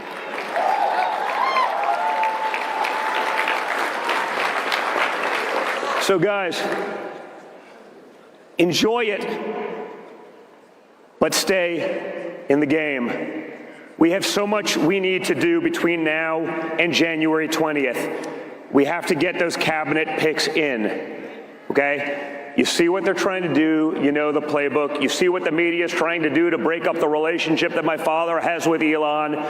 They're trying to cause that schism to prevent these guys from being able to do what they're going to do best. And we can't allow that. So you guys, thank you for everything that you have done. I understand it has been a brutal 4 years. Not just because of those policies, but because of what they've tried to do to all of us, okay? My father isn't just the most resilient man in politics. How many times have they counted him out, right? I mean, when you talk about resilience, in 2015, there's no way he could possibly do anything, and he's going to get 0% in a Republican primary, then he wins. Then he has a 0% chance of getting Hillary Clinton. Then he gets in office, and you impeach him twice, and you put him up against that, and he still wins. And then January 6th happens, and now he's totally out. And then they try to ostracize him to the annals of history, and he comes back. And then XYZ candidate's definitely going to beat Trump in a primary, and he wins that again. He keeps winning because he's willing to fight. He's willing to stay in the game, right? And so many of you guys, because I remember when I first spoke to this crowd, the first equivalent of this for Turning Point, it was like 300 people in a room. And when I look at what's going on right here, it makes me so proud. Because I think Charlie said earlier today that I may be, other than him, maybe I've had the most Turning Point speaking opportunities of anyone around. And it just makes me so proud to see this movement grow, to see the youth vote come out. Because guess what, folks? For all you young people at Turning Point, for that next generation, the fact that you're here right now, it's so critical. It's so important. But we're winning. Think about it. We basically did 50% of the 18 to 29 vote this time around. That could have never been done without Turning Point, without Charlie, and without all of you guys. And when I saw this room 8 years ago, and it was like this section right here, and now I'm looking out, I can't even see the back of the room. It's spectacular. This is what it's all about. And guess what? You guys are that generation. You're the guys going to get stuck with this. I'm basically old as dirt at this point. Like, I can sit back and do nothing. You guys are going to inherit these things. So the fact that you're willing to fight for it is so awesome and so fundamentally critical. That's what America was founded on. That's what it's all about. So I want to thank all of you for getting in the game. I want to thank all of you for being unafraid. I'd say very few people understand the consequences of standing up to the nonsense, standing up to the swamp, standing up to big government, standing up to the mainstream media, standing up to big tech, standing up to the seemingly insurmountable obstacles that they've put up. But you guys did that.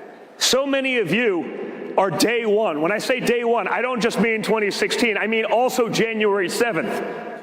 The fact that you guys had the guts to stay through all of that is everything to me. And it means that the future of this country is in incredible hands because you are willing to fight like that. So guys, I want to thank all of you for everything that you do. God bless you. God bless Turning Point. God bless the United States of America. And don't ever, ever, ever give up. Fight, fight, fight, fight, fight. Love you guys.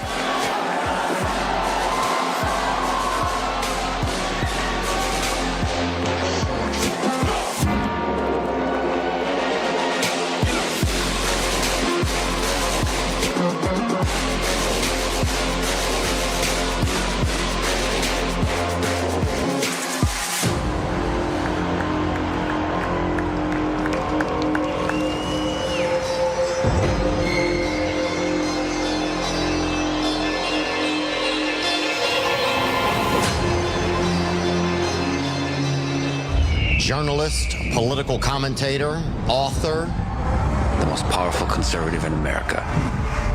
We have a free press in this country, and it's people like Tucker Carlson who we depend on to speak the truth. Thank you all for having me. We're living through one of those clarifying moments. The last month really has changed the way I think about a lot of things. God is among us. I think even people who don't believe in God are beginning to think, well, maybe there's something to this. What you're seeing now is the return of the country you grew up in. Masculinity is still an indispensable thing, but you still need a brave man in charge because it's a rough world and unexpected things happen. The vibe is so strong right now, and it's the return of freedom.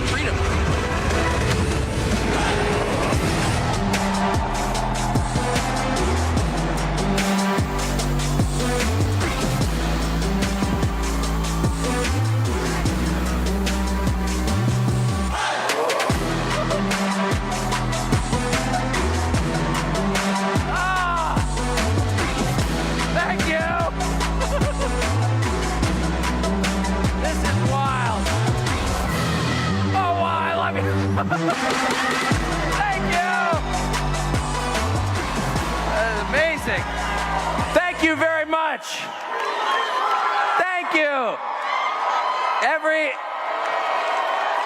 Every year I come here in December, I've come here 5 or 6 years, and every single year I have the same thought, which is I feel like I'm in the set of Stonehenge in Spinal Tap. It's like, I love it. I feel like Ozzy Osbourne walking out here. Thank you so much for having me.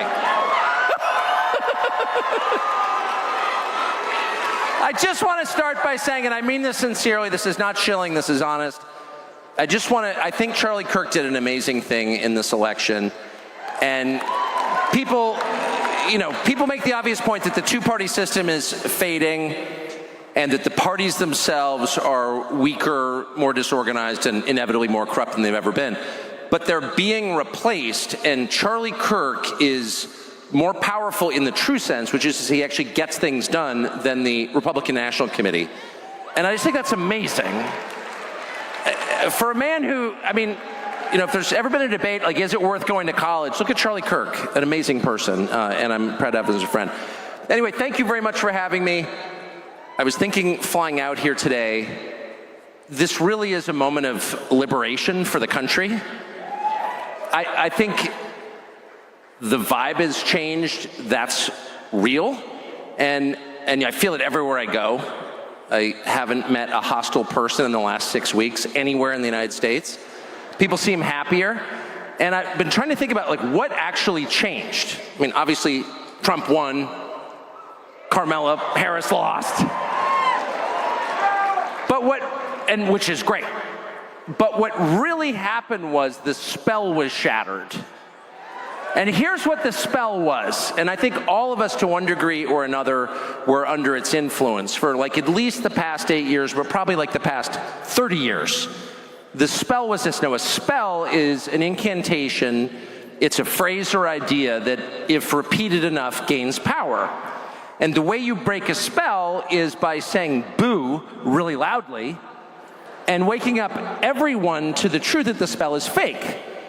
And it had been 30 years since anyone did that. And here's what the spell was. The spell was that the tiny group of people who run the country to their own benefit represented, like, the rest of the world. That everybody agreed with all the dumb pieties they were screaming at you, that all the good people were on the other side, and that you were somehow alone, trapped in your house thinking freaky far-right things that you should be embarrassed of. And all the truly decent, moral, progressive, open-minded people were on the other side, laughing at you. And that you were some kind of medieval freak, probably dangerous. And what the election showed was the opposite was true. The fact that Trump won not just the majority of the popular vote, but huge segments of unrelated parts of the society told the entire story. Trump won young people, Hispanics, he won Muslims in Southeast Michigan, he won Orthodox Jews in upstate New York. He basically won everybody except for the tiny core of super unhappy people who controlled everything. And I remember thinking about 10 years ago, having grown up in an affluent neighborhood in California and lived in a bunch of other affluent neighborhoods my whole life, that the politics of the Democratic Party reminded me very much of my neighbor's, my buddy's, divorced mom in 1978 in La Jolla, California. And I'll never forget sitting in his backyard with his mom, who had become like an artist after getting divorced, an artist.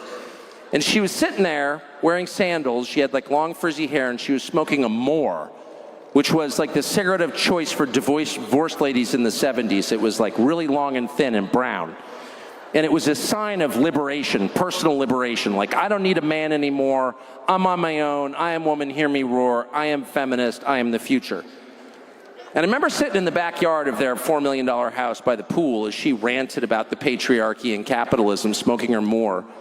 And I remember thinking, this is, well, she's obviously crazy, but this is the unhappiest person I've ever met. I kind of can't wait to get out of here, take off with my buddy and go play. This woman is miserable, and that informs all of her views. So that was, 1978, 79. I wake up in like 2015, and that's the entire Democratic Party sound like my friend's angry feminist mom, like pissed at her husband, who she hates because he cheated on her, but you can kind of understand why, but he's still paying for the house with the pool. And I'm like, those politics, that very specific politics of affluent, unhappy people who have everything but really nothing inside at all, who've reached like the terminus, the end stage of consumer society, where you can't distract yourself or medicate yourself enough to avoid like the basic tragedy of your life, which is it has no meaning.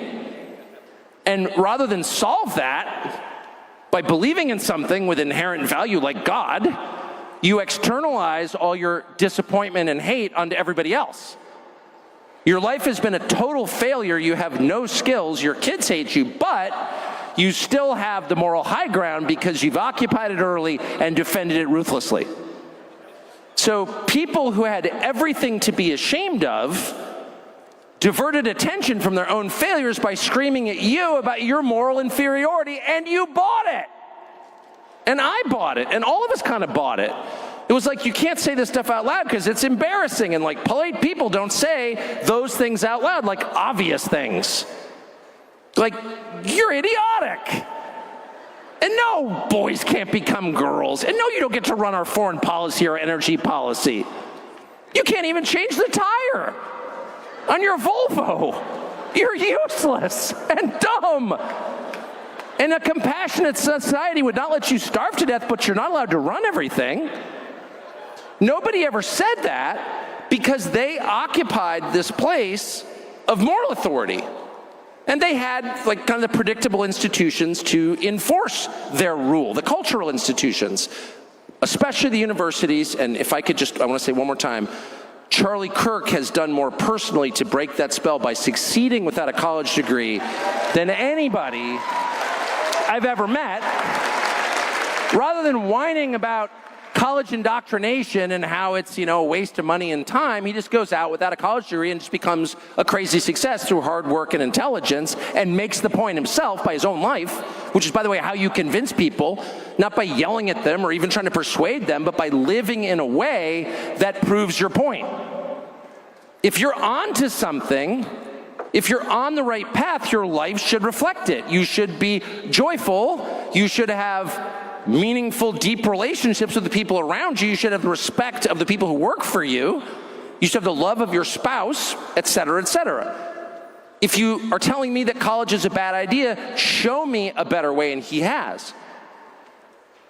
These are very obvious observations, but for some reason, for like 30 years, we ignored them, and we allowed people who not only have no moral authority, who should feel deep shame and be engaged in a long process of deep reflection that includes ashes and sackcloth.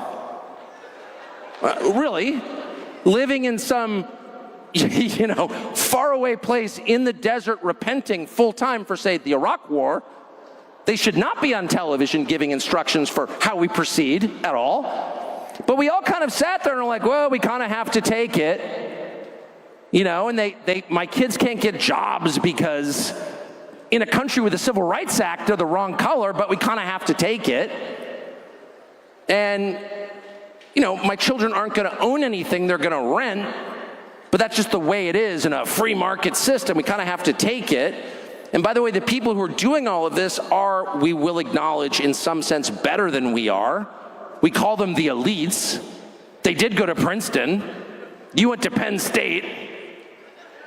And we all kind of played along with it. Go Penn State, by the way. That's exactly right. You have nothing to be ashamed of, Mr. Penn State.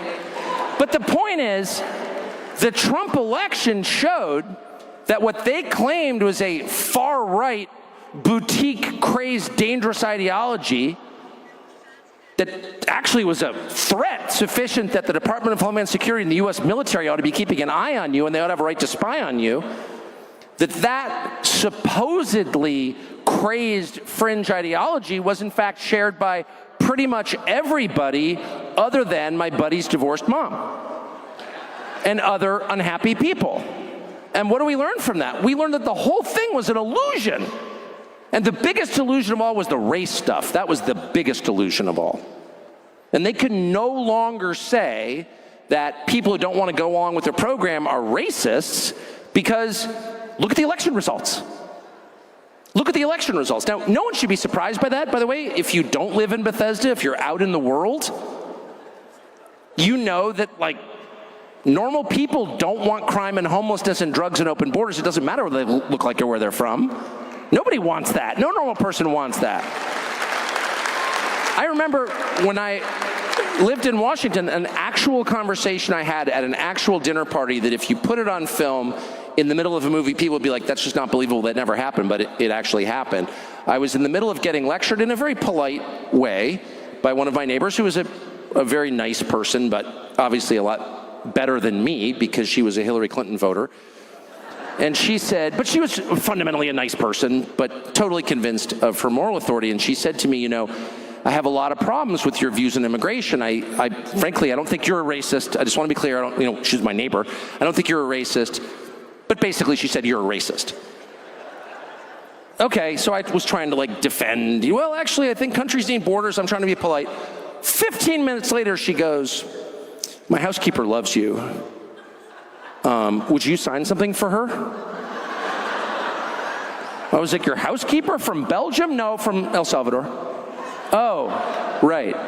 So I'm such a nice person. I was like trying to be a Christian. I didn't say, so you think I'm a racist, but your Salvadoran housekeeper's like fully on board with my racist program? Tell me how that works. And then you realize it's not just her Salvadoran housekeeper, it's every Salvadoran housekeeper, actually, in the world. There's not a liberal one, not one. If you can find a liberal Salvadoran housekeeper, call me. I don't believe you. There's not liberal. You know, whatever you think, they're just not liberal. And a lot of America is not liberal in the way that they envision it. They're just not. They think if you break the law, you should be punished. They don't think it's cool to have somebody ODing on fentanyl right outside your house. By the way, they'd like to own things. They don't think that like the Uber economy is the real economy. They'd like to have a little house somewhere and own a car. You know, they think credit card debt is bad, and they're upset about it, and they talk about it. Because they're right on all counts. So these election results, if you look at them, and I would recommend everyone do so, not just because you love Trump, but because the long era of darkness is over, actually. It's over. We'll have political debates going forward. You know, you've got your ideas, I've got my ideas, we can debate them.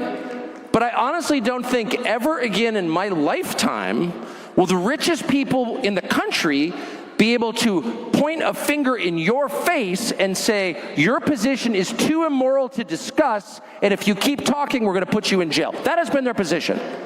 And they will never again get away with that. Ever. And if they think that boys can become girls and should compete on the swim team, that's fine. They're going to have to explain exactly how that works. And if they think that Ukraine's borders are more important than our borders, that's fine, but they're going to have to explain why. And if they think that it's okay for like 3 companies owned by their donors to buy up all the residential housing in the country and rent it back to you at a higher rate, they're going to have to tell you why that's a good idea. They can never again just do exactly what they want by waving away your concerns with an epithet. Shut up, racist won't work anymore.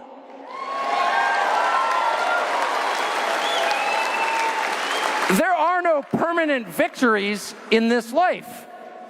It doesn't mean that people who voted for Trump are going to get exactly what they want forever. You'd have to be a politician to make that promise, which I am not. That's a lie. But the era of no debate, shut up and obey, serf is over. It is over. So it is a lot harder if you run things to reason with people, to treat your population as citizens rather than slaves. It's a hassle.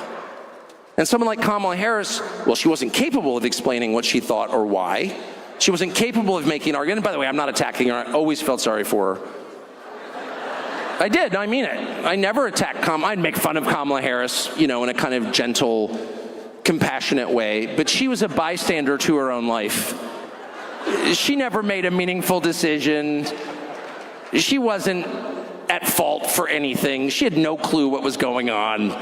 She was just white-knuckling it through the day. The second the Xanax started to wear off, she'd be like, I gotta get out of here. She was chosen from like a sort of national contest, like the way they used to choose, you know, like the kids on the baby food boxes or whatever. We need someone who looks like this, will say the following things. Oh, there she is. Let's make her Attorney General of California and then Vice President. It's like that's how it happened. She never had a role in it at all. So I'm not going to attack her. But the people who chose her and put her up to it, and her senile boss, who, by the way, was senile when he became president in 2020, the people who pulled that caper off and kept it from everybody for 4 years, those people are mad because they don't want to explain why they're doing what they're doing because they can't justify it. It's unjustifiable. There is, I had this problem for many years as someone whose job it was to ask people to explain themselves. They just wouldn't come. They would not come. It's like, we're not talking to you, racist. Okay. And I would always say, whatever. I would always say, just to rattle them, I said this 3 different times to the New York Times. They never printed it. I thought it was the funniest thing ever. They'd be like, you're a racist. They'd be like, actually, I'm not. And if I was, I would say so. Actually, I'm a sexist. Which I thought was hilarious. I thought that was like the funniest line ever. It was on the record. They not one time printed it. And I always thought, if I was interviewing someone who's like, no, I'm actually a sexist, I'd be like, wow, that's a headline. They never ran that. Because they didn't care. They didn't care if I was a racist or a sexist or a Martian or a transcendental meditation enthusiast. It didn't matter. None of it mattered. The point was, shut up. Shut up. And if you don't shut up, it drives them completely bonkers because they have no plan B. If you don't shut up, they have to explain themselves and justify, like, was Hunter Biden like a energy expert? How much did he know about natural gas? Like, what was that? And Joe Biden, how did you get a credit card company to pay for your house? Shut up, racist! There are just a lot of unanswerable questions. Why do we have biolabs in Ukraine? That's kind of weird, right? Of all the nations in the world, if you're looking for people to run biolabs and do gene editing, would you pick Ukraine, the poorest and most corrupt country in Europe? I don't think so. You'd probably go to Geneva, wouldn't you? Or Liechtenstein? I think I would. You go to Ukraine? What is that? Shut up, racist! I still don't know the answer, though I have some guesses. But the point is, it's a massive threat when the population decides not to shut up and just politely insist on answers. And so at that point, you're stuck with very few options because you can't answer the question. And anyone who's been a teenager knows the feeling of being cross-examined by, a grouchy parent. Like, what is the answer? The whole front of the car is stoved in, like, how'd that happen? You don't really have an answer, right? So what are they going to do about it? Well, they have about a month.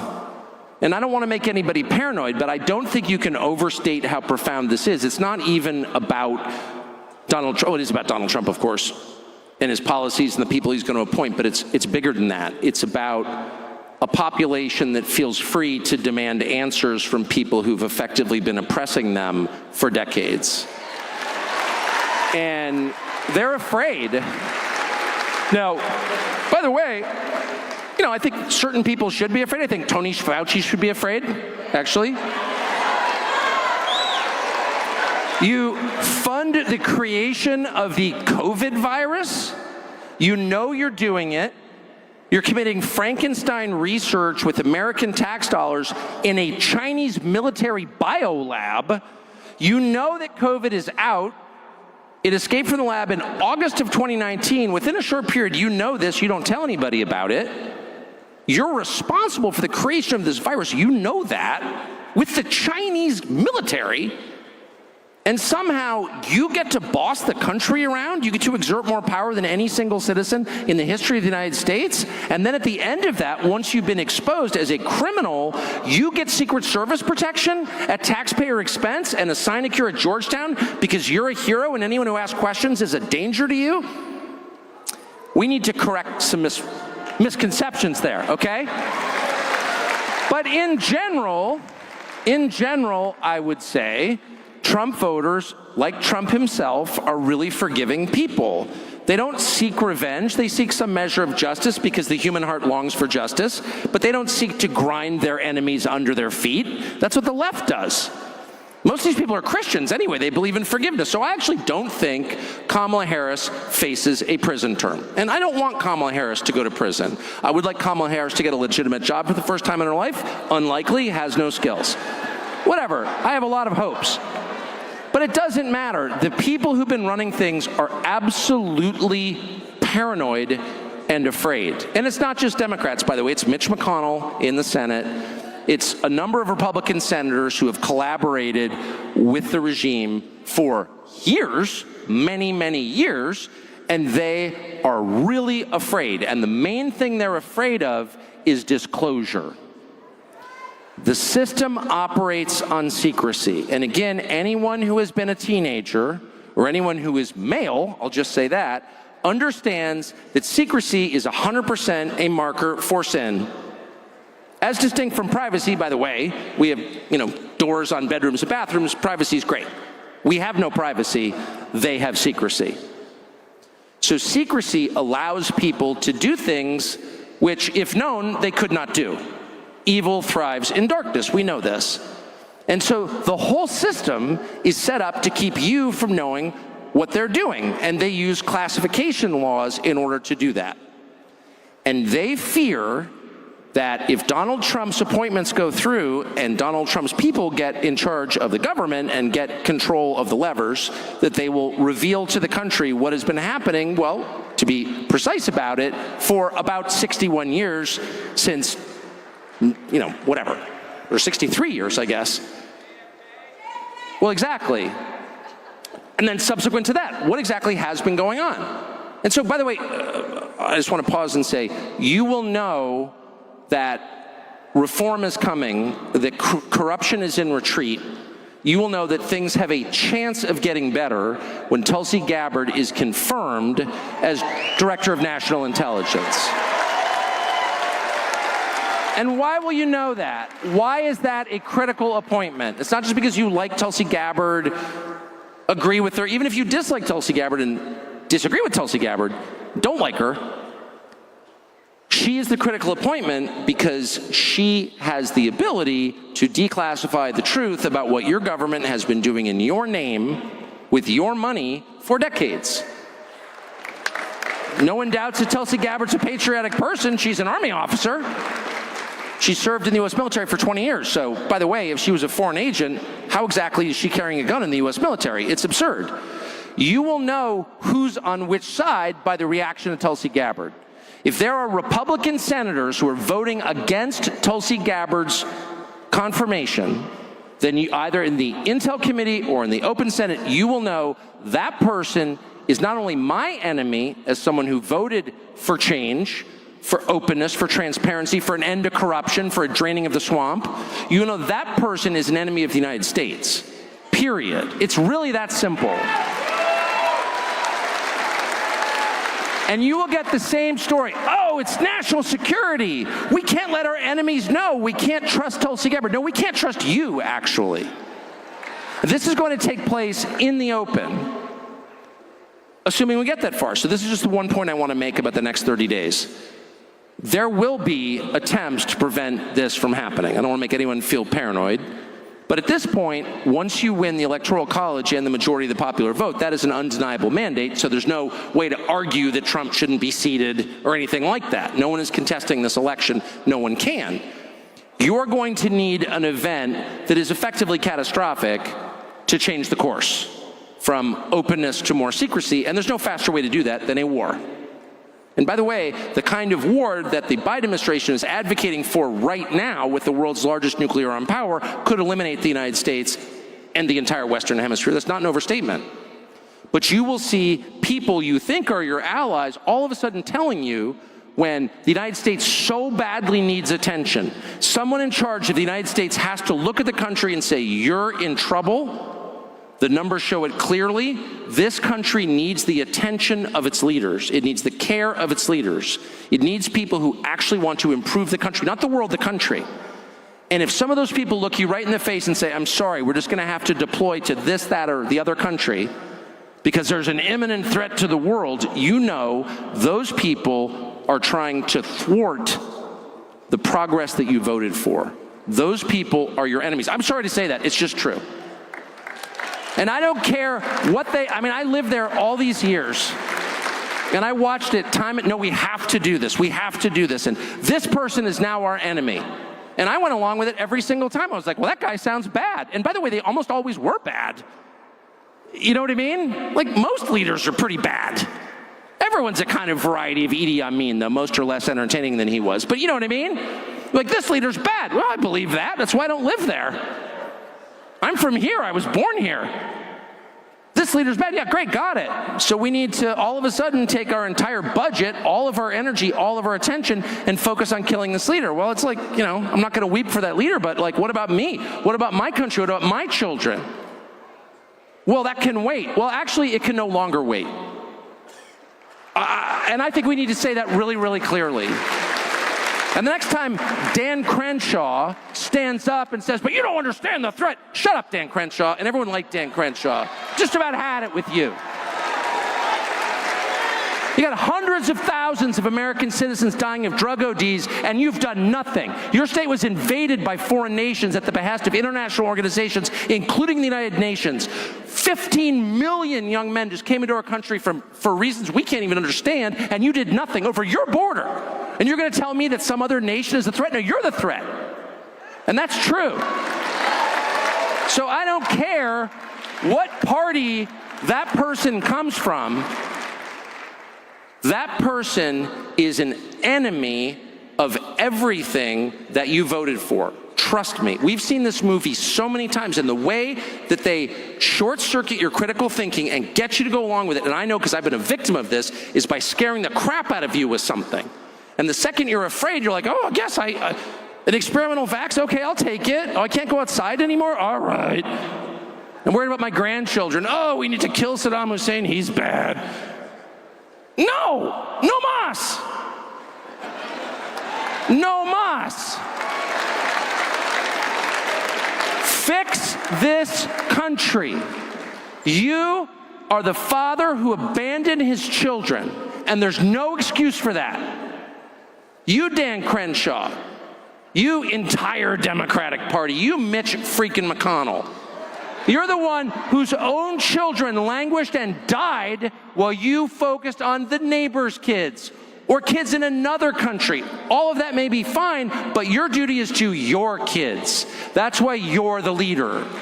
And anyone who shirks that duty is guilty of abandonment, and there is no lower man than the man who abandons his family. There is no lower form of leader than the leader who doesn't care about the people in his charge. And so make that the litmus test, I would say. I mean it, and I don't care what they say. They'll get up there and be like, well, I'm against trans swimmers too. Well, really? Who isn't? You'd have to be a freak to be for that. If that's the price of entry, we're not charging enough. You're against trans swimmers? Okay. Then you're not like brain damaged or something. Like what? Of course you're against trans swimmers. Swimming with girls. I mean, obviously. Demand more. What are your priorities? And if they tell you some faraway place where people speak a language you don't understand, in a conflict that you can't possibly comprehend because it's in another country, that's priority one, you're done. You're done, Mike Pence, and all the rest of those people. But they're relentless. I mean, they are relentless.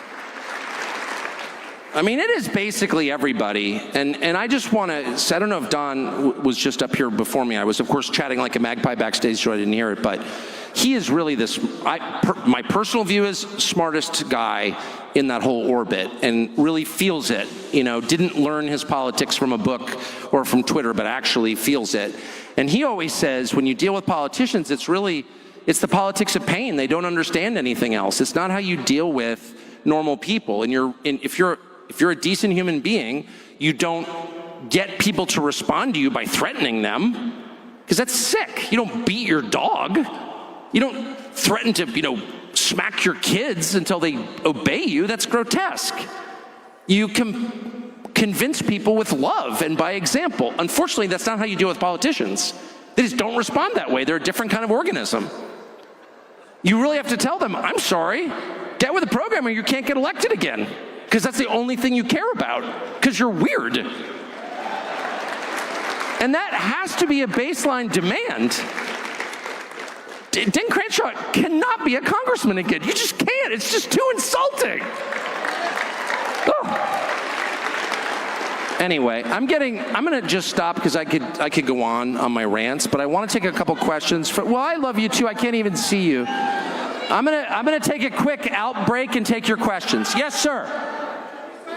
Do you know your questions? Can I sign? I'm not qualified to sign your hats. I'm left-handed and dyslexic. Okay, hold on. This man right here.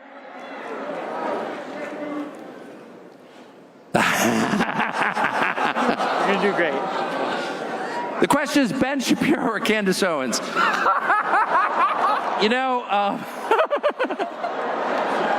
I'm only friends with one, but I'll say I want to. you know, I want to support people when they're right and not when they're wrong. And why do you ask questions like that? You're a smart one. I'll tell you that. I'll just be clear on this. I really think the fastest way to destroy the United States, I think the reason that we're trillions of dollars in debt, I think the reason that our social cohesion is frayed, I think the reason we opened the borders, I think it's all connected, and it all stems from the core sin, which was believing that it was our job or duty to reorganize the world along our lines and control Iraq or, you know, huge swaths of the world. We're not good at that, and we didn't succeed in doing it, and we never repented for it. I think the cost of foreign wars is deeper than just the deaths and the agony that they caused. I think the whole society has felt it, and I think that, you know, there are wars that you have to fight. Those do happen. That's real. I'm not against all wars. Some wars are necessary. You get invaded, you have to fight back. A home invasion requires you to pick up your gun and say, get out. And if he won't, you shoot him. I mean, I'm not Gandhi, okay? But a war of choice for the profit of a few and to satisfy the completely ridiculous theories of AEI and all these other absurd think tanks in Washington, those are really immoral. And anyone who's for that going forward is immoral. I think that. I mean, convince me otherwise. Yes, sir.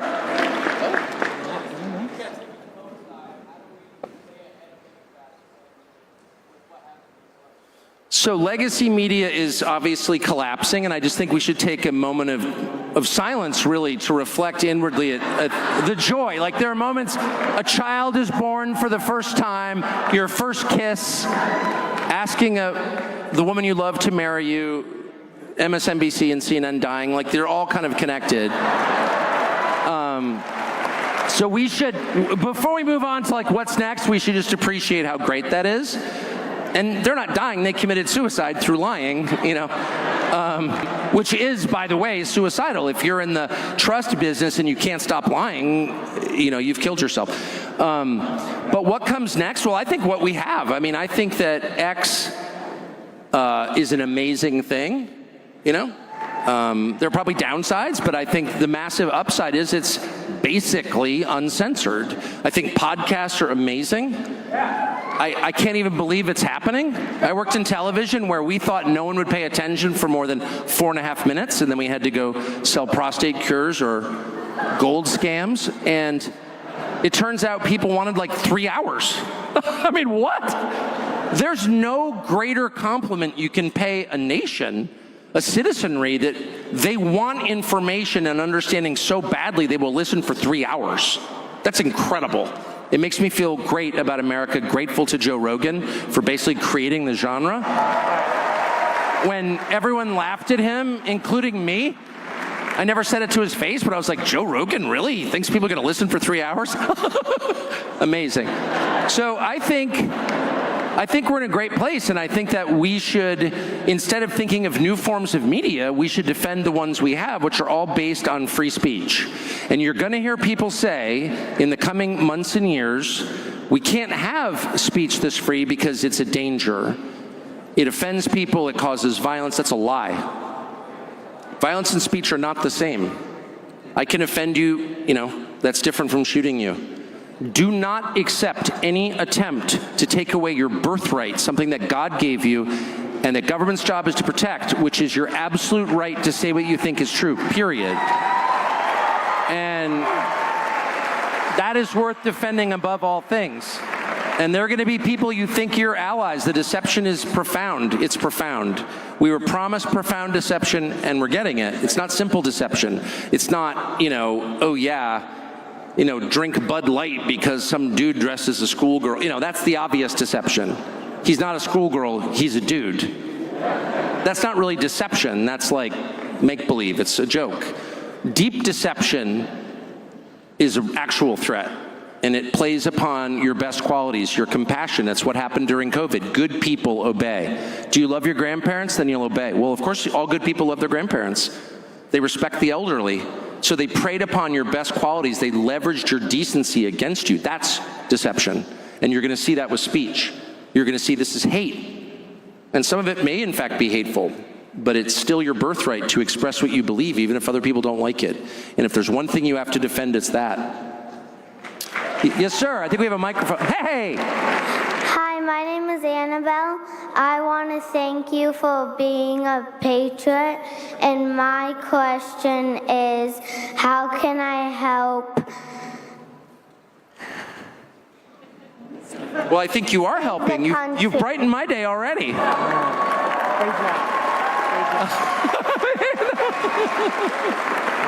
Yeah, I mean, well done. I don't know. Every time, maybe because I have a lot of children, but every time I see like a bright-eyed, cheerful child speaking directly, it lifts my spirits. It compensates for a lot of bad things that I see. So that's way more important than any speech given in the Senate, as far as I'm concerned. Thank you. Awesome. Great job.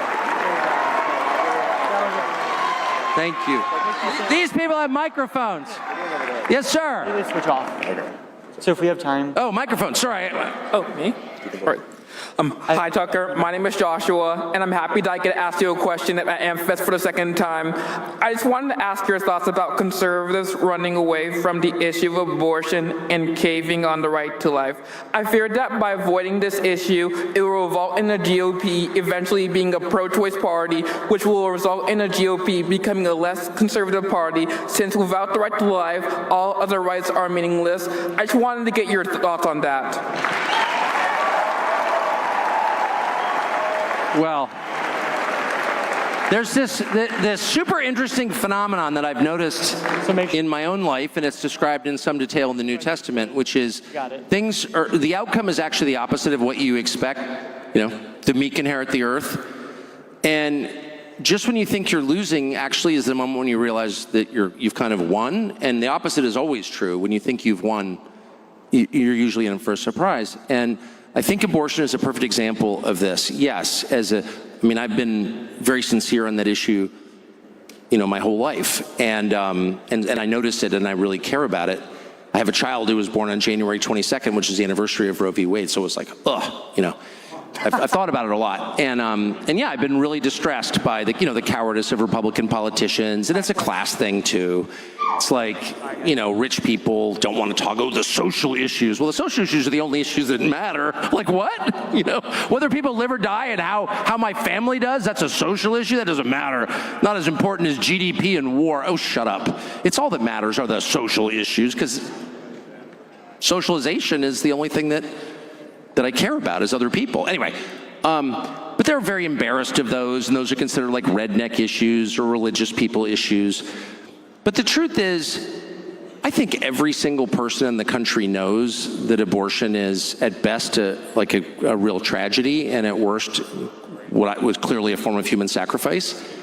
And that's why they had an abortion van outside the Democratic convention. I don't really think anybody sincerely shouts their abortion with joy. I think everybody knows that the cascading effects of that, never leave, and it's like the true tragedy. Taking of life is always the greatest tragedy. And I actually think the time is right to just say that out loud. This is the opposite of liberation, speaking of deception. The main thing that most people want, there's surveys on this, but we don't need surveys, we know this, is children. That is the only real measure of wealth, is children. And anyone who's against children, making it harder for you to have them, making it easier for you not to have them, is the enemy of you and of humanity itself, is pro-death. And I just don't think in the end that wins, and I think everyone secretly knows it, and I think the hysteria and the extremism of the abortion people is testament to that. It's like when you know you're wrong, you get louder and more hysterical, right? And so I actually think it's become super obvious. They can't even, by the way, I felt like 30 years ago under Clinton, they had a pretty good formula for justifying abortion. They were like, well, it's safe, legal, and rare, and it's a tragedy when a 14-year-old gets raped. And I was like, well, that's for sure. It's a tragedy. And because it's so tragic, you need an abortion. Now they're like, no, you want to do something good for America? Kill your kid. Well, that's just Mayan at that point. That's just, do you know what I mean? That's Canaanite. That's just human sacrifice. And they're just saying it. So I do think it divides the country into people who sort of know that and it's obvious, and then people who embrace it. And, it's sad, but they're probably not going to be on your side. So I actually think the recognition that human life is the most important thing is dawning on people, and that I'm not even Catholic, and I agree that war, euthanasia, abortion, killing people. It's just bad. And anyone who's enthusiastic about killing people is scary. And the last thing I'll say is the one thing I am worried about is euthanasia, which is the state murder of its citizens. And I think the economic incentives are really powerful for the state to want to do that. As healthcare costs rise, as depression rises, which I think is one of the byproducts of prescription drug use, SSRIs actually have not lowered the suicide rate, they've increased it, et cetera, et cetera. That's all getting very obvious, and it's super expensive, and how do you pay for it? Well, Canada's just like, we'll just kill you. Make it very hard to get your knee replaced, make it very easy to die. And I'm very concerned that's coming here. And you don't have to be Catholic or even Christian to see that as totally evil. And I hope, and I will demand, to the extent I have any control, that the Republican Party says no to that immediately. People are not objects. They're not animals. You can't slaughter them. They have souls. And just because you're expensive and inconvenient doesn't make you human. We reject slavery because we embrace the humanity of every person. That's why we're against slavery, because we recognize that people are human beings with souls created by God. And anyone who says you can just kill them when they get in the way, whether it's in Ukraine or an abortion clinic or in a euthanasia lab, is evil. And I don't care if they claim that it's liberation. It's not. It's the darkest thing. It's murder. So, whatever. But I fully expect the people who told you that you had to relinquish the Bill of Rights in favor of protecting old people will be the very first to say we need to kill all the old people because they're too expensive. Yes, sir. This will be the last question of the night. Oh, man, I'm just getting rolling now. I hope you'll like my question. So, hi, Tucker. My name's Jake. I just want to say I named my dog after you. So, thanks for that. You know what? I take that as a dog man. I take that as a high compliment. So, thank you. I love your laugh too.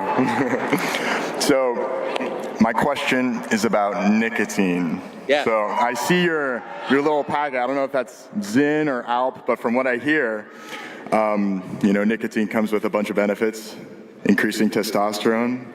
Love that. So it's my 16th birthday today, and they say you should be 21, 18, 25. When did you start taking nicotine, and when would you recommend taking nicotine? Who comes up with these questions? You're trying to get me in trouble. So let me just be clear. There are laws about this, whether or not I think they're insane, that you can go fight and die in Iran, but can't have a nicotine pouch at 18. In fact, they'd like you to go fight and die in Iran, but you can't have a nicotine pouch. I think we've got misplaced priorities. But there are laws about making health claims about, you can make health claims about anything. They tell you weed is good for you. They tell you to take, Adderall in 5th grade. Go ahead and take SSRIs. You need some benzodiazepines because those are good, not addictive or anything. But nicotine is somehow a threat. And I suspect, that any compound that makes the population passive and willing to accept mistreatment is favored. And any compound that heightens awareness, like black coffee, which they're always telling you is bad, and I can tell you as a 55-year-old who's had approximately a gallon of it every day for 41 years, it's not, is disfavored. So I can only tell you it works for me. I'm not going to tell you how old I was when I started using related products, but I'm 55 and I've been using it for 41 years. And I'm not endorsing that at all. I'm just telling you what works for me. I don't drink or use drugs of any kind, including Advil, and I haven't for 22 years. I've got pretty bad eating habits, which is obvious. I love pizza, but I don't put any chemicals in my body whatsoever other than nicotine and black coffee, and I feel great. I do. I feel, and by the way, I just want to say again, this is not licensed health advice. I don't run the CDC. Okay? I'm not in charge of the Department of Agriculture's food pyramid, so I'm not going to tell you to eat 11 loaves of bread to lose weight. Because I'm not a certified scientist or a genius like the people who told you that masks would keep you from catching COVID. And by the way, get 9 boosters. So I don't have the moral authority to give you advice about how to be healthy. I can only tell you what's worked for me, a man with a checkered academic record. But I can say, I feel good.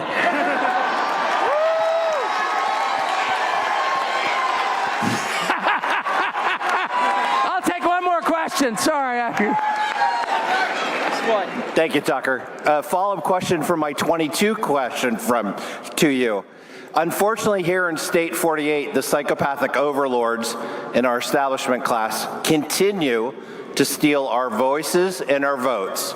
It happened in California. It happened in 4 different Senate races.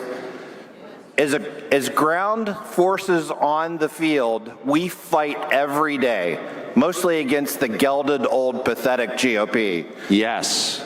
But what would you suggest we, the people, do to reestablish our rights to choose our servants? Thank you, sir. I mean, I think there are a couple things. The first thing you can do is make it known that non-citizens cannot be counted in the census to apportion congressional seats.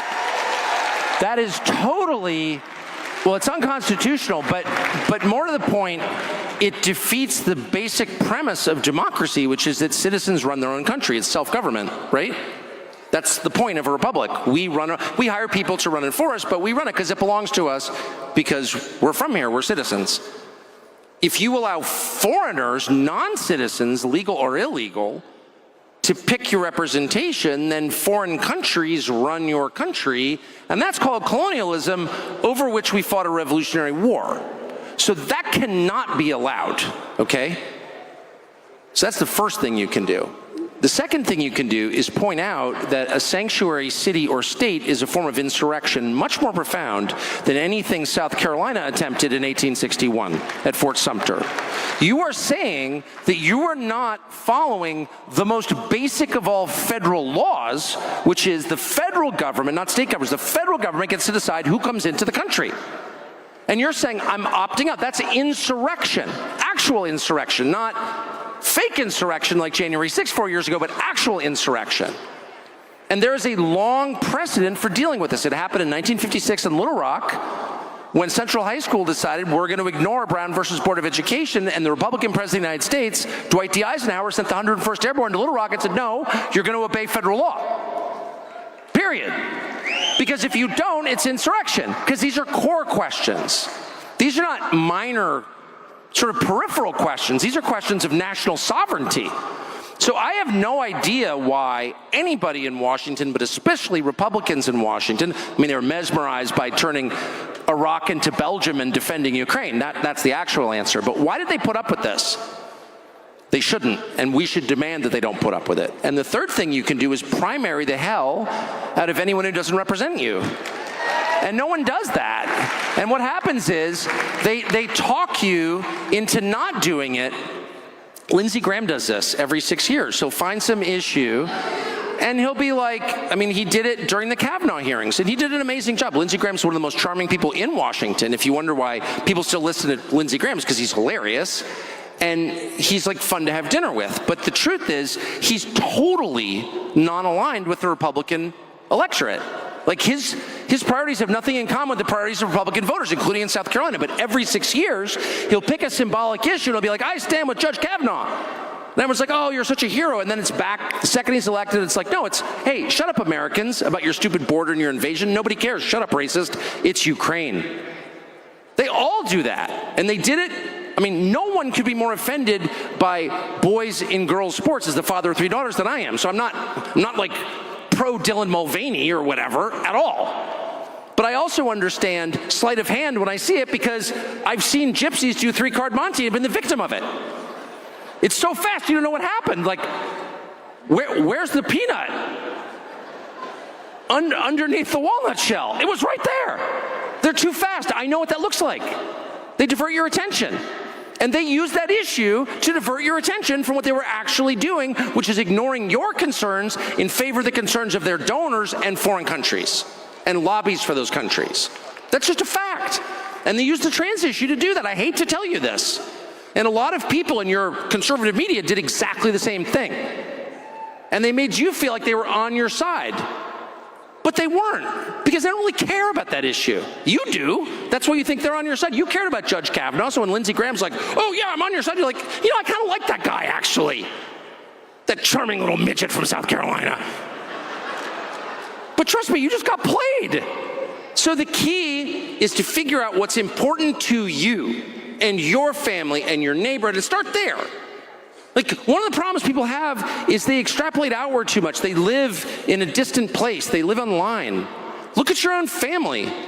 Like, what do your kids need? They can't afford to go to college. They can't make enough in their job to buy a house at 32. They can't make enough to get married and produce grandchildren for you. That's a crisis. That's way more a crisis than anything Iran will ever do to this country. And so demand that your elected leaders who are using your money and have your authority and your military, that they do something about it. Your neighborhood looks nothing like it did 10 years ago because of illegal immigration. Well, we have a military on which we spend like $1.5 trillion a year. Why aren't they at the border protecting the country they serve? What is that? I don't understand. And anyone else who doesn't get that immediately is not qualified to represent you. And I actually think it rarely takes a primary. I think if enough people sit down with Congressman X, even someone like Dan Crenshaw or Lindsey Graham, yeah, boo. But I think if you actually sat down with Dan Crenshaw and said, listen, Dan, I get it. You're a little, but I'm kind of on to you now. And we want you to do the following 10 things. And if you don't, we're going to get someone who's aligned with us, and we're going to primary you. And at the very least, we're going to wreck your day. And he'll maybe be like, okay, your concerns are more important than the concerns of my donors. I will actually do what you want. Because in the end, it's not personal. You just want someone to listen to you and help you. That's the whole point of our system. Your representatives are there to help you. And if they're not, then you have to replace them. You have to be serious about it. And they will listen to you. If you are serious, they will listen. And by serious, I don't mean threatening them or jumping up and down. But just call Charlie Kirk, man. There's no one better at that. Hey, Charlie Kirk, I'm calling, I'm a Turning Point Action donor, and I think we should primary so-and-so. Call Charlie Kirk. Probably, yeah, Lindsey Graham, someone should just do that. Not because, I kind of like Lindsey Graham personally, but it is such an insult to the idea of an opposition party. You have two parties. They should not agree with each other on the biggest questions. Because if they do, someone's getting left out of the equation, and that person is you. Someone needs to represent you on the big issues, the things that actually matter. Not just on swimmers at some state college, but on real issues. And anyway, just make them obey. I think that's up to us. Don't be charmed by them. Force them, spank them like the bad little girls they are. Thank you.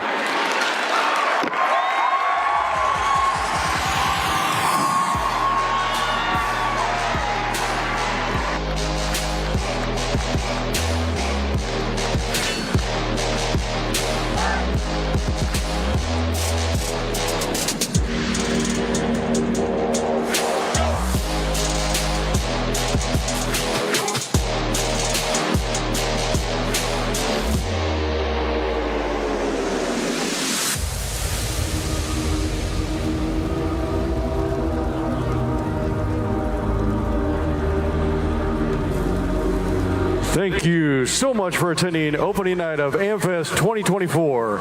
Join us again tomorrow. Breakout rooms will begin promptly at 8 a.m.